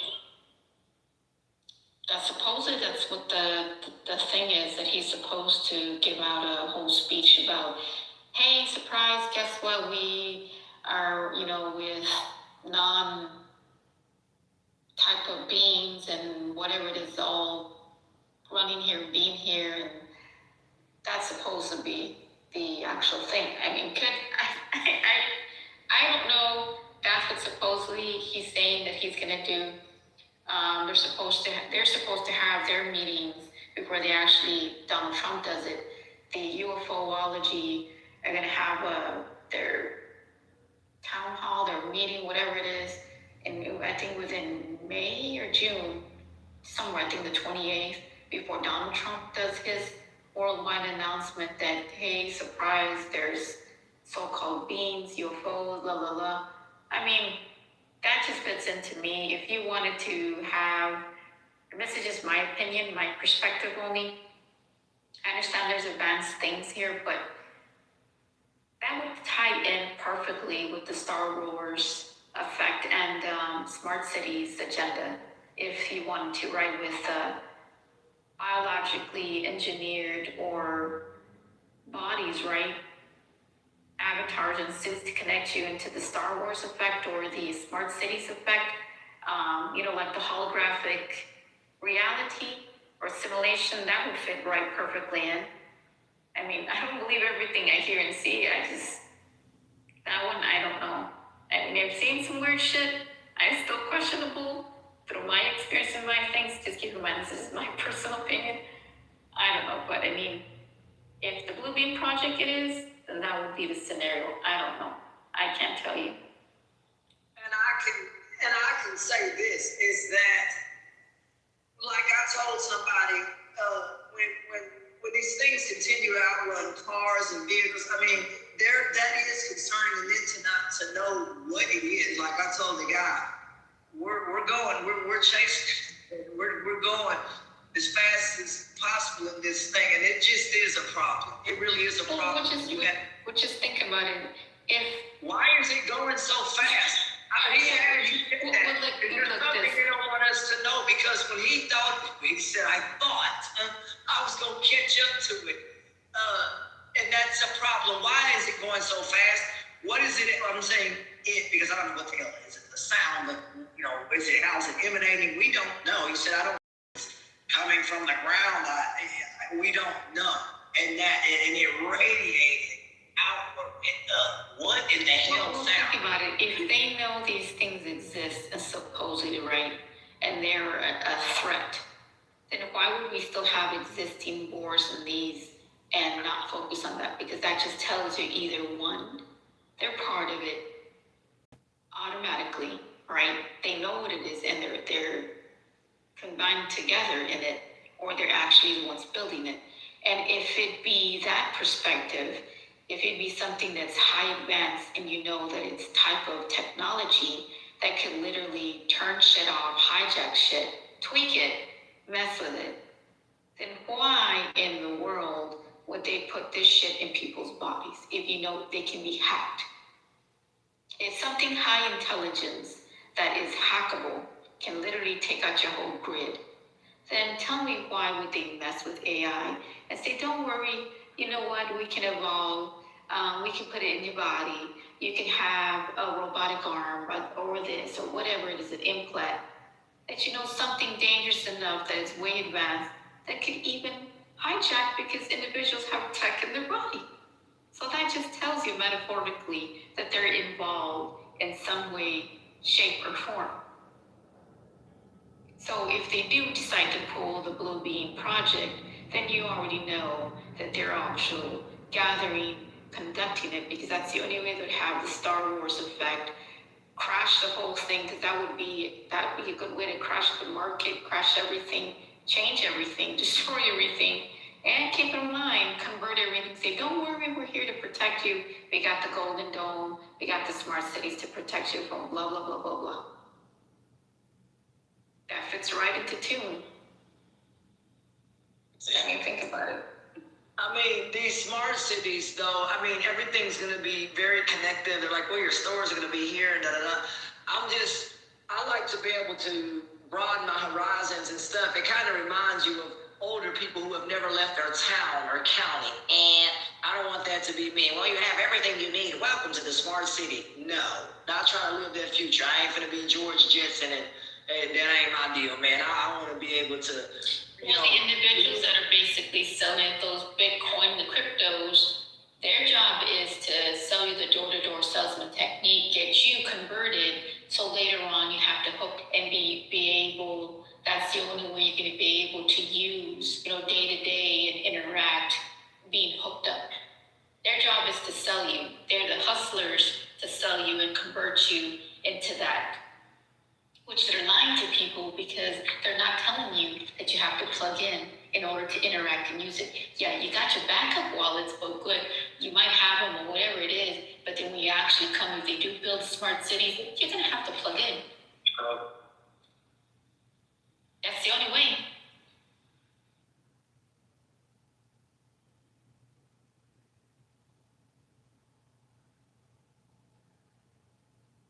Yes, it is the only way. What was it? It may be one of the only ways. And in this world, you never know. Like now, someone has to go to work, not me. The people who take out the trash over there, they're going to work. They're selling this, they have to convert people because you're going to be, it's like a hustler. When they come and hustle you, you know they got to get something out of it, but maybe even some of these dumb butts don't even know what they're actually doing and converting people into that type of system. Well, some of them are not educated enough. They're hustling this shit and making them, but in reality, you're like, guess what, idiot? You're just converting, you're a little bit more further a step in there, converting the whole agenda with people to plug themselves in, and they don't even know that. Like, That's exactly what it is. You have to plug in to be able to access it and use it in that type of smart cities. And then you change, if the stock market and everything else crashes in the banks and things and convert that way, you're going to have to plug in. Because if everything's going to be traced and trackable, and so are you plugging in to use their systems, you're going to have to convert. And that is being tracked by the digital ID, everything else that comes into it, you're going to have to. Let me add this to the for all the people conversation. that already registered, the ones that registered are already part of that. And more further, when you need to actually access this, they're going to need your face recognition, they're going to need your voice, they're going to need everything. They need to know who you actually are to convert into that beast system. Let me jump in this good conversation here if I can. Good morning, everybody. Go ahead. Yeah, the key, I think about my Amish family. All of you guys ever been able to be blessed to go visit them? Be around any Amish, Philadelphia, anything like that? Or Pennsylvania, I should say. So they're kind of in the Amish family, Quakers and those kind of people, correct? Say it again.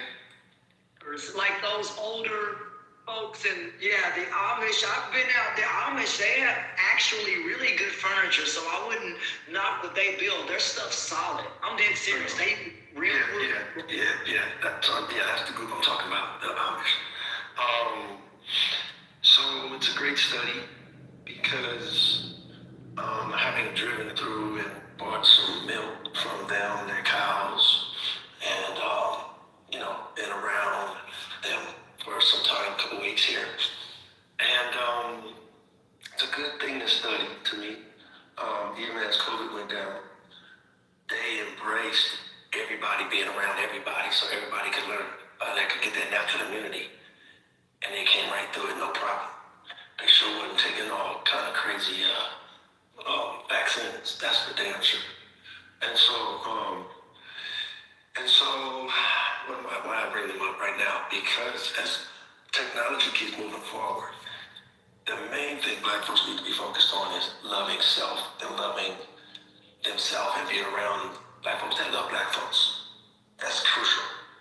And in that, people are going to automatically do work. I bring the Amish up again. You got to take care of your community. You got to look out for yourself. We got to make our communities a better, a safer, and sane place to be. So it starts there. So all kind of craziness. Don't go down over there with them Amish, for example. Ain't nobody running around there doing no drugs and stupid shit. That's not going to happen. Because the community loves themselves. And they understand these babies got to grow up. And they understand parents got to be parents. And they got, they got clothing and whatever it takes. They going to make it happen. And I've seen them. They got, they'll go to Starbucks. I've seen them. They don't get it twisted. They understand to some degree, but it's a great study because they don't get caught in a lot of the bullshit. They're very focused about staying alive, taking care of themselves. Now they're in a very, very modern world that we all live in. AI exists all around them too. People got cell phones all around them too. So it's a heck of a great study, especially for Black folks. People, right? So you also familiar with Mennonite people. Those folks are also in the family you talk about. So the Mennonite people, they're a very people that believe in health and no vaccines and all that too. So I'm with you on this concept. Right on, dude. See what I'm saying? And so they live in this modern world. They live in Utah, the Mormons. What I'm saying is we just have to love each other more. I say that because they don't apologize about, the Amish don't apologize about living the Amish. They don't go around hurting nobody else in their communities in Pennsylvania. They right there, they vote, the voting block and same thing in Utah. It's a very important study because we have certain pockets of our people that look out for each other beyond a shadow of a doubt.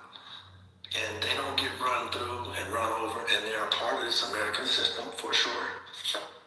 For sure. They don't live in their own little bubble somewhere, but however, they're a perfect example of in the world, not of the world type of thing. And so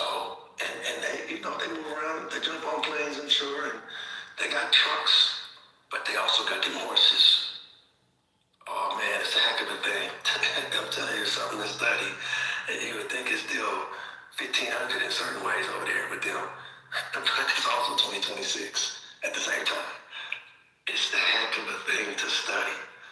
It's what I'm trying to say. And because as we all, they ain't tripping off of who knows them and, and all the technology is going, they look here. They love them, some of them, unapologetically. You know what I'm saying? And so ain't nobody talking about they hating on the Chinese or hating on the blacks or hating on nothing. They just love them and their lifestyle. And they be about it. And everybody gonna eat over there. Trust and believe that they gonna work too. You ain't getting up being lazy over there all day chilling. Shit, you gonna have something to do for sure. But it's a very community-minded approach to life. And ain't nobody talking about they some communists. Ain't no socialists. They just looking out for their people and handling their business. And if the carburetor go out on that truck or things with an old beat up 1957 Chevy, nothing like that. They might have some old equipment and stuff. It's a heck of a study, but they also got some diesel trucks.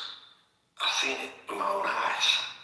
You know what I'm saying? They got them, they got some 18 wheelers and whatnot. They understand what's going to be an asset to their life and what's not, is the point I'm making. They understand, okay, hey, right, and that's why I'm into Starbucks and whatnot, whatever, there's a whole lot to that conversation. I wish but I'm just telling you the bit that I know about what they are. And also, everything around Pennsylvania will come through and buy and shop from them. When you go to their stores, go to their grocery markets and everything you can think of that's in the grocery, they got all that. So, you name it, all the nuts and what? Watermelon that does not have seeds in it. That was another thing I noticed when purchasing food there. I don't purchase watermelon that does not have seeds or fruit. The Bible talks about even these things, and even religious books. People held on to seeds and they put them in the storehouse. You can't store no dang on fruit that don't got no seeds. How does that work out for you? Zero. Not good. Right. So if they have watermelon like that, you don't have to buy it, whatever. But they got. What I'm trying to say is, it's a wonderful model. I'm telling you what I know. And so it's just a heck of a thing. And so I'll say that in the spirit of, we gotta make our own communities a safe place to live. We have to do that. Ain't nobody else's responsibility. They ain't out there protesting nowhere. They make stuff happen. Is my whole point. And they got politicians around them, and they have to be considered, because they are a whole voting block of people. They not involved with the local council people, and again, same thing in Utah. You see what I'm saying? And that's a very worthwhile model, because they're not anti nobody else. They pro stay alive, period. And if you run through Utah, you're gonna bump into some Mormons. Try not to, if you think you can. They about what they about, but they still in this federal, state, city system that we have in America. You see what I'm trying to say? And so all that in light of what I was saying coming in with the AI and this and that. Okay, yeah, they're not some. I don't think anybody thinks they finna terrorize America. You know what I'm saying? They doing their thing, and they right there, full authority. You come through and be about it. I want some Amish carrying card member to have to go get that raw milk from them cows that are grazing in the sand, in fields and whatnot. Shoot, man, they didn't. Hey, man, you can't come over here and buy this. It wasn't that. You know what I'm saying? And shoot, I was going quite a distance to make sure to get that. Definitely off the way, off the beaten path, but I know they understand about loving self and taking care of their own. Beyond a shadow of a doubt. And they've got some stuff they passed down, like we all have, for generations, that they know works. Don't need nobody's co-signing on it. It works. And when all that came down, we all lived through in North America. You came through COVID, you came through something for sure. And this, if you're still here alive and you're on this earth, yeah, you've been through something for over these last 5-6 years here. And so, and still gotta keep overcoming stuff. What people do, that's what humans do. You overcome all circumstances. Our ancestors did it for damn sure. Swamps and all kinds of shit. Whatever. And folks want to hang you from trees, and no cell phones to call nobody and shit. You had to sleep at some time. So it was a well understood life, and it still is. So I say all that to say, you gotta confront whatever it is, deal with whatever it is, and to whatever extent, you're gonna have to blend in. I think what Make It Pop's point was that she had to leave. Possibly, but yeah. I don't see on stage, but anyways. So, it's a heck of a thing, but that love, you gotta be around those that love you and really love themselves. That's crucial. And I don't mean love yourself in a way where you just don't, where you not even take care of yourself. You just want to do as much craziness as you can and don't want nobody messing with you. You just doing, I'm not talking about that. I'm talking about real love yourselves and your body type love self. You know what I'm saying? Like you really understand what good living, healthy living is all about. And for yourself, these cells and these bodies need some stuff. Your stem cells, your telomeres need some good stuff. And they need you to be at peace. And need you to be, there's a lot to that. So, anyway, just want to throw that in the mix because, we're talking on cell phones right now, so that's pretty modern technology, so it's that combination of sharing good data and really putting good energy out and bringing it together because wasting energy today is not the time of the day to be on. We gotta really be focused. Just want to say that.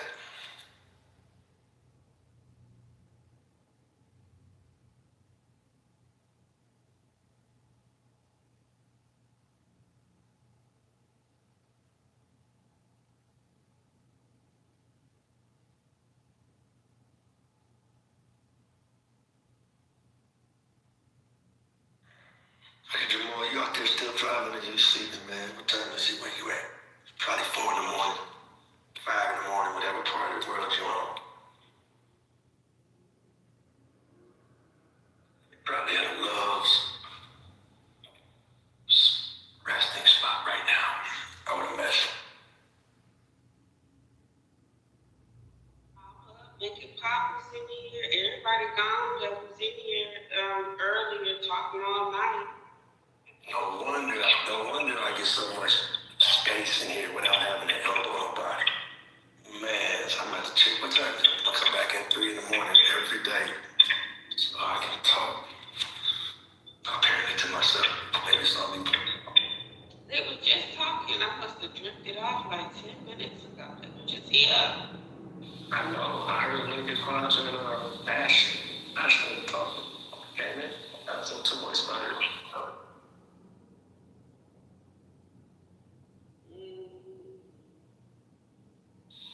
Well, good morning, Florida. Man, I'm about to get up and put the kids on the bus and probably go to the gym. We had an earthquake here yesterday.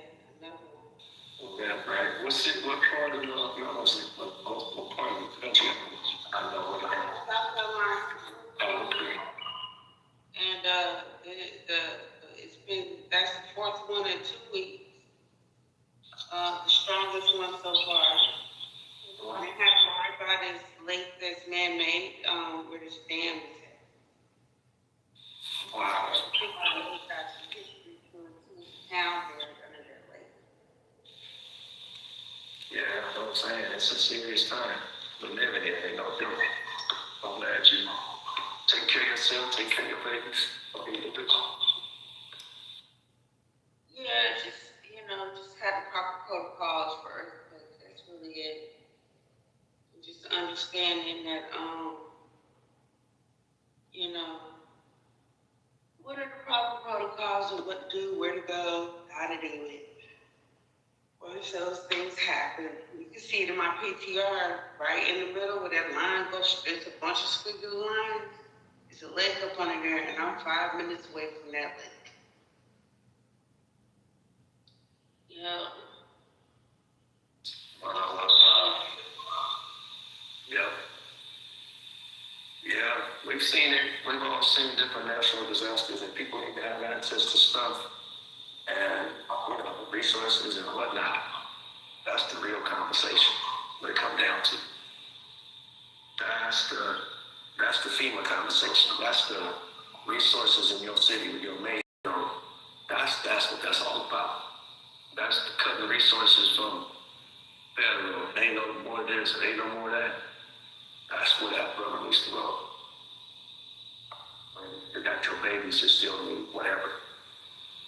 And yeah, that's what it's all about. Yeah. Yeah, they felt the earthquake before. Until now, so usually you don't hear them. I can hear them, and I can feel like a house move ever so slightly. Especially if they're coming from like an hour away. It's a gold mine right here in South Carolina. They be working in. And I think they be blowing stuff up in there, sweet. Mm-hmm. Yeah, and that's where dealing with that kind of thing, the mathematics of whoever building whatever they doing, mines and trucks and bridges and see all that bumps into something much bigger when the whole foundation up under all of it starts to move. That's a whole different calculus now. That's not something we bump into. Like you said. The city is making it's just almost like something is going to happen where they're going to try to make room to do certain shit. That's all. Like in LA, for example, they built that SoFi Stadium, right? Everybody knows in California is known for earthquake and prone and all like that. So when they built that $5 billion stadium, it's set up to where that thing will shift. It's set up to where the walls, if you will, they ain't no real walls. If you could take a look at it online or something, if you're not in LA, you can't just come look at it. But it's like pillars are set up, but those things are set up to where they'll sway. It's not like they're not attached in the sense of they'll come crashing down in a building kind of sense of way. You know what I mean? And it's set up to where it almost will like just be flexible. It's a $5 billion project, but and also I'm laughing at saying flexible, but it's just to create the proper little image in your mind. It's joints, if you will, that can move and maneuver and just without the outward being crashing down. It'll flow down there like water. Making it, I'm oversimplifying it, but just to make the point of they consider that as consider not some of that other stuff if it's just tied to it. Because they had to dig, I forgot how far. Because if you in that area, airplanes coming in right there in Inglewood, coming into LAX airport. And they can only have buildings so high because ordinances that say you can't have it too high because the airplane flies a little bit too low and can bump into your own building. It's that close to the airport. So they couldn't build them so high. So they had to dig down. When you walk into that stadium, you're on the 3rd floor. Because they had to dig down to build. So when you want to get down to the 1st floor where they're playing games and all that, football, whatever they're doing down there, you got to go down 2 levels. Because they had to dig so that the top of the building won't be so high. But they hadn't doing all of that. They knew there may be earthquakes, whatever. So they didn't want to just have 100,000 people, 70,000 people just jacked up if there's an earthquake. So they built that into the building. This is how the technology is today. This is how much wisdom exists. You got to know some shit. If you're an engineer, you're going to do that project. That ain't just let me check on ChatGPT and start building. No. Hell to the no. There's a lot of knowledge that's necessary to do that and to do that in general, but I'm saying. So they had to build that in relation to this conversation about knowing that earthquakes can happen and this and that, and trying to be prepared to weather the storm is the whole point. That's the only reason there is a government, to be of the people, for the people. That's it. Okay, what city, what state? If it ain't about the name representing the people, they gotta go. Shit, you ain't looking out for the people. Playing the children and doing everything you're doing, then they could be in that position no more. You just got to get there out the way because people need shit. Not somebody just messing around doing stupid shit. So anyway, that's the relevance to me. Again, people gonna need to know where to go. The 1800s here in the United States. You know what I'm talking about? That big great earthquake that happened in the 1800s? Sweet. Oh, I'm sorry, yeah, I'm not even that studied up on it, unfortunately. But go ahead, I'm all ears to hear about it. Oh my goodness, you won't get it. Let me see if I can pull it back up in my past. Because I was doing it the other day. Well, probably last week or something. You know, not right here. Water from the moon, no, not right here. We did, let me see.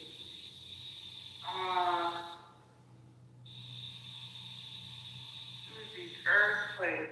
Let me put this in. Let me just put in earthquake, maybe. Here goes the New Madrid earthquake. You ever heard of that? The New Madrid earthquake?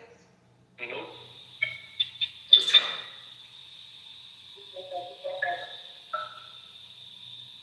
Mark, it got my attention. I know that much. I'm listening.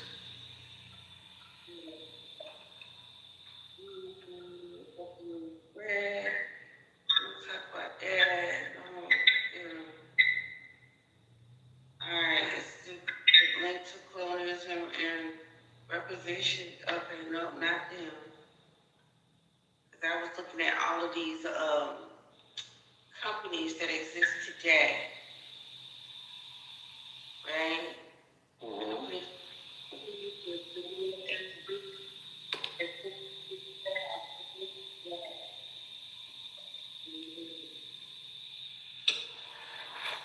So these companies are figuring deals like earthquake proof, so to speak, or is that a talking nation conversation? I was looking at companies that are around today that was around during colonialism. Okay. That still are around, that benefited from it, benefited from slavery, and still benefiting off the back of you today. So the New Madrid earthquake, these were some of the most powerful earthquakes in the U.S. history, centered in the Mississippi River Valley in the early 1800s. So let's walk through it, right? The New Madrid earthquakes, this happened from 1811 to 1812. Near the town of New Madrid, then in the territory of Missouri Territory, dates December 18 to February, December 1811 to February 1812. So these earthquakes lasted for 2 months. The estimated magnitude was 7.0 and 8.0 plus. Very large earthquake, right? So aftershocks occurred on December 16th of 1811, January 23rd of 1812, and February 7th of 1812. Thousands of aftershocks followed for months. What happened to the land? So these earthquakes were so powerful that they reshaped the geography of the region. Reported effects included, of course, the ground deformation, new water features formed, like the Real Foot Lake in Tennessee, that formed, right? Swamps appeared in places that were previously dry. And that leads me to here because they say that the city I'm on, sweet, is from swampland, okay? My little town of Irma is from swampland. And Irma was this town was founded by a black man too. We'll get into that later. The Mississippi River disruption that happened. It says witnesses reported that the Mississippi River briefly flowed backwards. River waterways collapsed and the forest along the river was submerged. So the ground deformation, sand and mud erupted from the ground, and large sections of the land sank and rose. What happened to the people? 1811 to 1812, which is why kids were relatively low compared to the size of the event. People experienced violent shaking that lasted minutes, loud underground booming sounds, trees snapping and falling, campus collapsing, and panic and migration away from the area. Some people describe the ground moving like waves in the ocean. Because the area was mostly frontier settlements, the death toll is believed to be small, possibly dozens, though records are incomplete. If this happened today, the damage will be catastrophic. What happened to the structure? So yeah, we already know this, everything. So basically, St. Louis over 150 miles away, buildings were damaged. You felt it here in South Carolina too, from that earthquake, aftershock, that's that earthquake. You felt it here too. Parts of Canada felt it. And like I said, as far as the Atlantic coast, because the central U.S. bedrock carries seismic waves very effectively, the shaking spread unusually far. So they said they were unusual earthquakes. The New Madrid occurred in the middle of a tectonic plate, the North American plate, and what's called the New Madrid seismic zone. Yeah. Scientists believe the earthquakes happen because ancient underground faults or stress building on old rift zones deep beneath the Mississippi Valley. So yeah, that's that New Madrid. But now watch this. What's up? Speaking of now all of that brings up tectonic plates and looking into, when plates are shifting underneath the earth and whatnot, and fault lines. That's why they talk about California so much about earthquake, because there's a fault line, San Andreas faults and different faults. Those that study and live in that world of technology and understand, they understand all this, and there's little earthquakes happening all the time. Some of them just don't make it to the Richter scale. But when those plates shift, talk about the earth rumbling or the earth like waves, see now, you're talking about the very foundation. And so why is that even prophesied about and talked about? There'll be earthquakes and these kind of things. If somebody knew something way back and it would talk like that. But my point is that as a people with technology, obviously if you had a heliport and you began to feel that going down, if you can get to that helicopter right quick, you can get up off the ground and be a whole different reality up there. You see what I'm saying? You could 150 miles away to whatever, you could. You have enough technology to be able to float around like the Jetsons or this or that or whatever, Paw Patrol. You just jump in this and get on the whoop, whoop, whoop, whoop. But again, if you're on the ground, so to speak, and you or whatever, you got no transportation, you're really stuck. You know what I'm saying? You might get stuck in it no matter what you got. But my point is, there's a real conversation about real things that could be happening instead of just frivolity and stupid stuff. Because time, some understand there's an inevitable elements about this game and about life, and being able to vision and preparing oneself is the whole point for storing up this and storing up. It's just the idea that shit happens. And, the trucks came over and the bridge collapses or whoop-de-whoop-de-whoop. That stuff, the wrong stuff is coming in. So do you have what you need, even locally, let alone wherever locally is, even if you can run to some other place. Okay, you're in some other place, now you got away from that, but now what you gonna do over there? This is the kind of real conversation a whole country should be talking about. A whole city, a whole state should be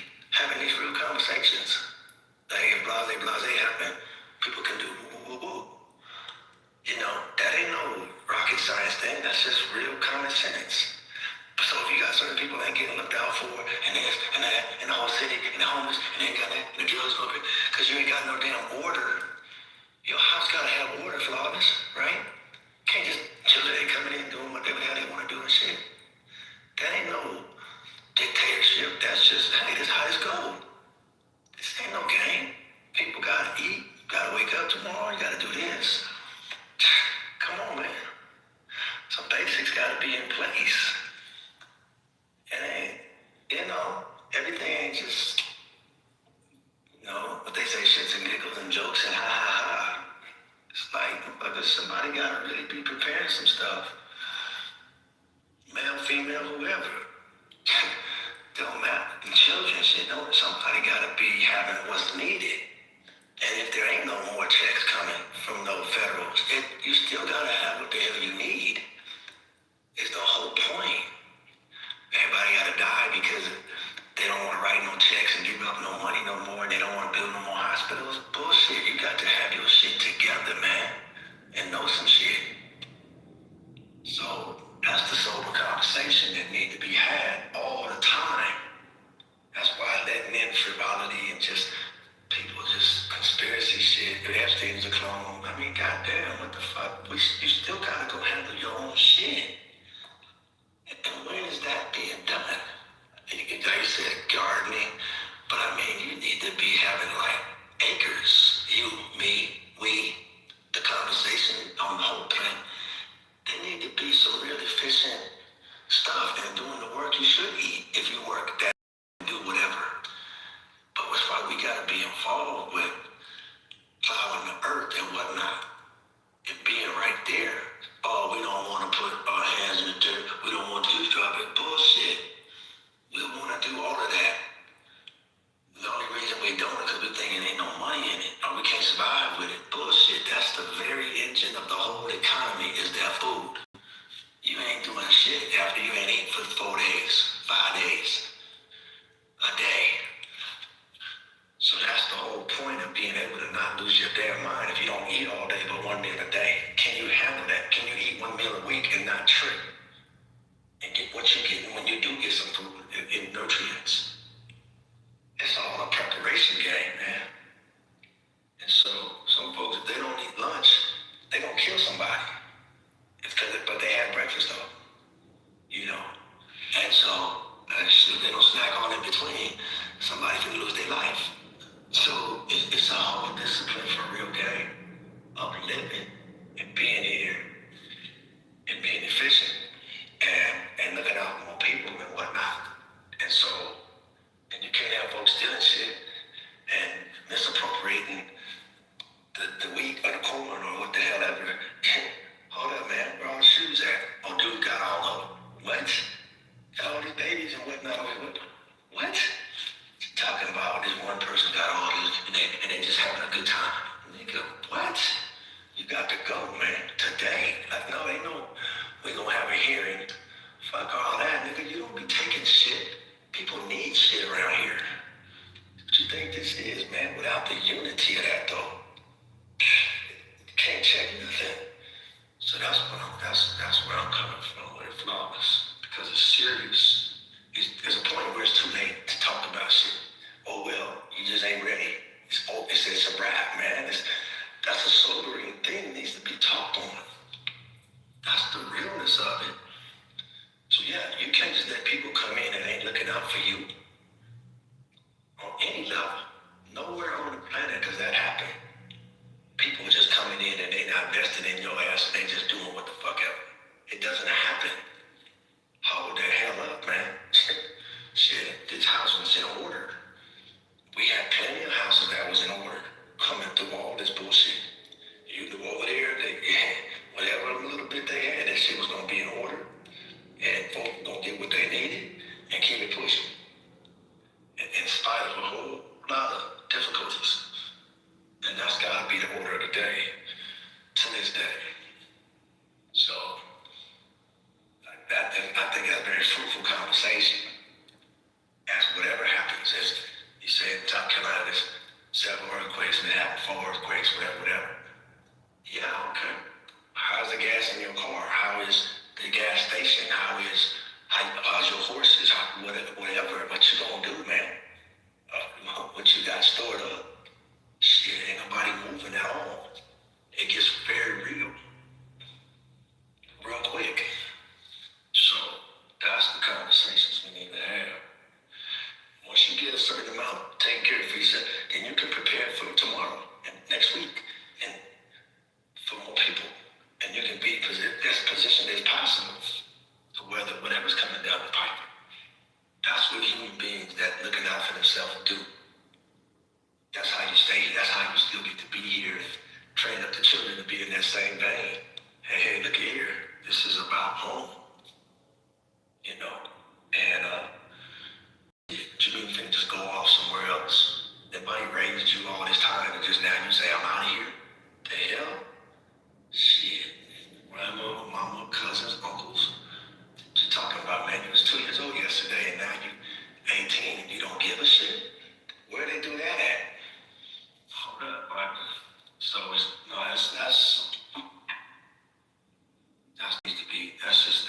think that needs to be a conversation around that.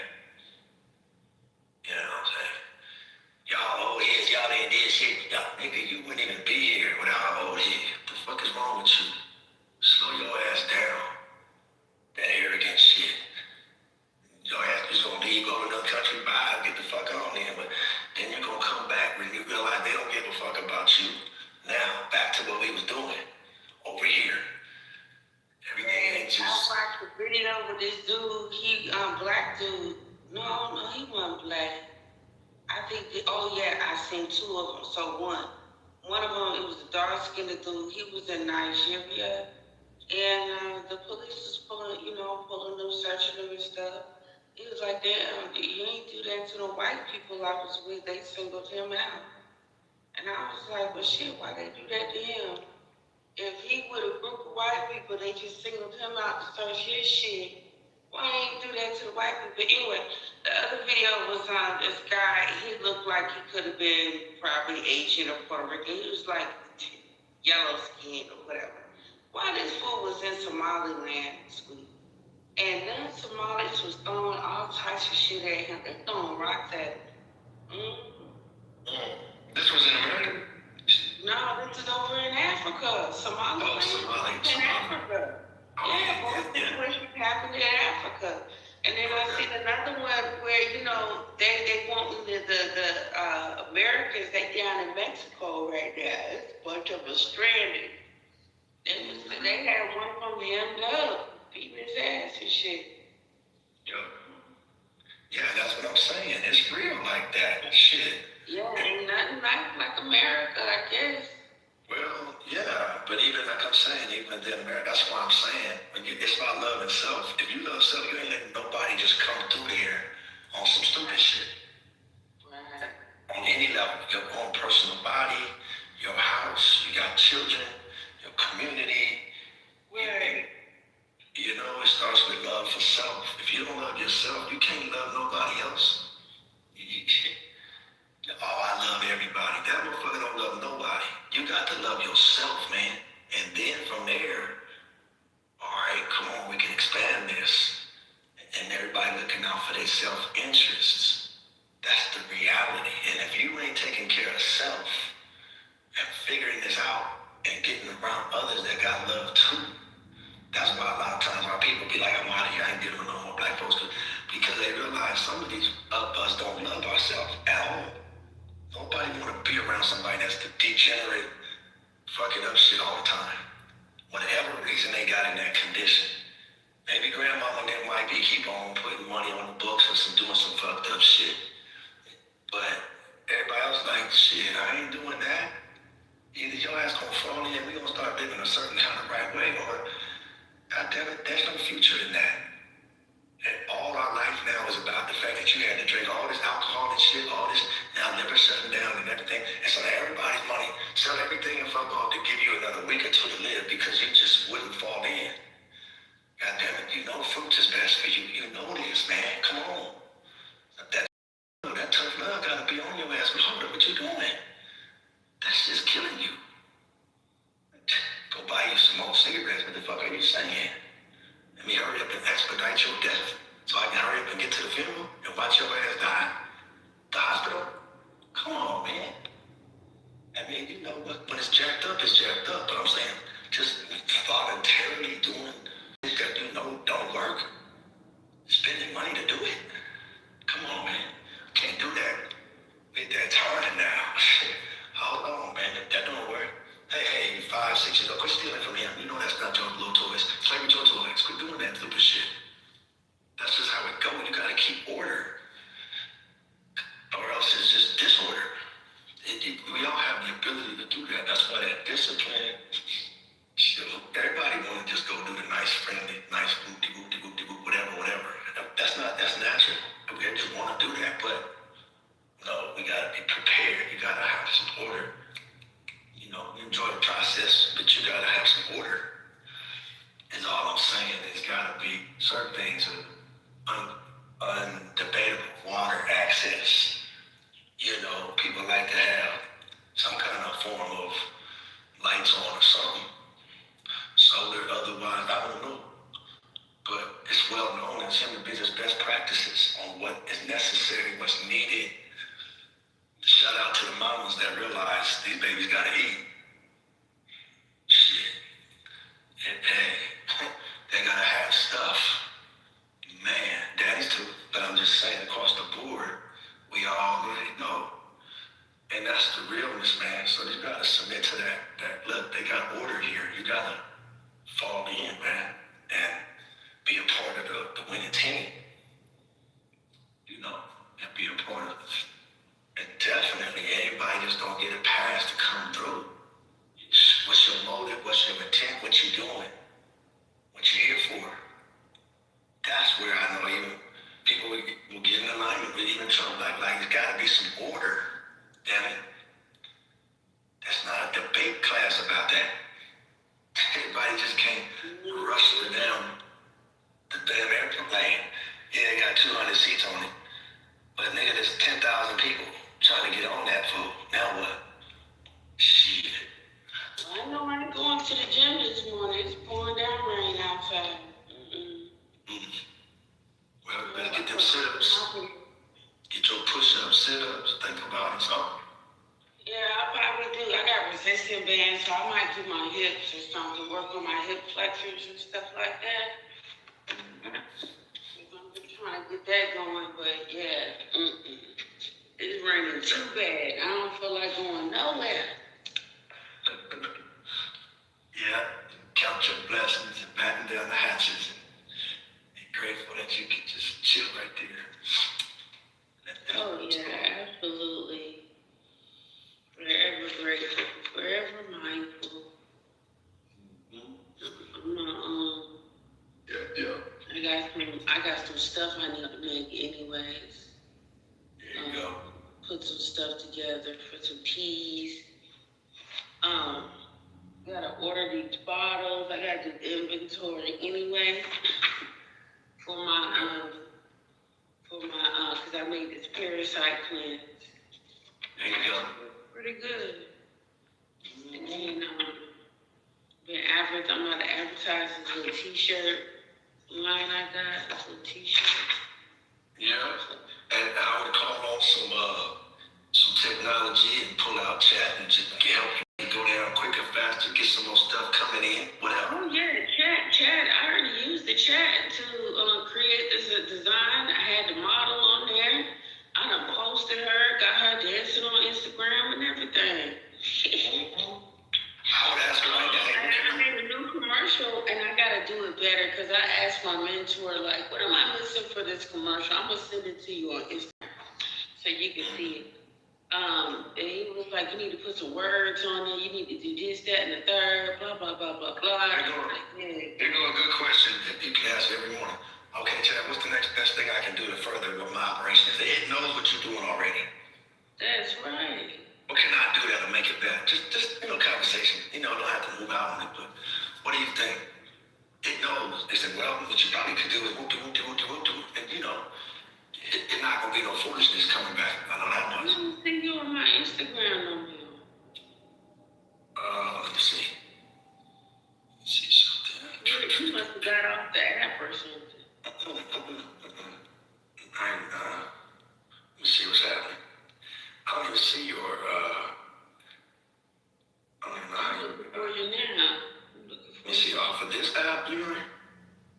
I'm talking about going Instagram, man. I know, right? But I'm saying you can see mine on here. On here is what I'm saying. Yeah, I can see you on here. Oh, you know what? What? Yeah, but I'm on 2 different phones. That's why. Let me see if I can. Let me see. Oh, okay. Actually, I got it. Okay, wait a minute. Let me see something else. I just realized something. Here we go. R-E-A. Also, there's another IG I have. Excellence Management. Okay, I got both of them. I'm gonna send it to Excellence Management. That's you in that car. Look at that. You in that car, man. Okay, man. I like that car now. Let me go back to that page. Who's driving real quick? Hey, good morning. I'm looking for a eater. I don't know what that is. Like you spoke at the Billion Man Bar. I know that's right, sir. They said Omar's an eater. That is a nice car, Mr. Smith. Yeah, who's driving? That ain't you. Oh, that's my people driving. Oh, okay. That's nice. I sent you that commercial. I'm gonna redo it today because my mentor was like, "You're missing words." He was like, "Have some words." It was so funny making it because when I had her lift her armpit was black, sweet. I was like, "Wow, armpit black." So I had to take a screenshot of the black armpit while she was rubbing the oil in, take it back to another app, tell them to clear that mother skull up, like make sure it's like even skin tone. Then go back over. That's because it's pulling from so much data. That's why it's more in those. Right. So you can say something like, look here, take this body of this person and put my face on it. You can say, put my face and just create this whole thing, so you gotta be very clear in how you direct. That's what I did. But see, I created her in OpenAI, right? And then I go to Grok and I use the image part of Imagine part of Grok because it makes 6 to 10 second videos for you. Go look at it. I just sent it to you. Go look at my little ad. And so he said basically you're missing the title name of the product as a pop-up when she first says it in the beginning of the video. Then have the 3 things that help. When I said help swelling, inflammation, discoloration, he said you need to make small pop-up scroll script visible at the bottom as she mentions the when she's doing the demonstration. Yeah, he's like all psych buying triggers. Yeah, so he was like, you did good. You just missing some actual words on the damn screen. So check it out for me. Tell me what you think. And if you think I'm missing other shit, just let me know. Okay, let me see what's happening. Yeah, we'll do. For sure.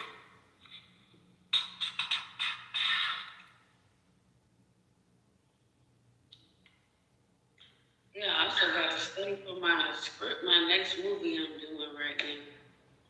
I'm playing a cop. Okay. A detective. I'm playing a detective. All right. Well, I know you're qualified to be a detective for damn sure. Your nosy self. Always peeping in. Don't look in and see what's happening. So I have mastered doing the dance because I dance. So now you can record yourself and upload it to certain apps and take your avatar and have them do it. So now I'm gonna send you the other one I did. That one's actually pretty dope too. There we go. I was very surprised about how that one came out. Just pretty much the synchronicity, just everything about how things is coming along. Like last month alone, I made $400 off of 2 videos. Mm-hmm. Oh, Right yeah. there. Definitely. Yeah. You're gonna get some notoriety and you're gonna get some attention, ain't no doubt about that. And then it's gonna translate. Hey, one thing is gonna always be guys like Suit that's gonna pay that motherfucking money, man. So I agree. So it's gonna translate. No, the men are paying the money. That's Instagram paying me. What you talking about? No, but I'm saying he's gonna hit the He's trying to deflect. He's trying to. Okay. He's trying to throw somebody under the bus. Yeah. Hey, smack that like button. No, damn well. She ain't got 1 penny from me. He's just trying to. What you think about that ad, though? What you think about that ad? I did good, didn't I? Did great. Absolutely. No, beyond a shadow of a doubt. No, that's good. I mean, I'm still working, man. This AI is pretty dope, man. I love this shit. Yeah. So between that and putting my podcast interviews on there, I did an event the other day where it was a lot of people from the city that was there. I'm connected to a lot of people in my city, but it was some folks that was there that had businesses. So I sat down and I did interviews with them to advertise their businesses. Yeah. I gotta put you up on Digital Babes. Look up Digital Babes.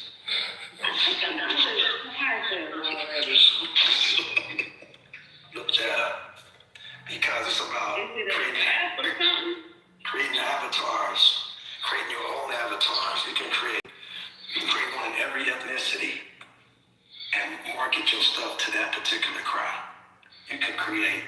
Well, I see a business planner. I don't see an ad. Digital Babes. Maybe I should put app, right? Put app behind it. They got Alpha Barbie and the good Alpha Barbie. Yeah. I have to send you. Remember I said I was supposed to send you the AI for business. I got Lovable, and I'm working on something with that. But Diana told me to use Claude instead of Lovable. Well, use whatever works. What's the difference? I don't know the difference. I just know I created one on Lovable. That's all I know. So I see Digital Babes. You know what? And I'm actually about to join that group on Facebook. Yeah, that's what I'm trying to tell you, and I'm trying to put you up on something major. Been trying to put everybody in the room up on it for a minute, but you're gonna be blown away. It's with Keisha and the creator of that whole story. You on autopilot after her and her husband, who was a real estate dude.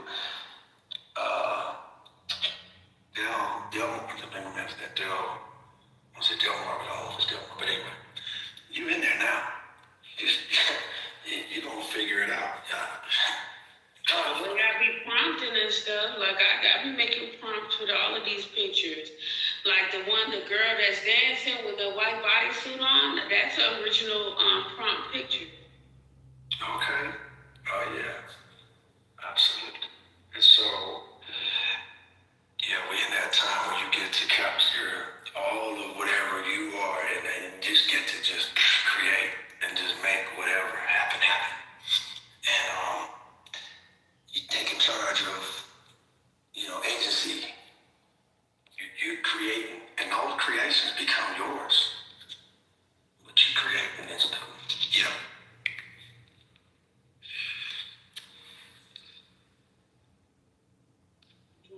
Page, a little group and stuff. That's what I do. You gonna get on there and you study other people's stuff, see what they got going on. Whatnot. You see it raining out there, right? I know. Just put on a light jacket. It's cold enough. Put a jacket on, and it's flooded out here. What's up, Rich Rising Kim? How you doing,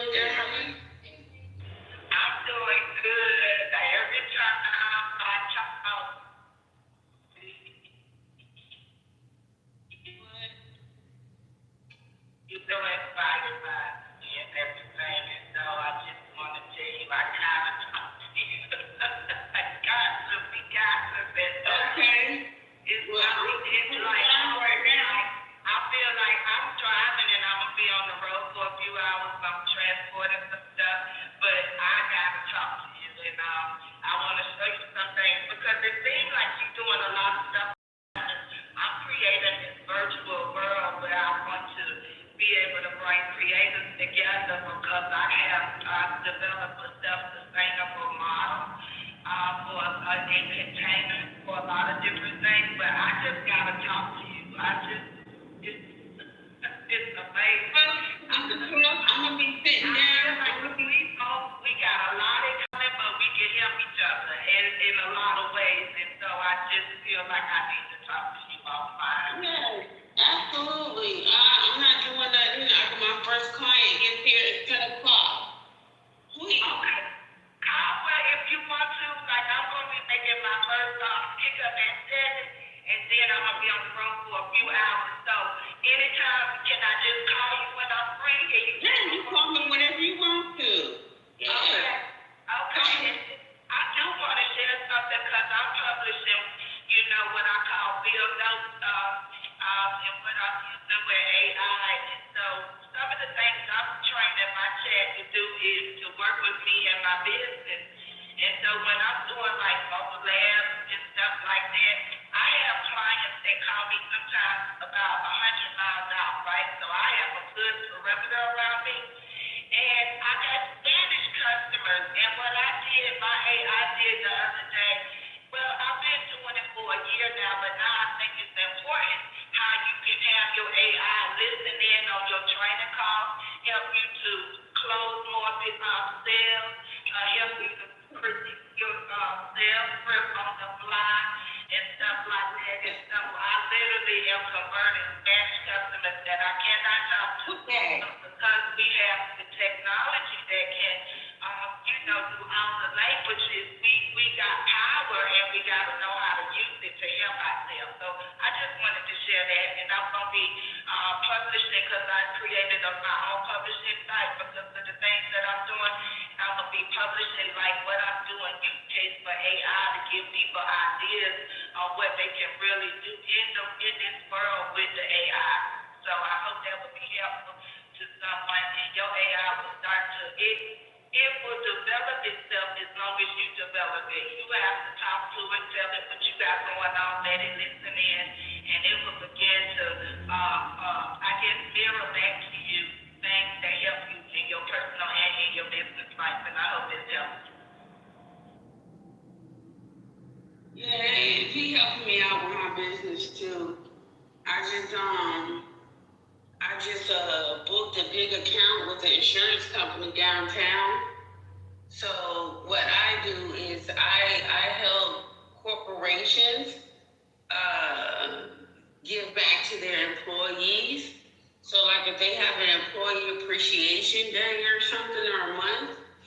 So what I did is I created a company to where you can call me and I'll bring you therapists to give your employees 10-minute massages. So that's, I booked that for the summer. It's 25 people and I got 2 therapists. That's an hour and a half, probably less than an hour and a half, that they will be massaging. And they're gonna make some money. Shoot. Sometimes we use students. Students really need these type of they really need help with this because they need credit hours. So I'm helping these people get their credit hours so they can graduate. And you can't pay them. You can't pay the students because they're not allowed to get paid. But I think getting your credit hours is very important for you to graduate. So I just booked that. I use my ChatGPT to scale the market in my area to figure out who should I contact and for HR and all of that type of stuff to get myself in the door. And once I reached out to the people, they started emailing me and calling me back. What's the rate? How much is it? Shoot. Not only has it helped me do that, but it helped me get my license, y'all, to teach massage therapy. So my best friend, she's over the massage therapy board at the college out here. She's moving, and she just asked me if I wanted to take her place. I said, girl, I don't know if I got time for that. She said you make up your own hours. You don't have to be in the office. You can literally do this from your house. I was like, wow, this is dope. This might give me a good experience on teaching and leading a whole, department to where once I get ready, because I'm going to open up my own massage school. That's what I'm going to do. I don't care if y'all think robots is going to be doing people massages in the future. People still going to want human hands on their back. If you don't, shame on you. That's a fact. Yeah. Who wants a robot pressing and needing? There's no love in that. It was so funny. My friend came to town over the weekend, and he was just telling me how he couldn't lift up his arm or none of that stuff. He was like, man, my shoulder, my arm, he was just crying, complaining. I was like, come on in here, let me love on you. Let me love on you for a little while. I'm talking about, once I got done, he could lift his arm. He was happy as fuck, y'all. He was like a prince. That boy was dancing, moving, touching his toes, jumping jacks. That's rad. And I was like, stop moving, you're gonna undo what I did. He was like, man, shut up. And he just went doing jumping jacks on me. Like, yo, this is crazy. Y'all do that all the time though. Like when I fix you, y'all get up and test it out in front of me and jumping. Like one dude, he just started bending his knee, and he started jumping his knee and stuff and going down to his knees. I'm like, stop. And they be done pull the muscle, and then they gotta go to the hospital. Nah, they'll be all right. They'll be okay. They understand. Like people, once you start going to get treatment, people start to understand that your body is like a car. Like, how many miles do you have to go before you need an oil change? That might be the same amount of time you need to go before you get another massage. Seriously, man, it's flipping. It's called maintenance. Maintenance. Michelle, I'm gonna say everybody can't massage, and you know that it's the art. It really is. And so if you don't have a good experience, or you got, I guess, issues with people touching and manipulating your body, then that's the problem. Because I'm a massage host. Like, I believe in it, and and stretching and all of that, because we walking around all tight and knotted up and sitting, we wasn't supposed to be that way. And so the idea that massage is a healing art, and everybody can't give good massages. No, we just sitting over here saying, oh, I can't wait to get on her table. I'm just thinking about it. Projecting over here. So, but yeah, this is healing is a part of the journey of becoming. And if it's not on the top of your list, it should be. It really should be. Michelle, do you guys have a place out there called Stretch Lab? They have them, and Massage Envy has started offering stretch services as well. Oh, they do. Mm-hmm. Yeah, see, that was a part of my modalities. I enjoyed doing that when I was doing massages, staying in the hot zone, and I did my own thing, and I saw amazing results. And so I know that everybody can't give massages, and you wonder, it's the art. And you gotta go and get different types of training through the continuing education units. And I heard you say that you've already credentialed for that. Yeah, I offer a class. I have a class I'm actually uploading right now to Udemy, and then I'm gonna put it on school. Once I'm done with that, I'm gonna create some more, and I'm gonna build a website so people can go and just find everything that I offer on there, and you can take the class from my website. Yeah, that's good. And do they still have places like the NMTI?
everybody requires you to have a license. It's real intrusive when you think about it. How we're forced to stay in compliance. I think that's because people like to sue each other over shit. And then also liability and stuff. You know what I mean?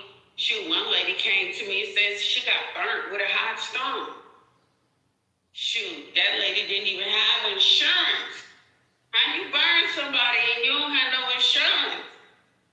You gotta have the liability insurance when you do this type of stuff. So, I mean, I get it, but I also be looking at it like, you know, it is what it is.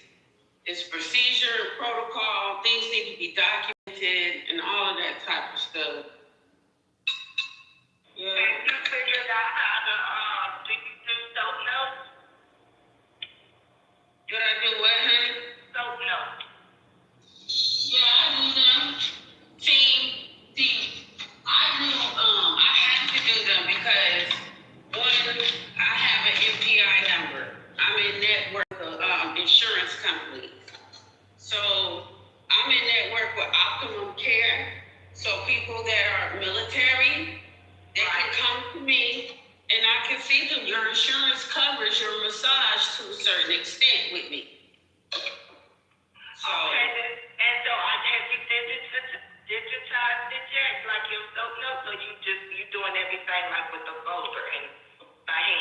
oh, no, girl, everything is on my little website I got. Okay. Yeah, I don't have to do nothing. The soap note process. Well, it's all done in the app. So, like, it's called massagebook.com, right? And you get on there, they also advertise you. They put you in a Rolodex. So if somebody looking for a massage near me, that website might pop up and you just roll through the Rolodex, look for deals and specials. But within my side of the app, you know, you do your booking, I create my buttons, and it has the soap notes in there. Man, it's all mobile. You can get online on your laptop and do it. You can get on your phone and do it. It's really, really easy. So why don't you create an ebook to teach other people, especially that want to be independent contractors like yourself, how to do what it is that you do and create you an ebook so you can sell it? Because that's smart. You got intellectual property that you can sell because you're doing it.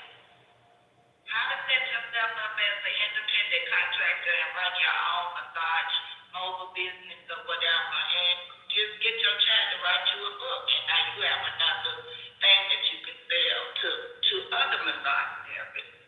That is true. Yeah, and if I get this job, show them about the booking software, then you get them on your list, and when you do your continuing education courses, they'll consider taking your courses, and so you gave them something, and then now you can just keep feeding them. But yeah, that would probably be on my website. Like once I create, because like I said, I do the continuing education courses. I could just make that to go along with it. Yeah, how to start your own mobile lab or mobile independent business. We give you the inside scoop and the truth. And you just But see, the thing is, a lot of people see, and this is a hard game to jump into, because a lot of people are impatient. They don't understand, they don't understand pricing. They don't understand, like sometimes you gotta put yourself out there to get something back, because people not gonna give you a chance. Oh, that's a massage. Oh, it's $100. Yeah, no. But if you know how to advertise and market yourself, you'll get people. So I've been on Groupon for 4 or 5 years now. I've seen thousands and thousands of people, and I gained a lot of return clients off of Groupon. Yeah, it was so crazy. Once I got this what do you call it? This deal with the VA. Once I got the deal with the VA, I took off my Swedish and deep tissue off of Groupon. and I ain't missed a beat, y'all. I ain't missed not one beat.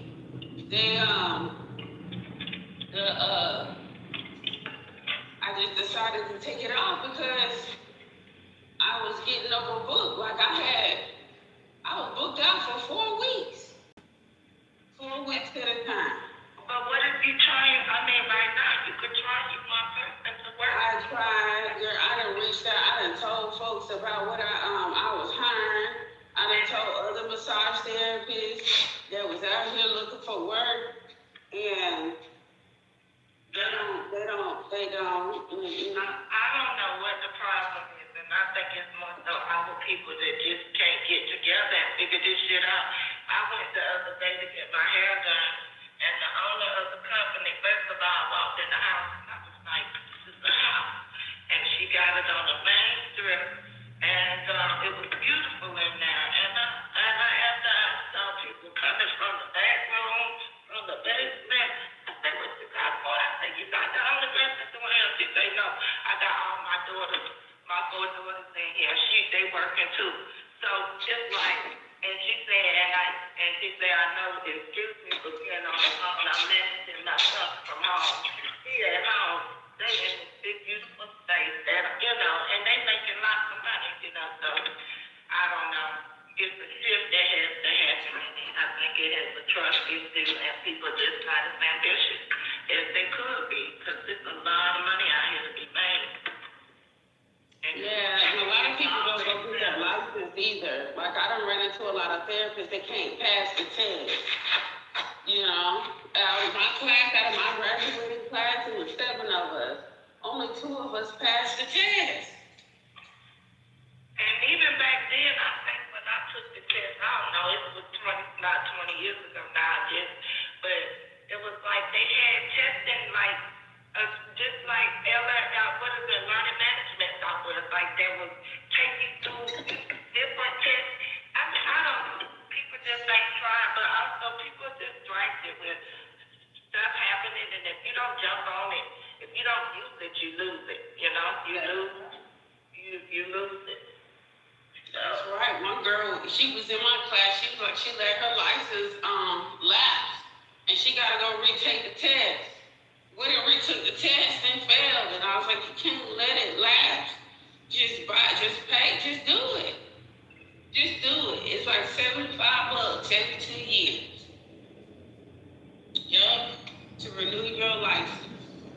It shouldn't take all of it.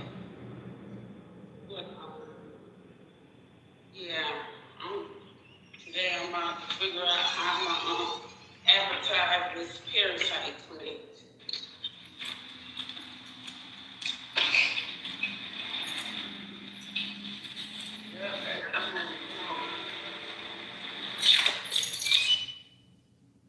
And then I gotta figure out about all these ceiling fans in my house.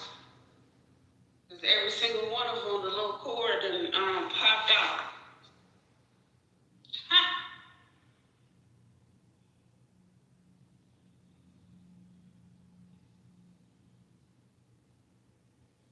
So now I gotta redo all of this, y'all. I need new ceiling fans. Damn, everybody sleep. Let's see if I can. Hey, they out here looking for an eater. Why? Why you gotta do that? No, I'm just messing around. Get off my couch, boy. I'm in a good mood. Come get this dog, because he about to ruin it. I done caught this dog on the kitchen table. What kind of dog you got? It's a Boston Terrier. Nice. Yeah, my daughter just got a pit bull and King Corso next. Yeah. Oh, he's a protector. Oh, so sweet. So sweet. Yeah, he little though. Oh, okay. They feel like a medium small dog. Right. And they usually come in black and white. They got the little boxer snout on them. Yeah, his little behind caught his butt on top of the kitchen table. stuff.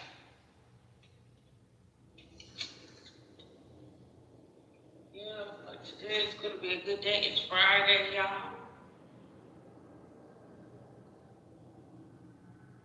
I don't know how we gonna do this today. It's Friday. Everything is dead.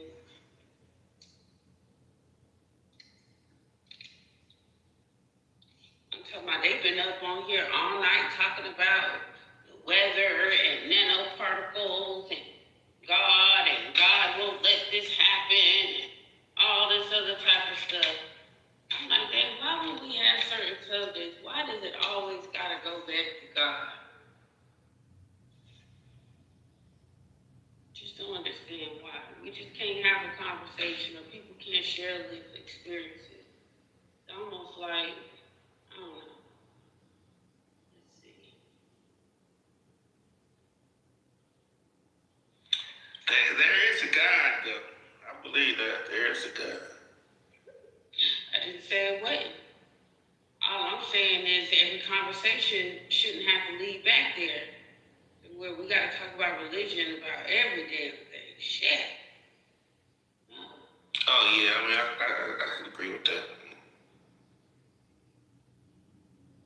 I'm gonna see if that guy who was watching that video he had the week, last week, that Matt Walsh guy, he got 3 new videos. I bet you, he didn't put it up here yet. 'Cause he did the real history of American slavery. We played that. You know how they're like, y'all just be happy you were enslaved in America. Just be, you would either got killed or sacrificed in fucking Africa. I'm trying to see if we got anything else. Hey, Erica, welcome back. She's back. Thank goodness. I found that. I figured as much. Girl, they was up here tripping this morning. Good gracious. I knew they was. They kept playing videos. Those bitches gone. Make it pop kept playing videos. I kept dozing off. That's what I fell asleep on, her playing them damn videos. I woke up, it was sweet talking, and they was gone. Oh, look at here. Oh, man. Not now that he gone. He gone now. Oh, man. So did y'all hear about Erica Kirk, who set up the murder of her husband? Yeah, I've been hearing that too. That's terrible, though. Damn. And Matt Walsh, he got a video going back at Candace Owens talking about debunking the Erica Kirk conspiracy theories. I guess they figured they're gonna make some money from it, huh? Maybe that's what sit down was about. The Bride of Charlie. That is hilarious. A Wrinkle in Time, girl. I think she's and then what's his name? Benzino, a lot about his car crash, his car wreck he was in. He sent, what's her name? Tasha K, a photo of himself with a neck brace on. Benzino back in the news? Huh? Benzino back in the news? Yeah, you know, Nick is back in the news.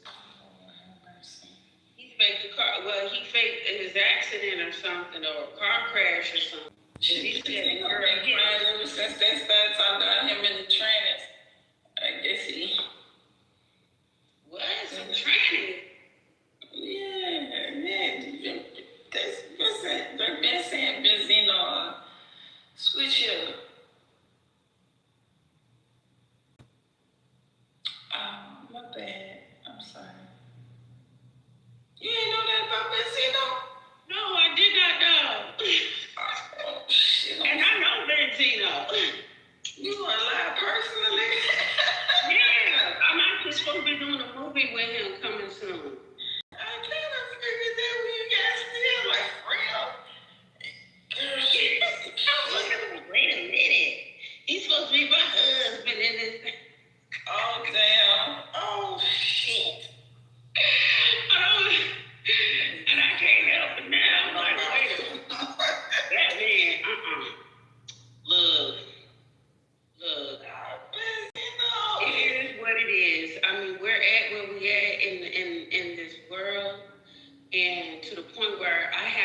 teach my sons on how to find them a woman.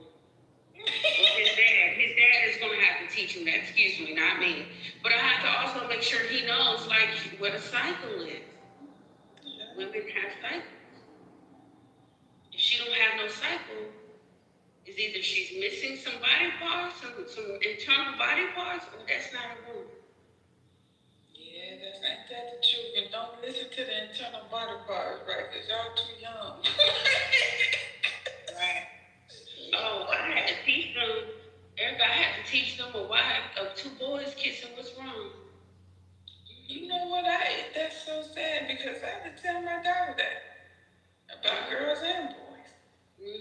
8 years old, they came home. It was like, hey, it was a cartoon that our brother was watching at Dad's house, but we caught the end of it, so we want to see the whole thing.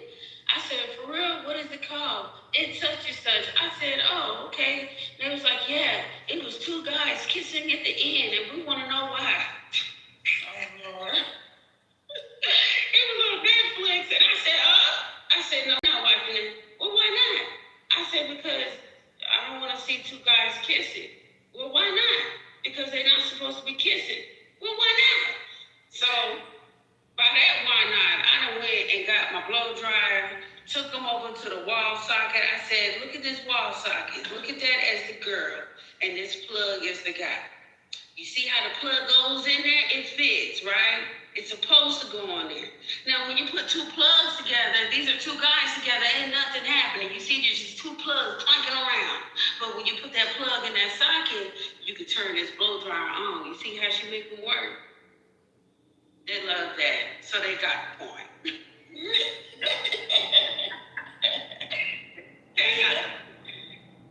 That's a good example, Mom. They probably be sitting there going like, man, you remember what Mama said? I swear my boys was that way. Boy, one was mad at me, they both was mad at. And they'll sit in that room and talk about it. When did that happen? What age does that start happening? So I can start peeking around the corner or turning the walkie-talkie on. He's so funny, I think. Shoot, I don't know, maybe 5, 6. Oh my God! Yeah, they was young. Had some independent little whippersnappers. And now when they got teenagers, that's when they got real bad. Okay. At 5, mine was busting each other in the noses, fighting. They was going against each other for. But I will tell you this: when one is in trouble, they both in trouble. Yeah, they take up for each other. Yeah, that's the way. And that would make me. I'm not gonna say make me mad, but it'd be like, look, who did it? And they all step forward. So I don't want to punish both of y'all. But they both was looking at me. I said, okay, well, both of y'all punished. And then one punched the other one because he's the one that actually did see that guy. But it be the one, it's the one that wouldn't do it that would take up for the one that did it. And I don't understand why. You know, and he be the first one to answer for him. Like that boy don't have a mouth of his own. And you cover for everything. Is he the oldest? No, he didn't twins. He's 3 hours late. What? Shut up, the youngest one taking the... And he the shortest and he the youngest. Lord have mercy. He got this Napoleon complex because, you know, I can remember when he was 2 and he would watch me make his peanut butter and jelly sandwiches with his hands behind his back, you know, at attention or something like that, whatever that is, when they had their hands behind their back. But he's rocking back on his heels, girl, like he my damn drill sergeant. Say, hurry up with the sandwich. Hurry up with the sandwich. That's what that was. And not right around, it took me 10 minutes to figure out he was saying peanut butter and jelly. I said, and I don't know what you're saying for. Say it slow. But when I figured it out, I was like, oh crap, he said peanut butter and jelly sandwich, what? He's like, hey, he knew he was gonna get it eventually. Shit. It took 10 minutes, Erica. 10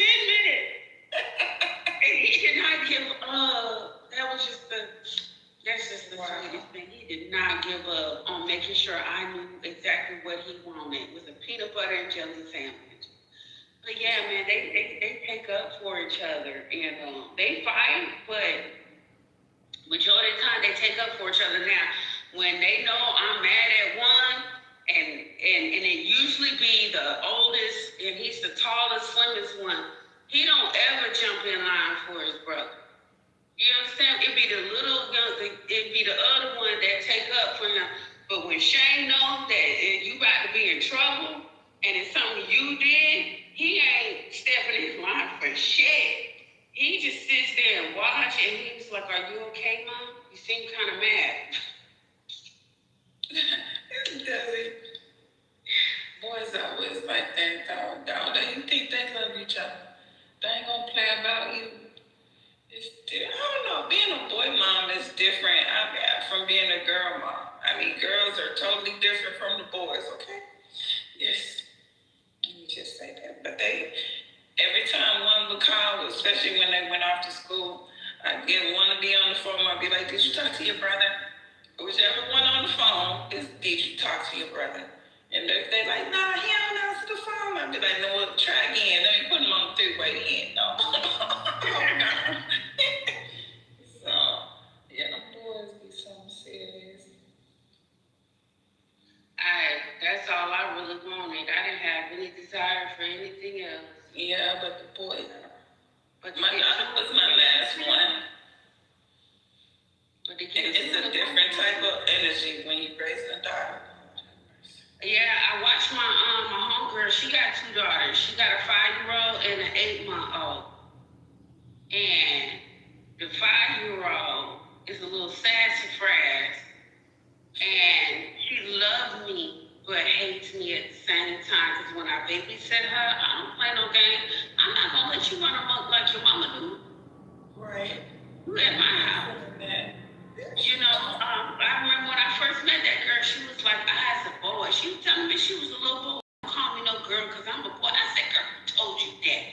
"My mama." And I looked at my friend. She said, "No, I didn't." I said, "Girl, you ain't no boy. If I ever hear you call yourself a boy again, I'm going to have you standing in the corner on 1 foot." You ain't steady no more. Yeah.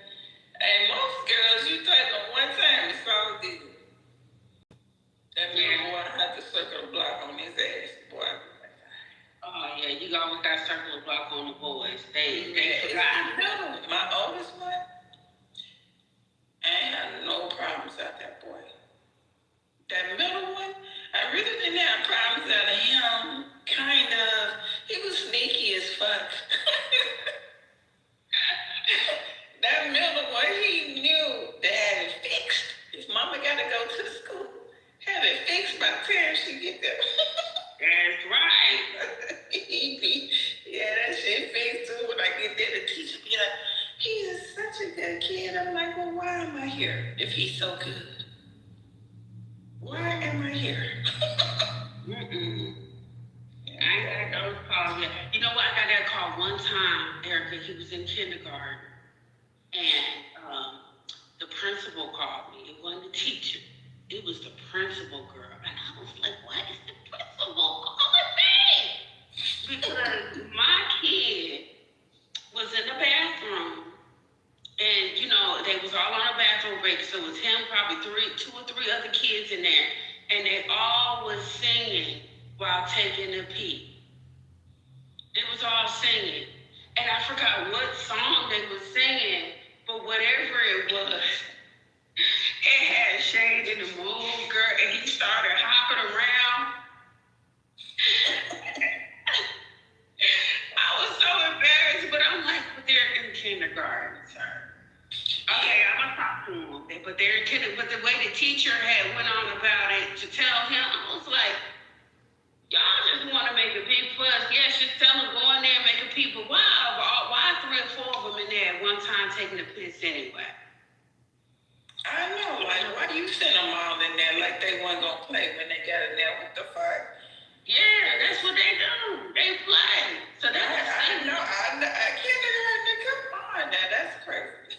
Now, if I can remember the song that they was singing, it would crack you up, because whatever it was, I'm talking teacher, all of them was singing happy too. And it was something new. It had to been something from a cartoon. No, it wasn't that cartoon. I can't even think of it right about now. But yeah, that's the only time I ever got a phone call about my kids at school. But one of them, the short one, he's very smart, very smart, very hard on himself. I was telling my friend the other day, like, he pisses me off when he said he's stupid or he feels stupid. He was like, you know what I would have done? And I was like, what? Tell him he's not stupid? He said, no, that's what you as a woman would do. I would have yelled at him, damn right, you stupid. That's the stupidest shit you ever did. No, it's like, what shit? Girl, I'm telling these men handle shit way different, because for me, I would have never said that to him. That wouldn't have been in my mind or my heart. Not you downright, you stupid. No, I ain't finna reinforce that. I remember. Why? See, what I did, I popped him in the back of my ass and said, "Don't you ever stupid again. Get on my nerves. Don't say that." He was like, "But I am," and I pop him again. Don't say that. Stop saying you're stupid, because you're not. Yeah. Okay. All right. See, what I have is the equivalent of, what's that movie back in the day, Twins, with Danny DeVito and Arnold Schwarzenegger. That's what I have. I have the big, soft, sweet giant and the short, egotistical a-hole. Boy, I tell you that, boy. The top back is salacious. It reminds me of myself when I was Which one is it? Did you talk back? That oldest one did too. My oldest child, I thought he was gonna be a lawyer. That boy talked so damn much. I was like, listen, and he didn't care. He would know. It's a strong possibility. I'm gonna get an ass whooped. He ain't care. If he had something to say, he was gonna let you know what it was. And I let him do that. All three of them, as long as you do it in a respectful manner. You can tell me how you feel. Now, it might not stop you from getting this whooping that's coming. But you can tell me how you feel as long as it's in a respectful way. But that oldest one, baby, he ain't care. That's great. It's Sagittarius, that's what, December 12th. That little Lord have mercy. And you're Aries? Mm-hmm. Yeah. So I'm a Sagittarius and I got Aries sun. You got Aries. No, you don't. Really? Mm-hmm. They more April 5th. Mm-hmm. That's hilarious. Now, wait a minute. Now I really got to go back. I'm interested. Are they bad? No. Girl, these boys are so well-mannered. I don't know what I did.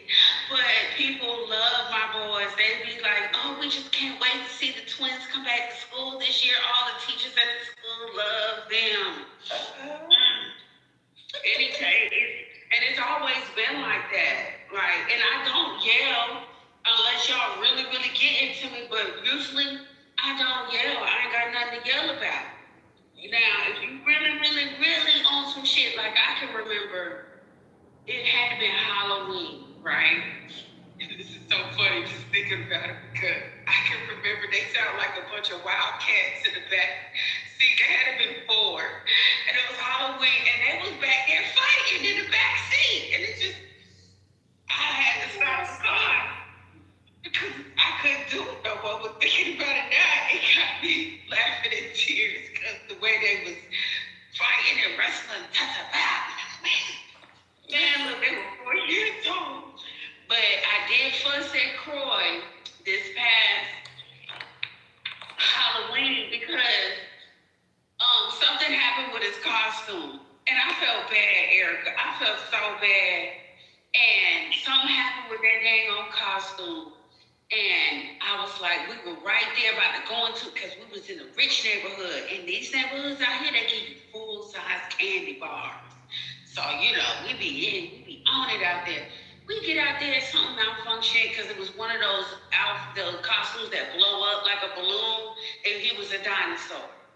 Something happened, the thing wouldn't work. Go get batteries, still don't work. The motherboard fried. I said, babe, you might as well just get you a mask out of here. Let's go trick or treating. Oh, I want this outfit. I said, it ain't gonna work. Ooh, I don't want it. Man, let's just go in here and find a mask. Found all types of stuff. It was on sale. It was a mask for $1. It was a cool mask. Didn't want it. He was like, I'm not going trick-or-treating at all. So we get there, back to the neighborhood. I said, you sure? You might as well just get on out. Just go on out there here. See, sunshade, just be a cool kid or something. You know, just go trick-or-treating. He did not want to go. And he told me, hold on. So while his brother's trick-or-treating, he gonna ask his brother for some candy. I said, no, Shane, you don't give him nothing. You want some candy, you get out there yourself and you go get your own candy. He still didn't get out. Girl, on the way home, you know he gonna tell me I was the worst mother ever. I said, why you gonna say that to me? He said, because you failed me for Halloween. I said, well, you know what? You better hope it goes through next year because ain't nothing I can do for you now because I already tried it. I was like, dang, all of that over Halloween? He was like, can you at least take me to the store and buy me some candy?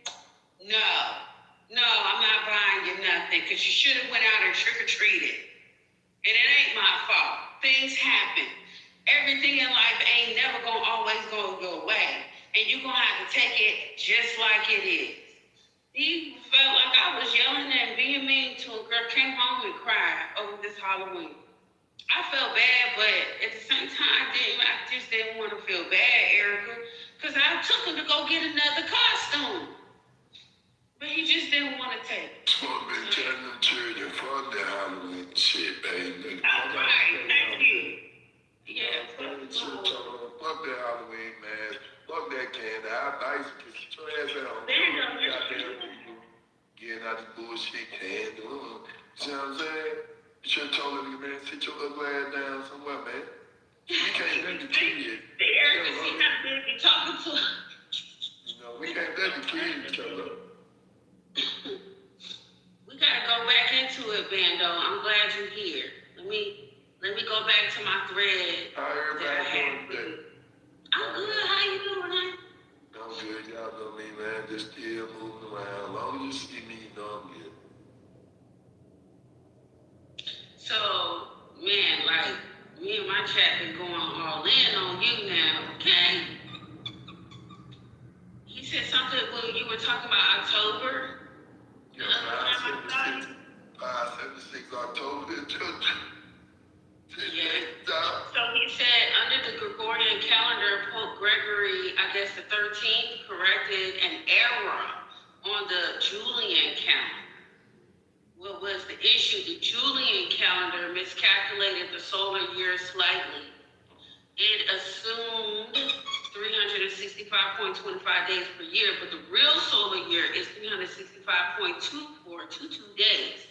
That was a tiny difference. It was 11 minutes per year, accumulated over 1600 years. So by 1582, the calendar was off by about 10 days compared to the actual equinox. Yeah. So I didn't know that. So thank you for teaching that. I didn't know that at all before you said it.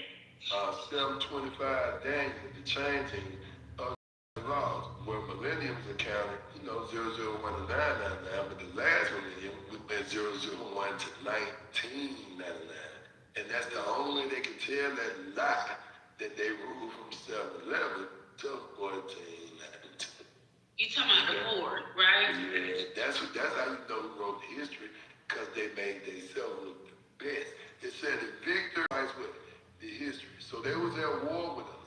I told you we bet their ass that they came over here in 711, they got ran out of Europe. They did not go no fucking Spain in no 711. They came over here. They got ran out of Europe. They got ran out of Europe. No, listen to this. Okay, in 492, they had already came over. Ain't no 1492. 492. Okay? Now, once 7-Eleven came and they started plotting again, because you talking about Rome came in 492, put us in captivity to 892. You had 555 to Jesus, 611 King James, and then 7-Eleven, these niggas got kicked out of here because King James gave everybody scripture, and everybody started looking at me and said, y'all the dims, the red-headed dims. So they came over here, and you see Joe Watson bat their ass down to 776, ran their ass up out of here. But they came back, and then they changed the history, tried like we had some treaties with them. We had no motherfucking treaty with y'all. We kicked y'all bitches out of y'all can't come back. But they wrote in the history they got treaties with us, and they was ruling shit, and we some slaves that came. Man, I'm gonna beat the dog shit out these whole ass niggas, man. Soon these niggas wake up, man, I'm gonna beat the shit out these dog ass niggas. These niggas say, hey, what this bullshit is, this why we been suffering and everything, man. See, y'all, I ain't saying y'all in the room. I'm saying us, period. Everybody, the whole world got food. So I ain't mad at y'all because I can't be. Cause everybody got food. But now that we find out the truth, I'm angry that niggas ain't taking a solid look. It's like, come on, man, you judge racially. I don't give a damn a motherfucker white, black, green, blue, right, wrong. So why you gonna stay here and let niggas do wrong cause they black? No, I ain't doing that shit. That's just like standing up there white folks do wrong cause they white. Fuck I look like. You want me to take you niggas side cause you black, and you niggas trying to kill me. Okay, so Gando, I got another question for you, okay? So when you say we're 8 years ahead of EDO, do you mean the Ethiopian calendar, yes, the Hebrew calendar, or some Moorish reckoning? Because the Ethiopian calendar is currently in 2018, yes, but that's because they calculate the birth of Christ different, not because years were stolen. So what do you mean? What does it mean? Go ahead. I'm gonna show you my PTR. Look at my PTR. Now Ethiopia is saying 2018, right? And we 8 years ahead because of leap years and daylight saving time. Ethiopia history ain't never been changed. All right? So now, when we say, okay, let's reset back to Ethiopian time, that put us at 2018, removing the 8 years each day same time. Now, let's also remove the 1 because the 1 was actually what? I. So now we're at 1,000 years, 1,018 years past Christ, which means that was the 5th millennium, and this is the 6th. Look at my PTR. You can see that in the previous 4 millenniums, as it's supposed to, it's counted 001 to 999, but in the 5th millennium, last millennium, they went 001 to 1999, and that's how you got to the year 2000 right now. Can you see that? From 001 to 999, you can't tell that lie. You moved from 7 up to no 14 fucking 100. But down there, when you went 001 to 1999, that's when you was able to tell that lie. And so they changed history. That's Esau. The Moors are Esau in precept. Red hair, the feds, the fuzz, the feds. The federal government is the Moors, not some white people. The federal government is Moors. The 13th family that took over is black families.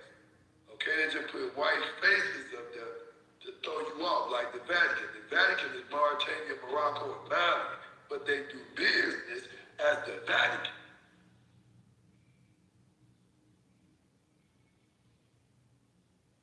See what I'm saying? They do business as the Vatican. Why? Because they don't want you to know it's the Mauritania, Morocco, and Mali.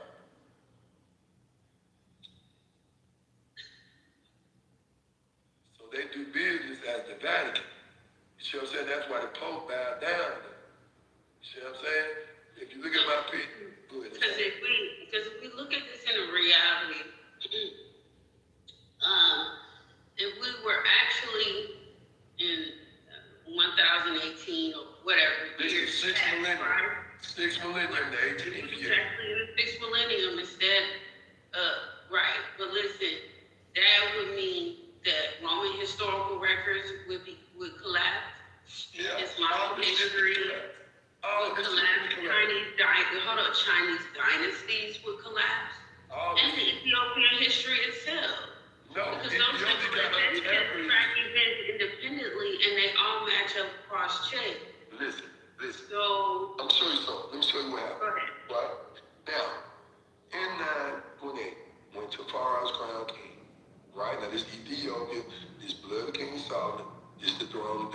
he ain't on the throne yet, but they know he's the heir and he gone. It's 928. It's before they change. Now, in 5 by 928, the 5th millennium, 928, that's when they started rewriting the history books. It took them 13 years to 941. Now, in 929, they shut the world down so nobody can remember dates. Schools, hospital, whatever that you can remember date, they shut it down.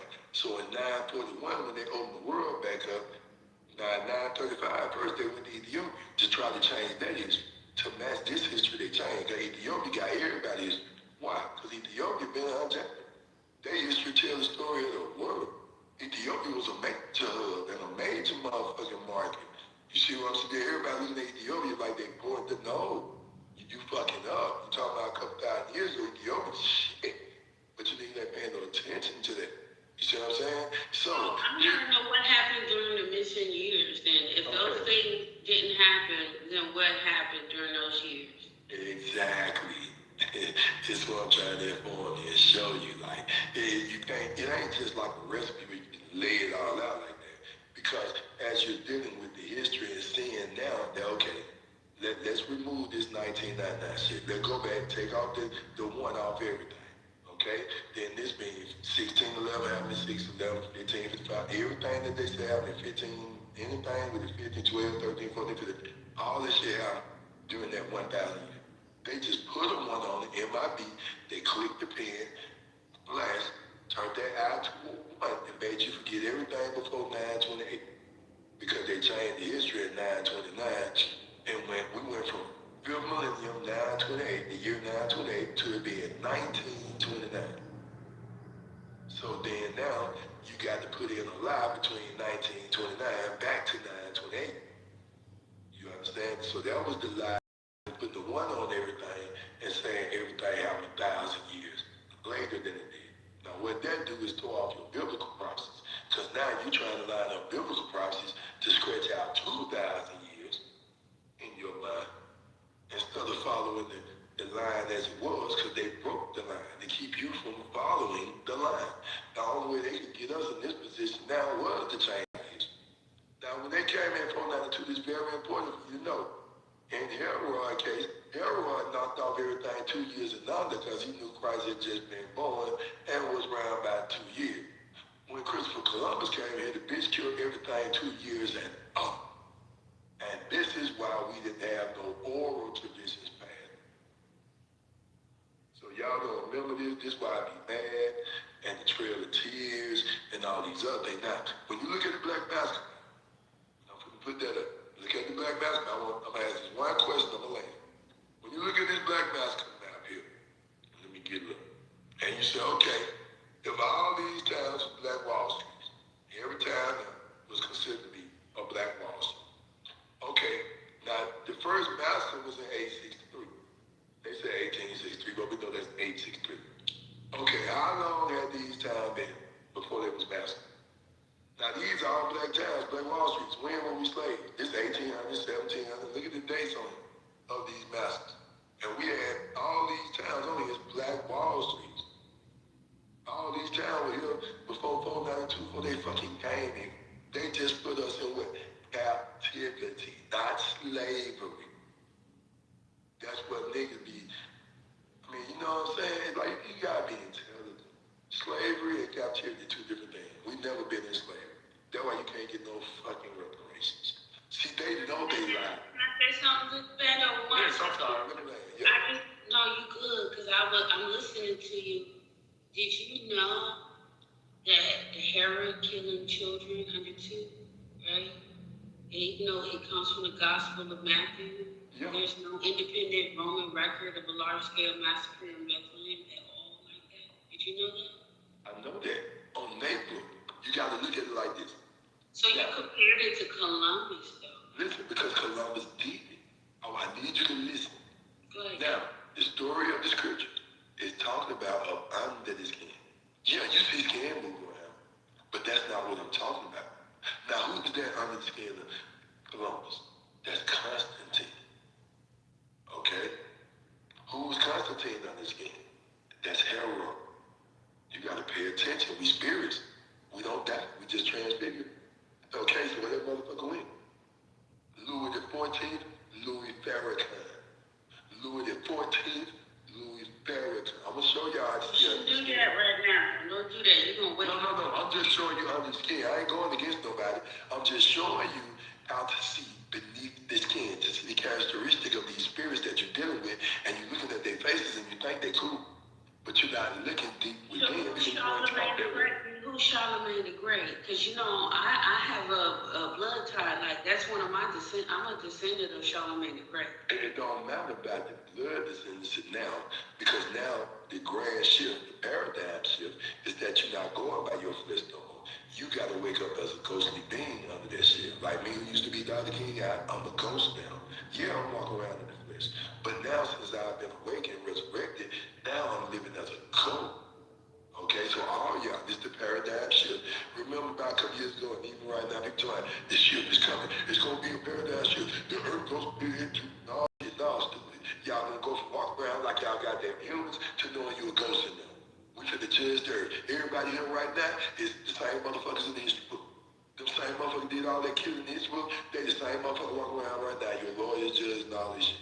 They the same motherfuckers. We the same motherfuckers they put on the tree. We died and got back right here. This is our testimony. See, when it talks about us, giving our testimony of God and Christ, that was us during 954 to 963, the war in earth. Dr. King and all us, we were fighting for our rights, and we were giving our testimony of God. But under the skin, that's what God was saying the war in heaven is.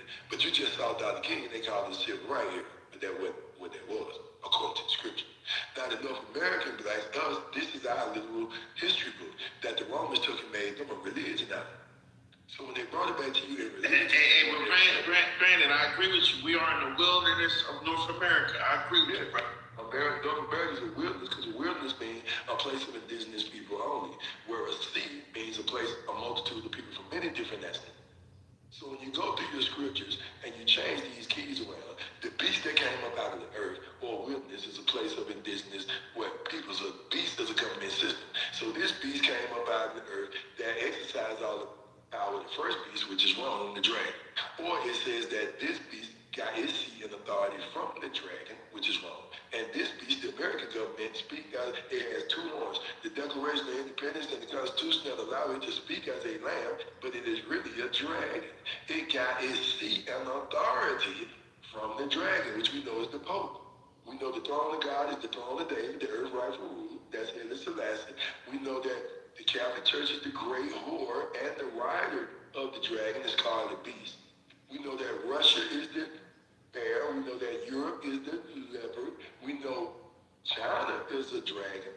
But we know Mauritania, Morocco, and Mali is the red dragon, the mystery Babylon, the mystery science, the mystery unethicalness, the mystery immorality that nobody would believe right now because they're using the Vatican as their workplace. They're doing business as the Vatican, meaning everything Mauritania, Morocco, and Mali want to do, they ain't doing it themselves because they don't want nobody to know they're doing it. So they put on a mask, the Vatican. So these three countries sold our land using paperwork to Portugal, Spain, Rome, Britain, and France. And all 8 of them came here and jumped on us. I mean, I know y'all have heard about this, and maybe a detail or two might be on, but these are the 8 countries that came here. Now, the first 5 countries came, but Mauritania and them was hiding behind them because they sold them our land using paperwork. We ain't never had no fucking paperwork. That's why God called paperwork the instruments of evil. So with the instruments of evil, birth certificates, social security cards, 5013Cs, presidents, all this shit, they brought this. We ain't have no goddamn government 400 years ago. They wrote this shit in the history book that they was our president. So you see why I'm mad? Less than 100 years ago, we had no fucking government here. But they wrote that bullshit in that history book by 776 and how they did this and how they all of them lied. Okay? To tell us we from Africa and all this shit because they wanted us to leave our land because they went and sold our land to these goddamn countries. So they went and brought the people over here who they sold the land to, but they stopped in Africa and got some niggas to help them, fight us. You see what I'm saying? So then when they did take the niggas back to Africa who fought, they ended up staying here. You see what I'm saying? Because they were promised they were going to get turned back home. Now the came because all these black people folk that too. Ain't no white people nowhere yet except a few lepers and leper colonies. They are not in mass until the late 700s when the scientists learned how to take a sperm and an egg and make it grow outside of the womb. That's when they started mass producing these beings. And this was really before the mud flood that they started doing this. And this is what really caused the mud flood.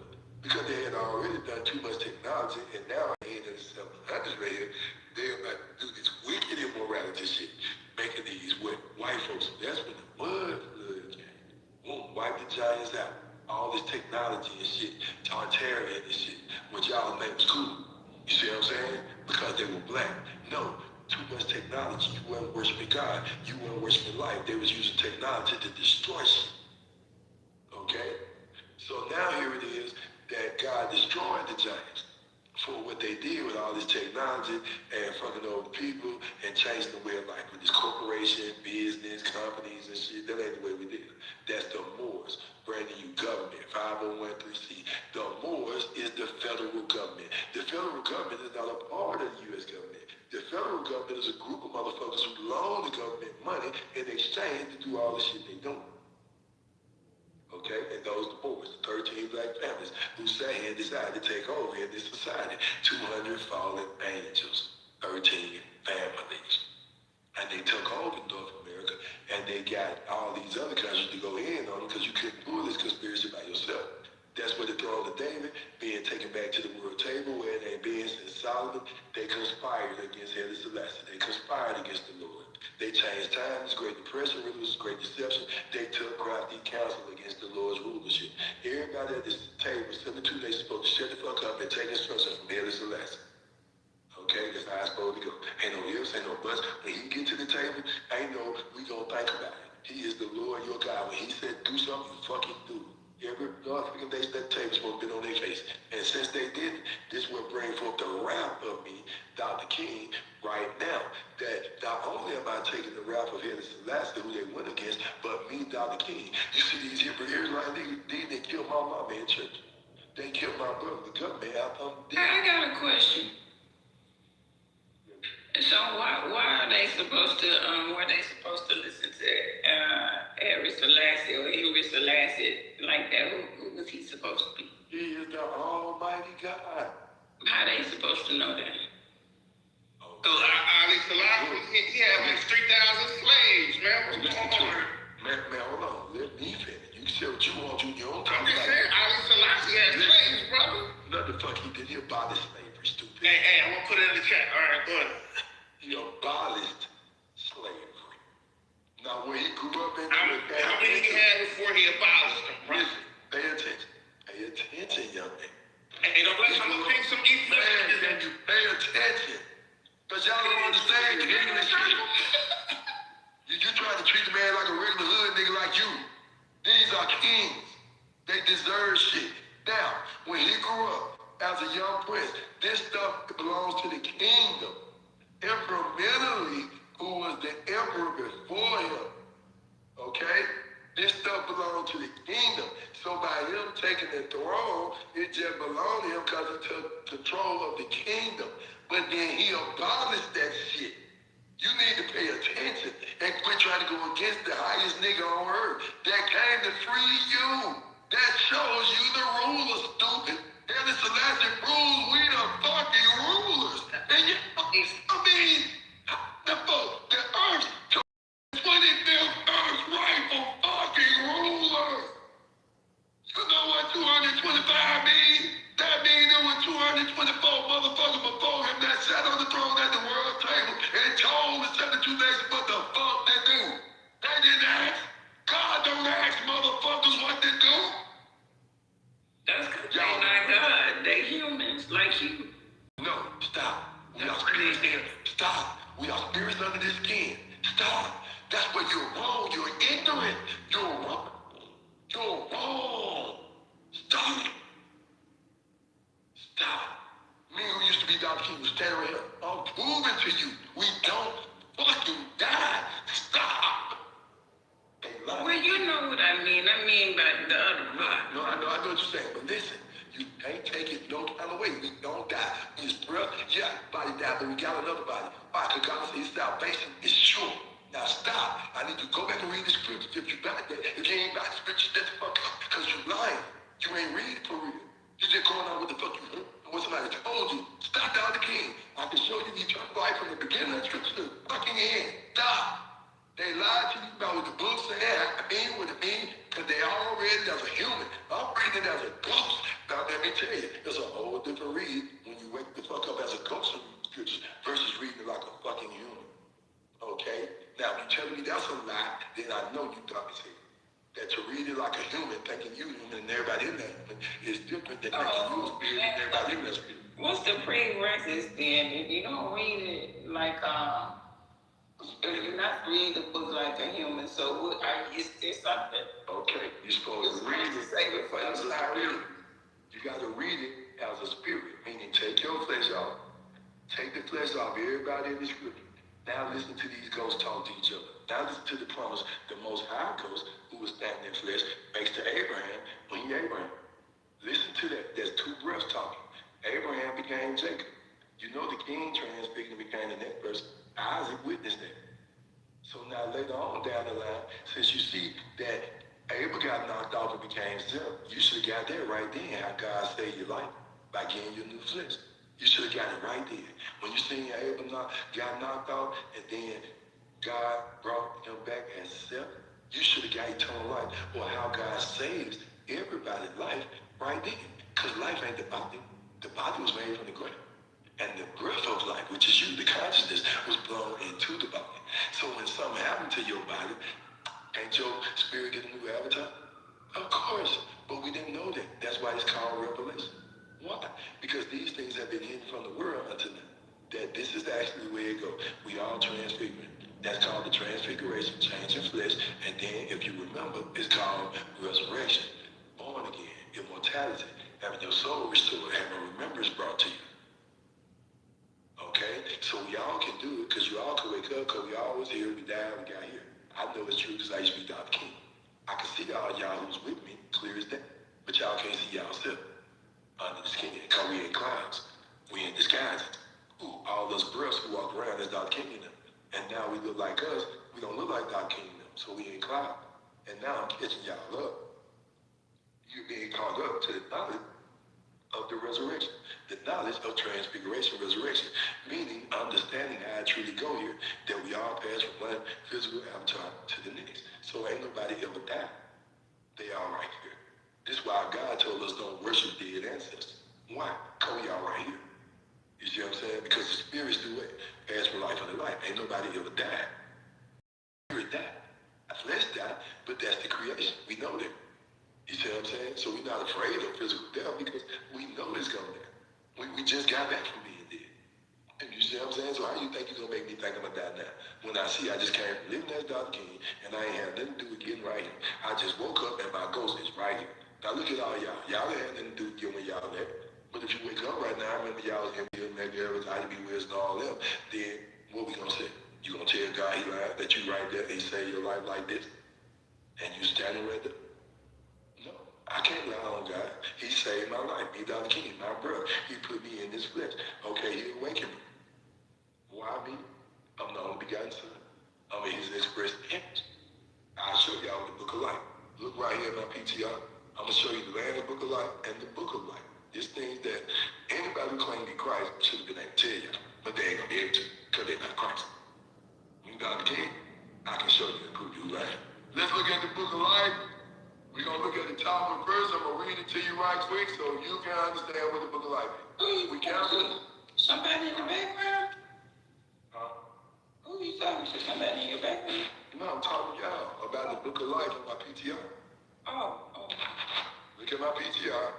You see the book of life, Revelation 20, verse 12, and you see the Lamb's book of life, Revelation 21, 27. Now the book of life, we count from 1 to 9.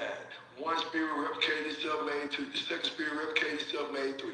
All 3 replicated, made 6. All 3, the next 3 that was replicated, making it 9. 1 to 9. All 9 replicated, making it 18 replicated, making it 36. Now, 9 is the age of visitation from God to man, the males, and 18 is a visitation of God to man, males, okay? That's the male visitation numbers. I'm going to give y'all the female visitation numbers too. Now, in 36, that's the age God makes man a king. those are the 72 keys that I have as a king. With your 72 keys, 72 understandings. Like what?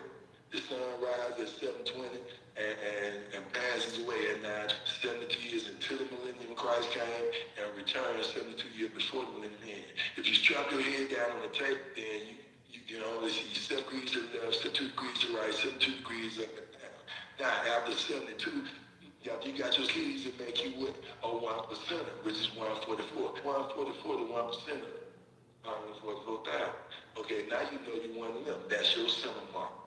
That's you as a breath and showing you who you are under God. Now, put on the flesh, 288. What does 288 mean? 280 is a vision, which is what? 72 degrees to the left, 72 degrees to the right, 72 degrees up, 72 degrees down. Now you know you're in the flesh. Okay, let's start at the root, 576. That's your root chakra going on up to the crown, 864. So now, the middle point being 144. Everything from 3 down to 72, that's your left eye. 144 is your nose, and then everything from 576 to 864 is your right eye. Okay? So now this is the book of life. It's showing you that you are whole, that you, the breath, is inside the flesh, and you got all your chakras, and you inside of the flesh. That's the book of life. Okay? Now let's go down to the Lamb book of life. When you read on down, you find out that Christ is in the express image of the Father. And that once he purged the sins, he went and sat down on the right hand of majesty, meaning power, at the right hand of power, right hand of knowledge and understanding and wisdom of God, of the Spirit, not of the world. So here is Selassie being the Most High God, being in heaven, and me, the King, being on here on earth, not that it's physical places, but in your mind.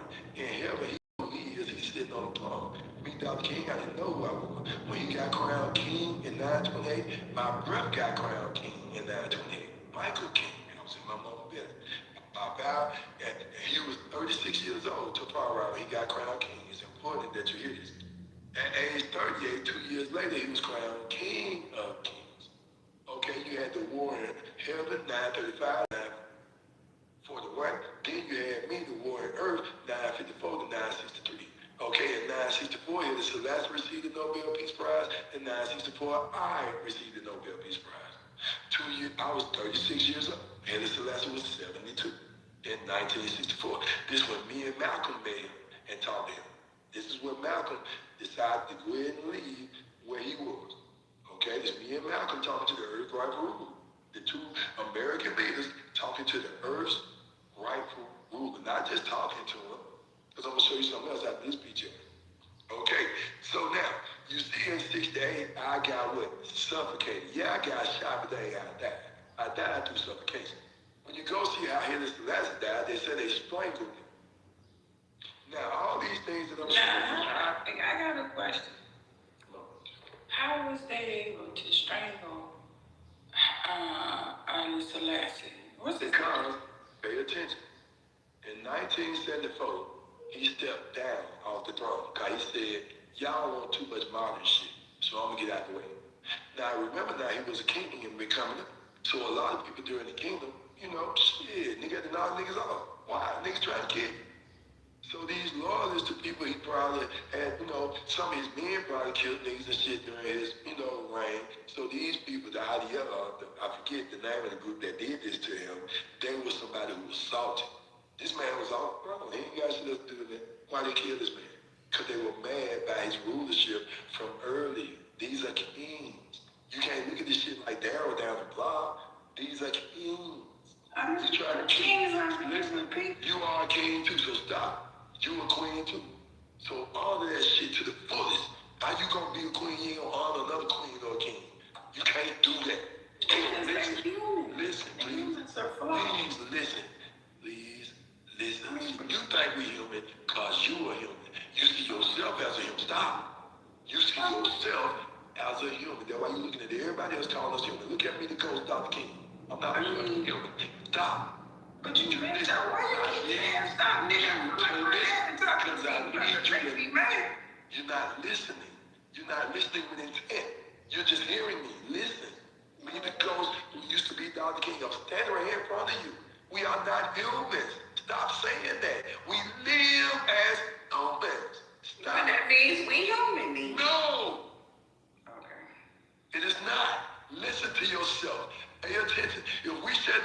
ferment and all the flesh gone, we still here. Why? We was here before we created the flesh. We are conscious beings, intelligent, invisible, interdimensional beings. Well, okay, listen. I already say we that, right? How can I find out? Who is under there? Hell yeah. Okay. You already know I'm trying to find out. Here we go. Now y'all asking the right question. This is metaphysics. Y'all asking the right question. Talk, isn't it, Brother Bando? This is talking metaphysics. Listen, that's right. That's what it is. We metaphysical beings. We are spiritual beings. We're not the flesh. We created the flesh to walk in. Listen, I'm trying to find. Listen. Okay, listen. I know I was smart to leave some goddamn money in my coffers. So How can I figure out who I was? And pay attention, right? Now, the family you in now, your birth, that were born in Erica Valley, right? Okay, the birth, you wasn't in that family before you got there. Okay, you wasn't in that physical family. You was in a whole other family, way across motherfucking continents. You was not with them people you were in your family. And neither was they, because they got to that family too, because they needed a body. And all y'all spirits landed in that family, got a body, and now you walk away. Okay, now listen, pay attention. When your body dies, Wait a minute, go. Because, okay, did we choose the family since we moved out? No, ain't no choosing. Listen, pay attention. Now, because you woke up and you right there right now. Okay, now stop. When your body die right here, and you transfigure again, you ain't gonna even be in this family no more. So what do you owe them, your family member? I thought you reincarnated into the same family, into the same. That's what you thought, but that's wrong. They told us that, but to keep your mind looking for bullshit that ain't gonna never happen. Look at me, Dr. King. Let me explain to you why I ain't gonna make it the same family as Dr. King. Me, if you think this would be right. Like right now, y'all don't believe me that I'm saying this. But just think about it came back in a family member like as Dr. King's grandson or cousin later on down the line. They would have said, no, dude, you just think that because you related to Dr. King. So they wouldn't have believed me that it's me, the whole spirit of Dr. King, because they would have kept saying, trying to figure out why I'm saying this and not understanding that we die and come back. They would have said, no, it's because you related them. You just think you was him.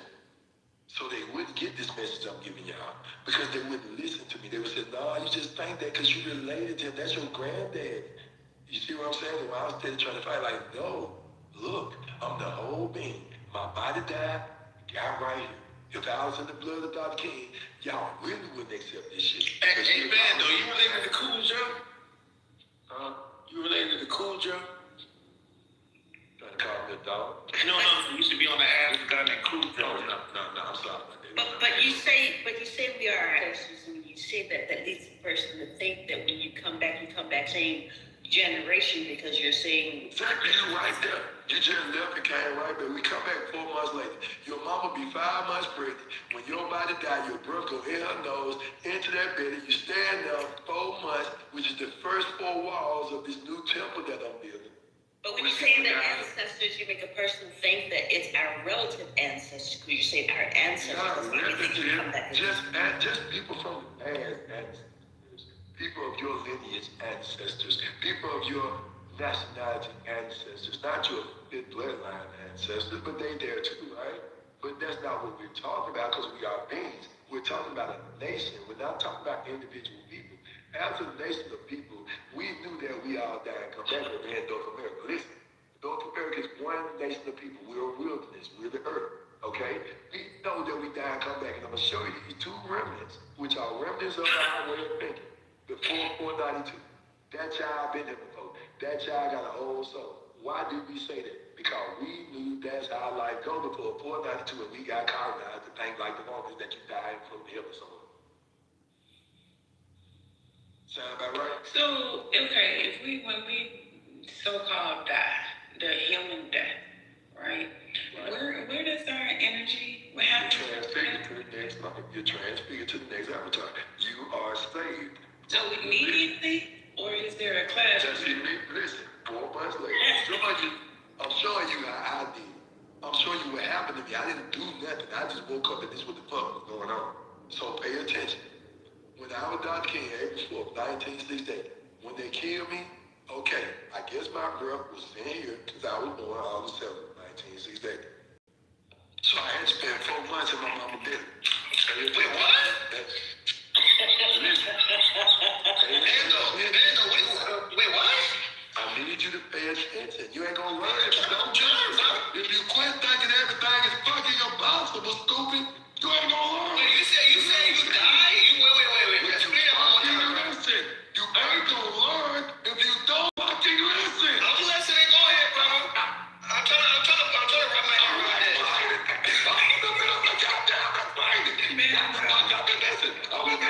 This ain't Vando. Go ahead, Vando. Go ahead. I'm trying to wrap my head around this. We'll ask you questions.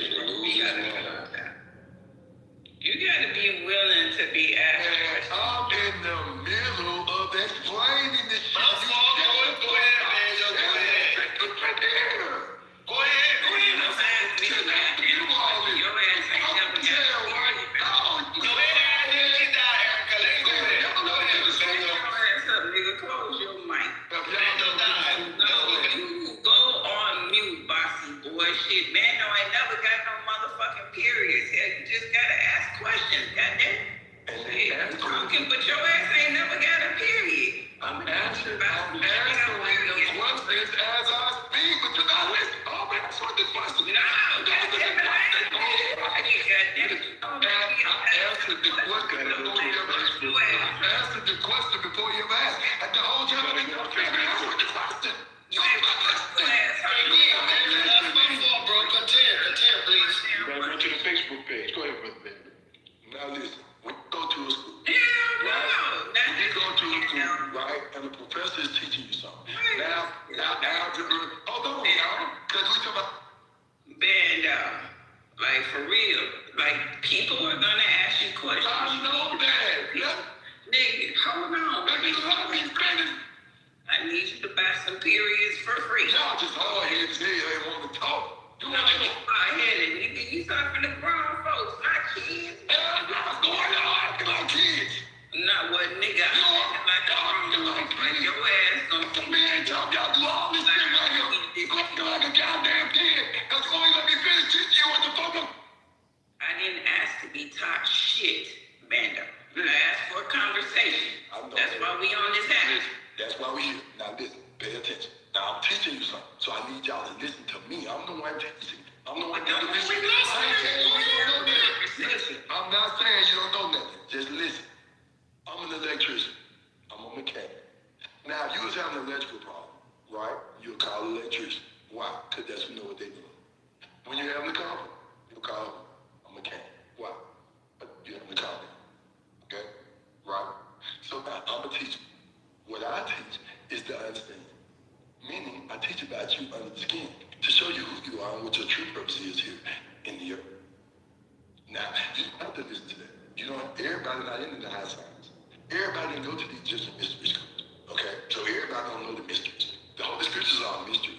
So anybody saying something they know it, and you ain't been in some type of mystery school to give you that heightened understanding, then you lying.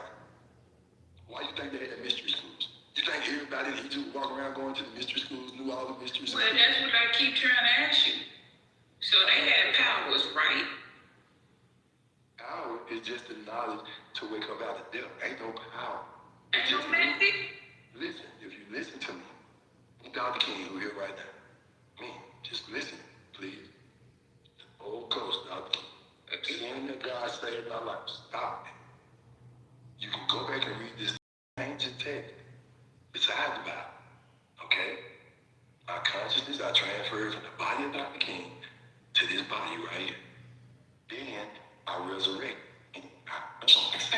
Now all y'all can do the same thing. If you stop denying it and start looking for yourself, quit denying me that I used to be Dr. King and look inside you and see who the fuck you used to be. If you spending more time denying me than find out who the fuck you is.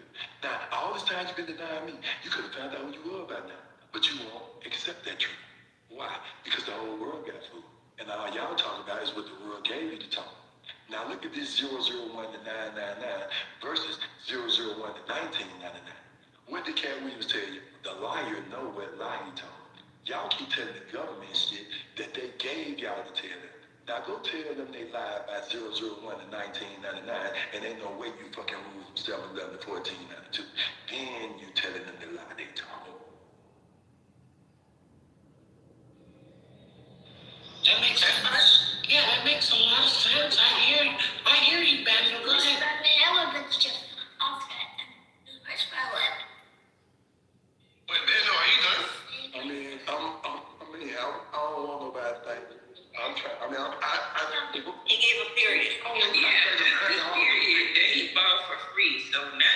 ask some questions. Yeah, Bando, I have a question. The 1999, is that a multiplication of the initial investment? Or? Okay, let's put it in the chat so you can see what I'm talking about. We're going to go 001 to 999 versus 001 to 999. And then I'm going to turn my PTR so you can have a visual with the speaking so that you ain't, lost, because we haven't been doing this. Nobody taught you this. You see what I'm saying? Nobody taught us this. Okay? Nobody taught us this. This is something that's there that nobody taught us, because if they teach us, you're going to uncover these lies. Right? Because now they count by centuries instead of millenniums. So now, looking at my PTR, the first 4 millenniums went 001 to 999. But as you see, the last millennium went what? 001 to 1999. That's how you got to 2000. That's fire, Bando. That's fire. I like that. Right? That's how you got to 2026. Because they went where? 001 to 1999. Right? So now, can you say you ruled from 711 and any other first 4 millenniums? From 711 to 1492? No, because at 999, it did what? Flipped over. So from 711 to 999, it would have flipped back over with 001. We got the Mali Empire Bando in between that time. We had the Mali Empire. Right, they kept counting 10, 11, 12, 13, 14, 92. You see, it would have went over at what? 999, it would have went what? To the 6th millennium, 001. But instead, they count 999, 10, 11, 12, 13, 14. And it went up to 1999, and that's how they was able to tell the lie that they moved from 711 to 1492. Now, take away that 19 shit. You can't rule 711 to 1492. That was the 5th millennium. How you gonna go from the 5th millennium to 1492? They slung you back to the 1st millennium, the year 492. They took your mind from the 5th millennium, slung you back to the 1st millennium, the year 492. So they took your mind back to the 5th millennium. This is why you gotta come back to the future. Come on, Marty. Get in the Lord. So, Bando, you're saying you're Dr. King? What's his name? Your consciousness was transferred to this body that you're in right now. Exactly. And all those. Bando, I have another question. Okay. It is my belief, and I raised this on Fanbase and other apps, that the United States government is able to pay every Black American who claims, being from America, $450,000 as reparations. So let's do the math. Over 15 years. Can I finish? I don't need to hear no money to talk. No, I'm not finished. I'm not finished. Because I wasn't no slave. No, I wasn't no fucking slave. Don't offer me no reparation. I want to talk my land. So let him finish. Yes. He wanted slave, y'all. He wanted slave. Go on mute. Go ahead. Go on mute. So, here's my proposal. Since Trump is throwing billions and trillions around, the United States government can put $1.5 trillion a year. Excuse me. What's wrong with you? Did you eat any oatmeal yet, Ben? You still eat some oatmeal? Shut the fuck up, bitch. Now, let me... Goddamn, what Kermit there? I've been looking for y'all. Goddamn, it's me. I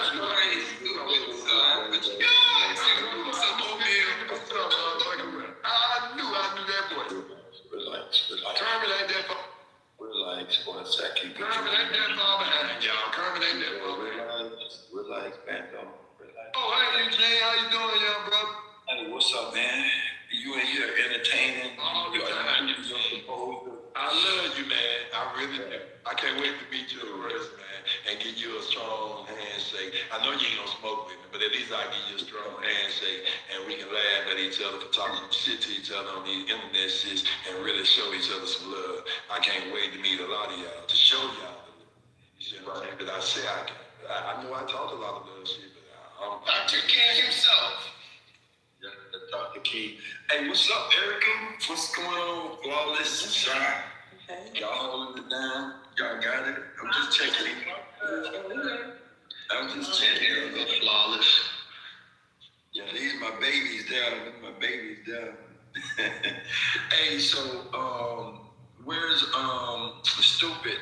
Stupid is really damn. I just couldn't call his name. Point. Point is guys. Okay, y'all remember Point? That's Stupid.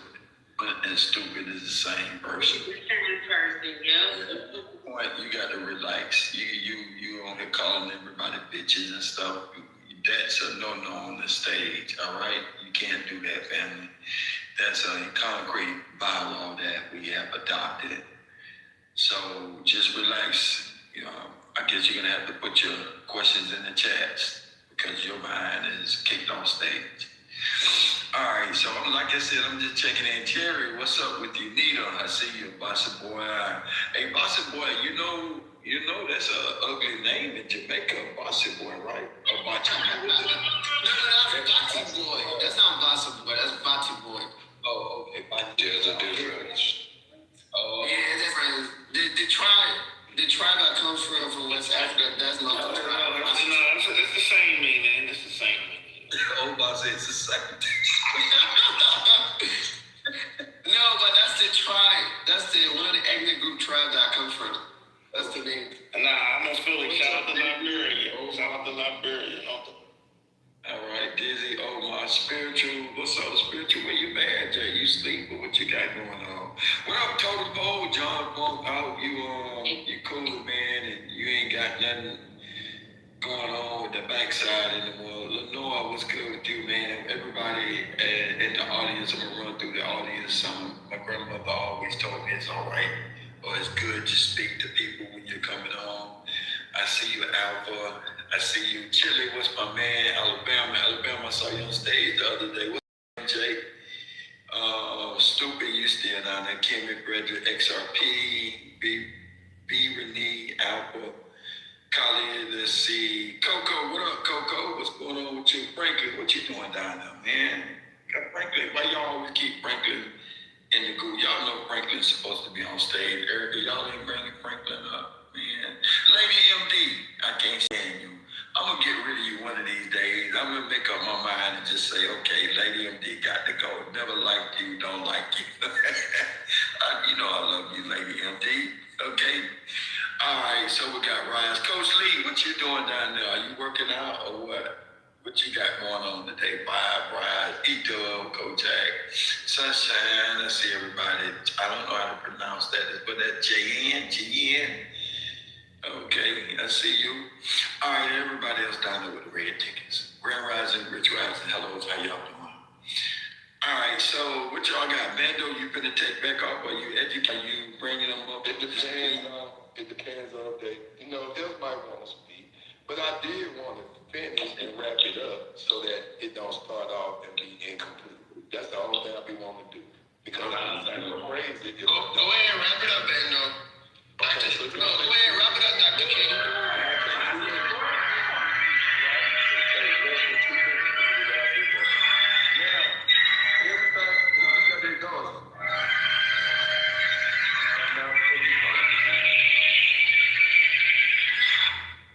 Oh, sorry, that's me. I'm so sorry. I'm gone. I apologize.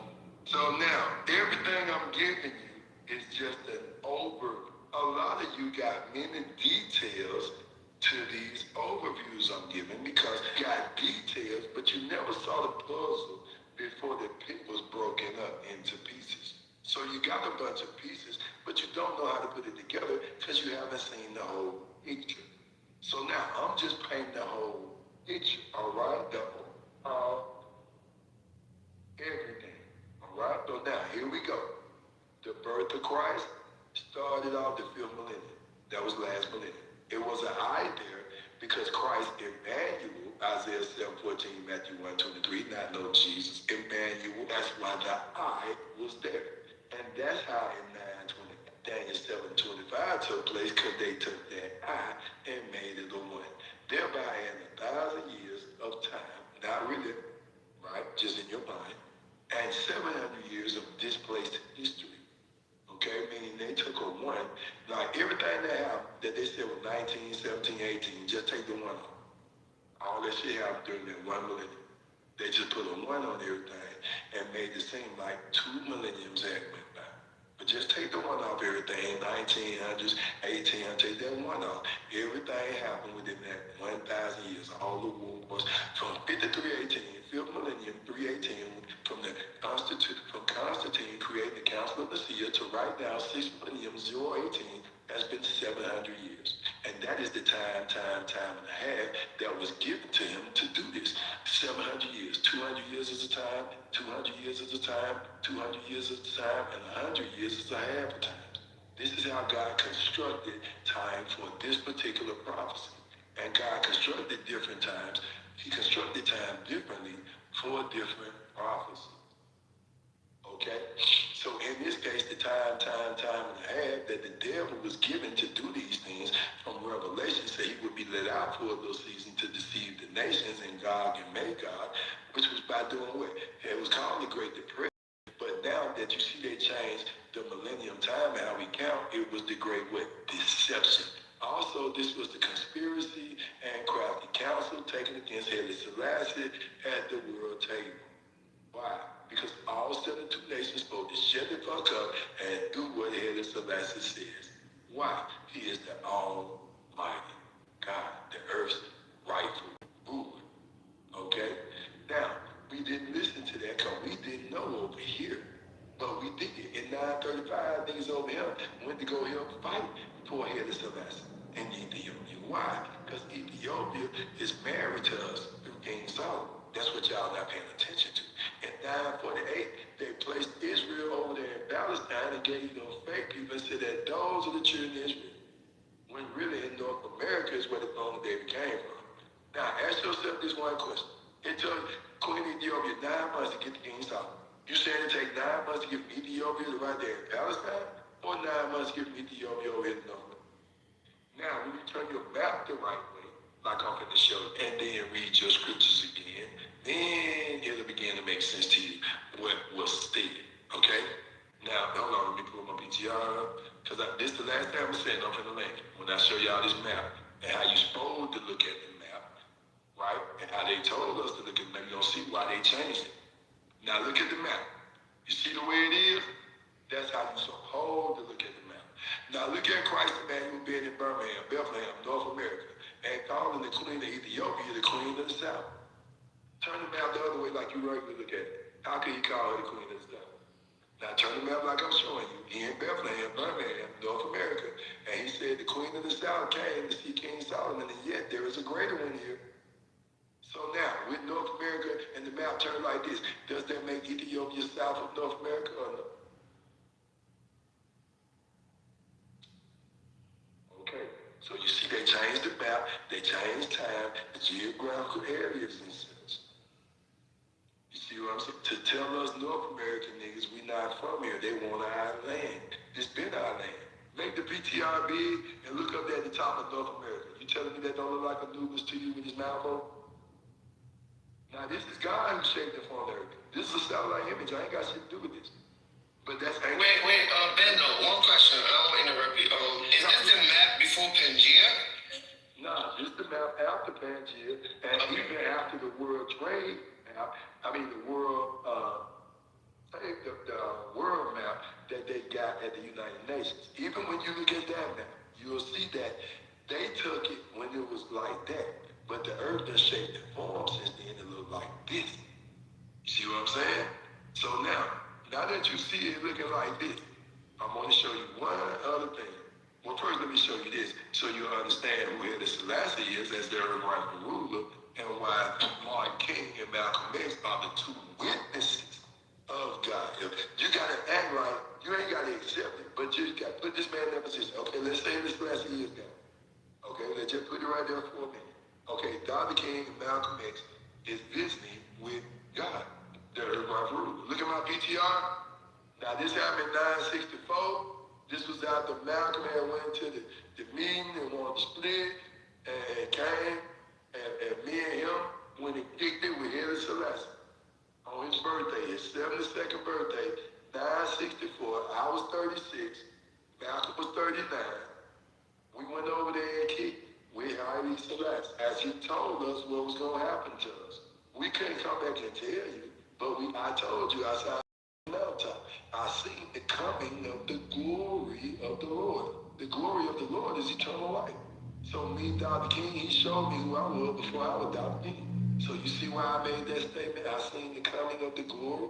The glory is eternal life. I seen how we all gonna live eternal life. How? Because he showed me who I used to be before I was Dr. King. So how could Stanley Levinson write my speech? And they taught me remember who I was when I was Dr. King and Haile Selassie showing me that. How could Stanley Levinson write my fucking speech about that? That I've been to the mountaintop. Going to the mountaintop, man, I went to Haile Selassie, the Earth Rising Rule. Me and Malcolm X, as you can see on this paper. Now Haile Selassie was over here. You know, as kings, he can't, even though he the Lord, King. He the type that he ain't just gonna come and say, you know, and big boy your shit. But you're supposed to be listening.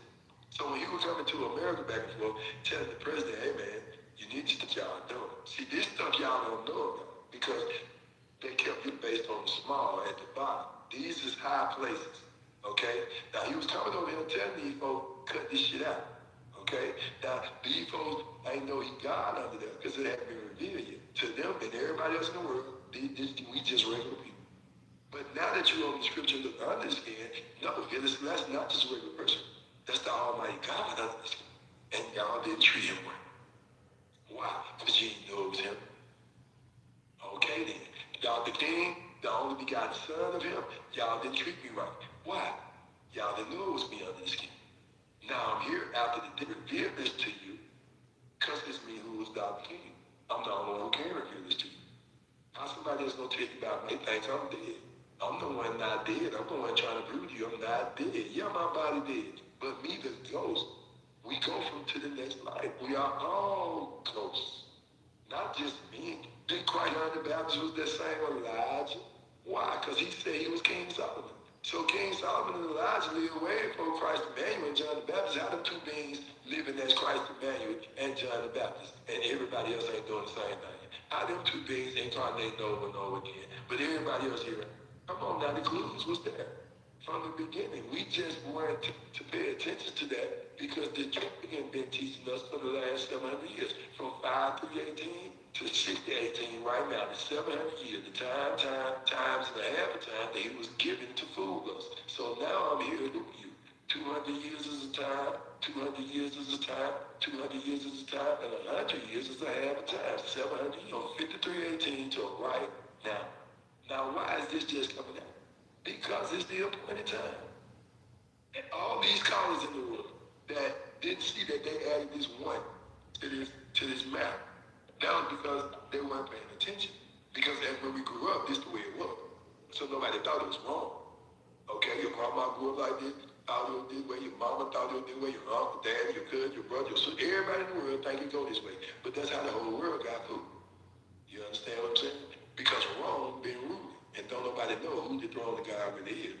So now that the throne of God go back to the world table, and Haile Selassie took the throne of David back to the world table to reestablish it at the world table, because it had not been there since Solomon had the baby with Queen Ethiopia. So the throne had been in hiding in Ethiopia all the way up to now.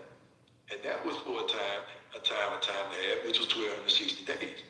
Because the Red Dragon, Rome, came here in 4th millennium, 586, 588, to destroy the temples, put us in a 400-year captivity, which ended the 4th millennium. And Christ's birth, born at 999 in the 4th millennium, and living 33 years in the new millennium, transfiguring,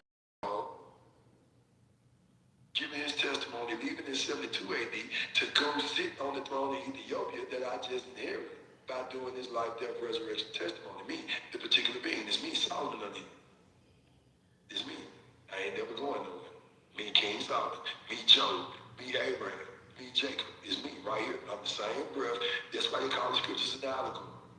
You see your name, Jacob? Where Abraham came from before he was Abraham. That's me, Noah. That's me, Adam. And I'm right here with you now. The same, and y'all the same girls that was there with me.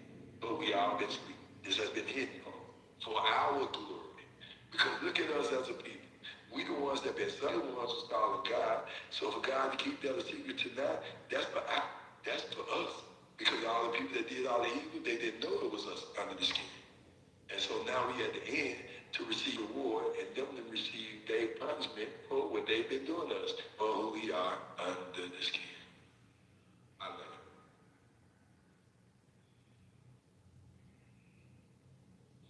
Hey, Ambassador, man, I mean, Bando, man, he was cooking right there. Bando was cooking. But I will ask you a question, Bando. He left up.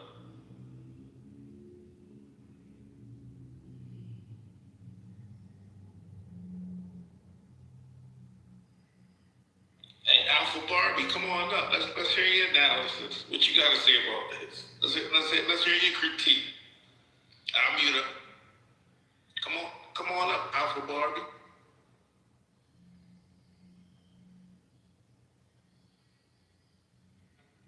Finally got y'all to listen one time and shut the fuck up.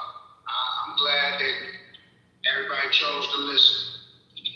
This the first time. Well, I actually had some questions, okay? Back to... Yeah, where did Bendo go?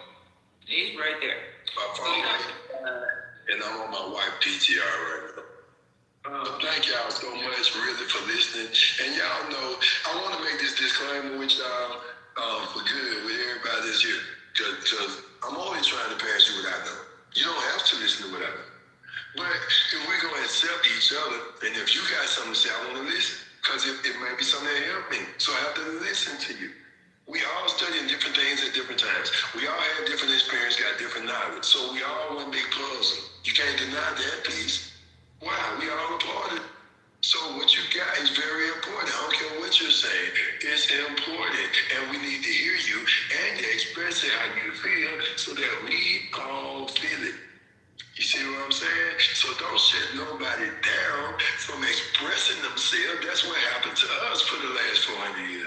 Right now, you can't even say that about what Trump them doing without fear of reprisal. You see what we've been going through the last 400 years that you can't even say that about what you obviously see is so fucking wrong. But you can't even say that against the shit without coming under reprisal. Today, even niggas will talk against you if you talk against Trump in this fucking system. Even the niggas that's supposed to be with you will jump on your back because they taking up for this fake ass government, Democrat, Republican, that don't supposed to fucking be here. But because we are ignorant, because my people suffer from a lack of knowledge, this is why they make these decisions, because they really don't know. We grew up under the Romans telling us we ain't shit. We monkeys, we apes, we come from Africa. 400 years of that shit telling us, okay? But when you research, before 492, when it came here, which none of y'all do, because you're trying to figure out the problem now based off the lies you done lived. Let's go back before the lies they told. Before 492, before colonization, before we start learning all this Roman shit, because that's what colonization is, right? You can't learn your North American shit in your country. You got to learn your captors culturally, their aggressive culture. Then why you think church Sunday? That's a Roman thing. Why you think Christmas, December 25th? That's a Roman thing. Why you think all this 4th of July and all this Roman shit? Not North American shit. We didn't go by them days. We don't know nothing about them days. Rome don't know nothing about us. They didn't read the scriptures. Them our scriptures, that's our history book. Rome didn't read our history books. Rome don't know nothing about our God. Rome is a conquering nation. They use force. They the devil. They live by the flesh. They use force. Now what they did was took the Holy Scriptures, since they knew that we would fall for it, and use that as a front face. These are dragons speaking as lambs, and the lamb is these 80 scrolls, which is the knowledge of God, that Constantine separated, thereby dismembering the body of Christ, which is these 80 scrolls. He gave the Western world 66 books. He gave the Catholics 7 more books than that, having 73, and then the Vatican itself kept the other 7 to itself, like a pyramid top. It put the 66 at the bottom. See the bottom step of the pyramid. It gave his own people 7 more books so you can see how that worked together. And he got the last remaining 7 books at the capstone to see how those pieces work together. Then he know how to use these pieces. So that's why he dismembered the body of Christ. The Western world has 66 books. That's why Baptists talking to Catholics, the Catholics can talk about the Maccabees, and the Baptists say, that ain't in the Bible. That ain't in the Bible. Hell no, that ain't in your Bible, stupid. It's in their Bible. Did you ever go into a Catholic Bible and see they got 7 more books than you? So the Catholics can sit around and have this great conversation that Baptists will sit there and call them demons because they say it ain't scripture. Why? Because your Baptist church has been told don't look at nothing outside them 66 motherfucking books. But I was by the dragon. But with the dragon wrong. When did this this happened? 969, when they said I'm gonna make the next black messiah and made all the churches take a 501(c)(3), thereby causing the church and state to become one. And now the state has overrun the church when the state can never tell the church what to do, but the church can always tell the state what to do. So how is it that you can't even feed the homeless or they'll put you in jail? Because the church has overrun the state has overrun the church. They're telling you you can't even do nothing good for people with age permission. So you see why church and state must be separated? But right now, church and state are together, and the state is controlling the church. Okay? So that's what's going on, why you ain't getting no real non-church, and why you ain't getting no real nuns out here, because they are guarding this lie about who we are right here. Okay, they just came over here, played musical chairs. They took me from Florida, put me in Louisiana, took me from Louisiana, put me in New York, took me from Carolina, put me in California, and told us we came America. Changed your name every time they did that. Oh, you black, oh, you Negroes, oh, you Indians. You see what I'm saying? To play musical chairs with us, they got to make us forget. Why? Because they try to take out, they want us to leave willingly, but we won't. Prior to the land, we are moored to this land. More mean to be tied to. But mean darkest word. Yeah, more mean a citizen of Morocco. But the word more also means to be tied to. And all through the breath, we tied to this landmass. We are moored to landmass. That's why we are moors. Because our God moored us to this landmass. Us particularly. But Bando, I might be from Baltimore. Not no more, brother. I'm from Baltimore. No, you didn't hear what I said then. Now the Moors is the ones who did all this shit. Brother, I'm from Baltimore, brother. Listen to what I'm saying, man. I know you're playing right now, but listen. The Moors, how you know they did this shit? Because they made themselves look the best in the history books. And we know the saying where the writer, the victor, does what? Write the history. Now look at them now. This me now. I'm a tall playing right now. Esau, going against me, Jacob. Okay? I'm a tall playing right now. It's me, Jacob, under this king. Esau is the Moors, red and hair, the feds, the flood. Okay? Now he's trying to come back and take his inheritance back. He lazy, and he made them white folks because he, okay? Well, God was mad at him for making them white folks. Why? Look at what the fuck they done did. But the white folks under the skin is the same black folks that came here in 492 and did this to you. And God punished all them, Christopher Columbus and all of them. He punished them by making them lepers as snow. Those particular beings that rode them boats over here, right? They weren't black. They weren't white. They was black in 492. The Mayflower in 555, the Pinta, the Santa Maria, the Jesus, those are the joint European slave union ships that Portugal, Spain, Rome, France, and Britain got together to tell John Hawkins to build these boats so they could sail over here to North America, because in 492 they walked over here. You see what I'm saying? But in 555, that's when they got the boats to come over here. And they brought in the Armada, which was not just one boat, but the Santa Maria, the Mayflower, the Pinta, the Jesus. And they came over here to this new world that they was calling the New World. Why? Because they had never been here before. So to them, this was the new world. You see what I'm saying? Well, we was already here. We already got shit set up. We already got buildings, technology. I mean, we doing all this. But in your history book, it make it seem like you was in some teepees. Not teepees, not pyramids, mounds. But they made the teepees and gave the motherfucking Siberians and teepees as these the Indians, and said the white boys and the cowboys and the niggas around. Oh my Lord. You ever heard of a $5? We was the original cowboys. We was the original cowboys. No, this was what I'm saying. We were the original cowboys, and they were the Indians. These Mongoloids, these Bering Strait motherfuckers, these motherfuckers China kicked out. The Siberians, Alaskans came here on the island because they couldn't get in China. That's why the Great Wall was up to keep them bitches out. They were savages. They savage nations running around doing shit, eating each other, sleeping, living in caves, eating food raw. And so the American government, the 13 families who wanted to take this shit over, when it got them motherfuckers, brought them in and said, y'all Indians. And we're going to make the white people the cowboys, and we're going to make the black people the slaves that came from Africa. And then we're going to get them to go back to Africa, and we'll all have this land. And you can make them believe they came from Africa. So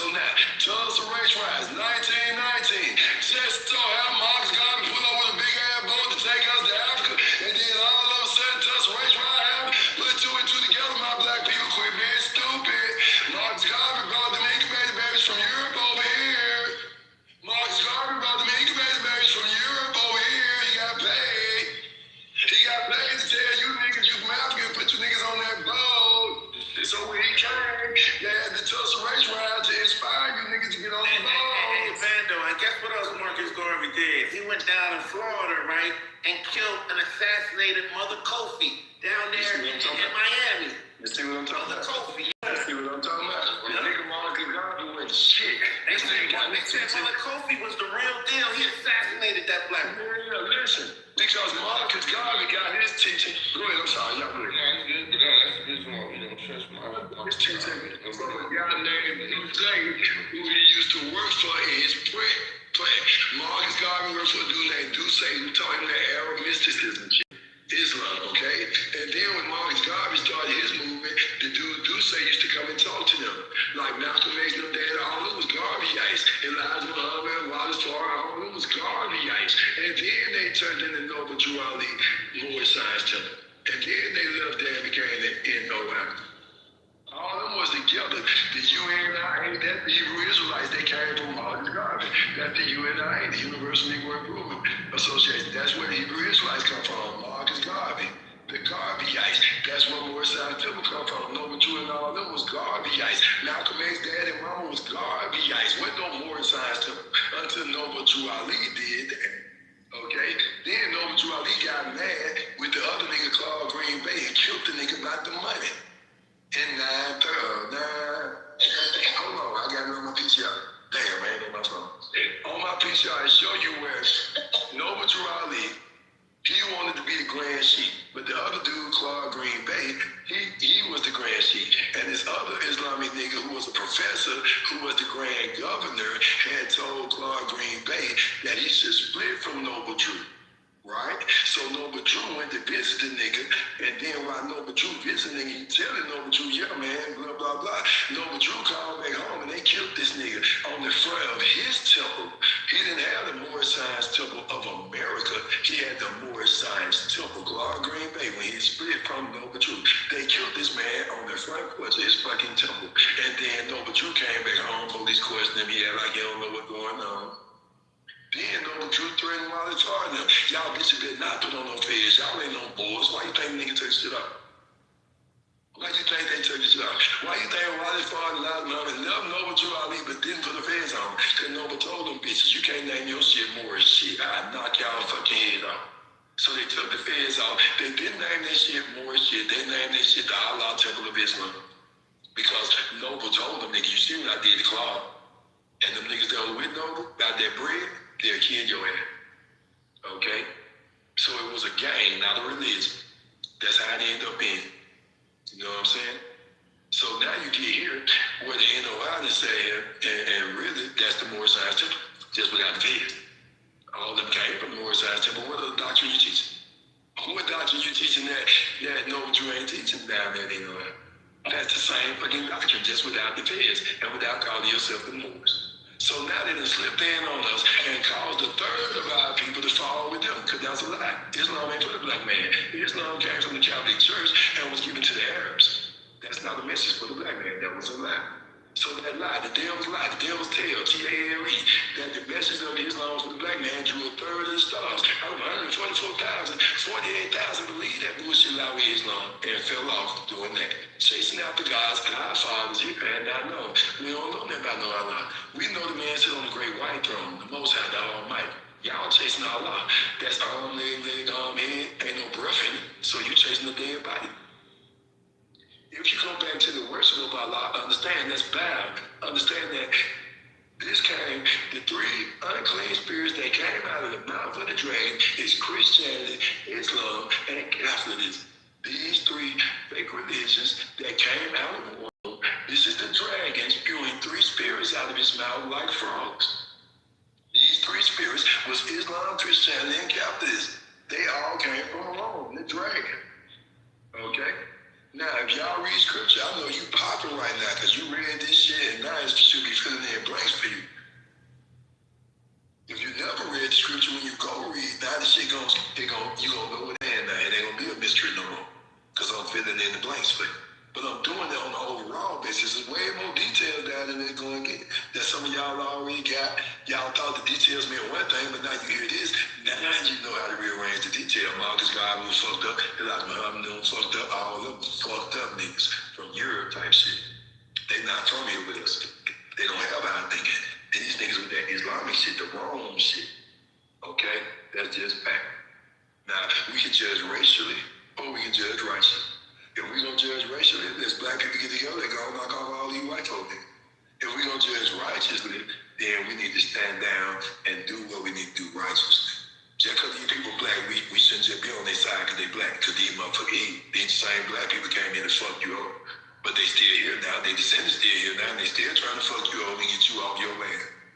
These black people, not white people. Come on, take the white people out of the equation because they ain't come around till the late 700s.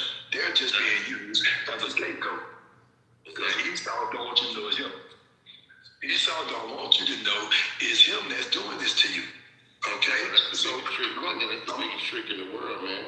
Because you can't tell me those brothers from any of the Moore Science Temple, all them brothers, they got to know about Memphis. They have to know about Memphis. This ain't a coincidence. Like they've seen the mounds. They know that there's more mounds in America.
think like that usually don't go that far, because the reality of building a business from scratch is you spend more time and effort and hours and labor. I would definitely. Hey, it will not stop you in the name of Jesus. Conclusions, but for a Muslim that doesn't even study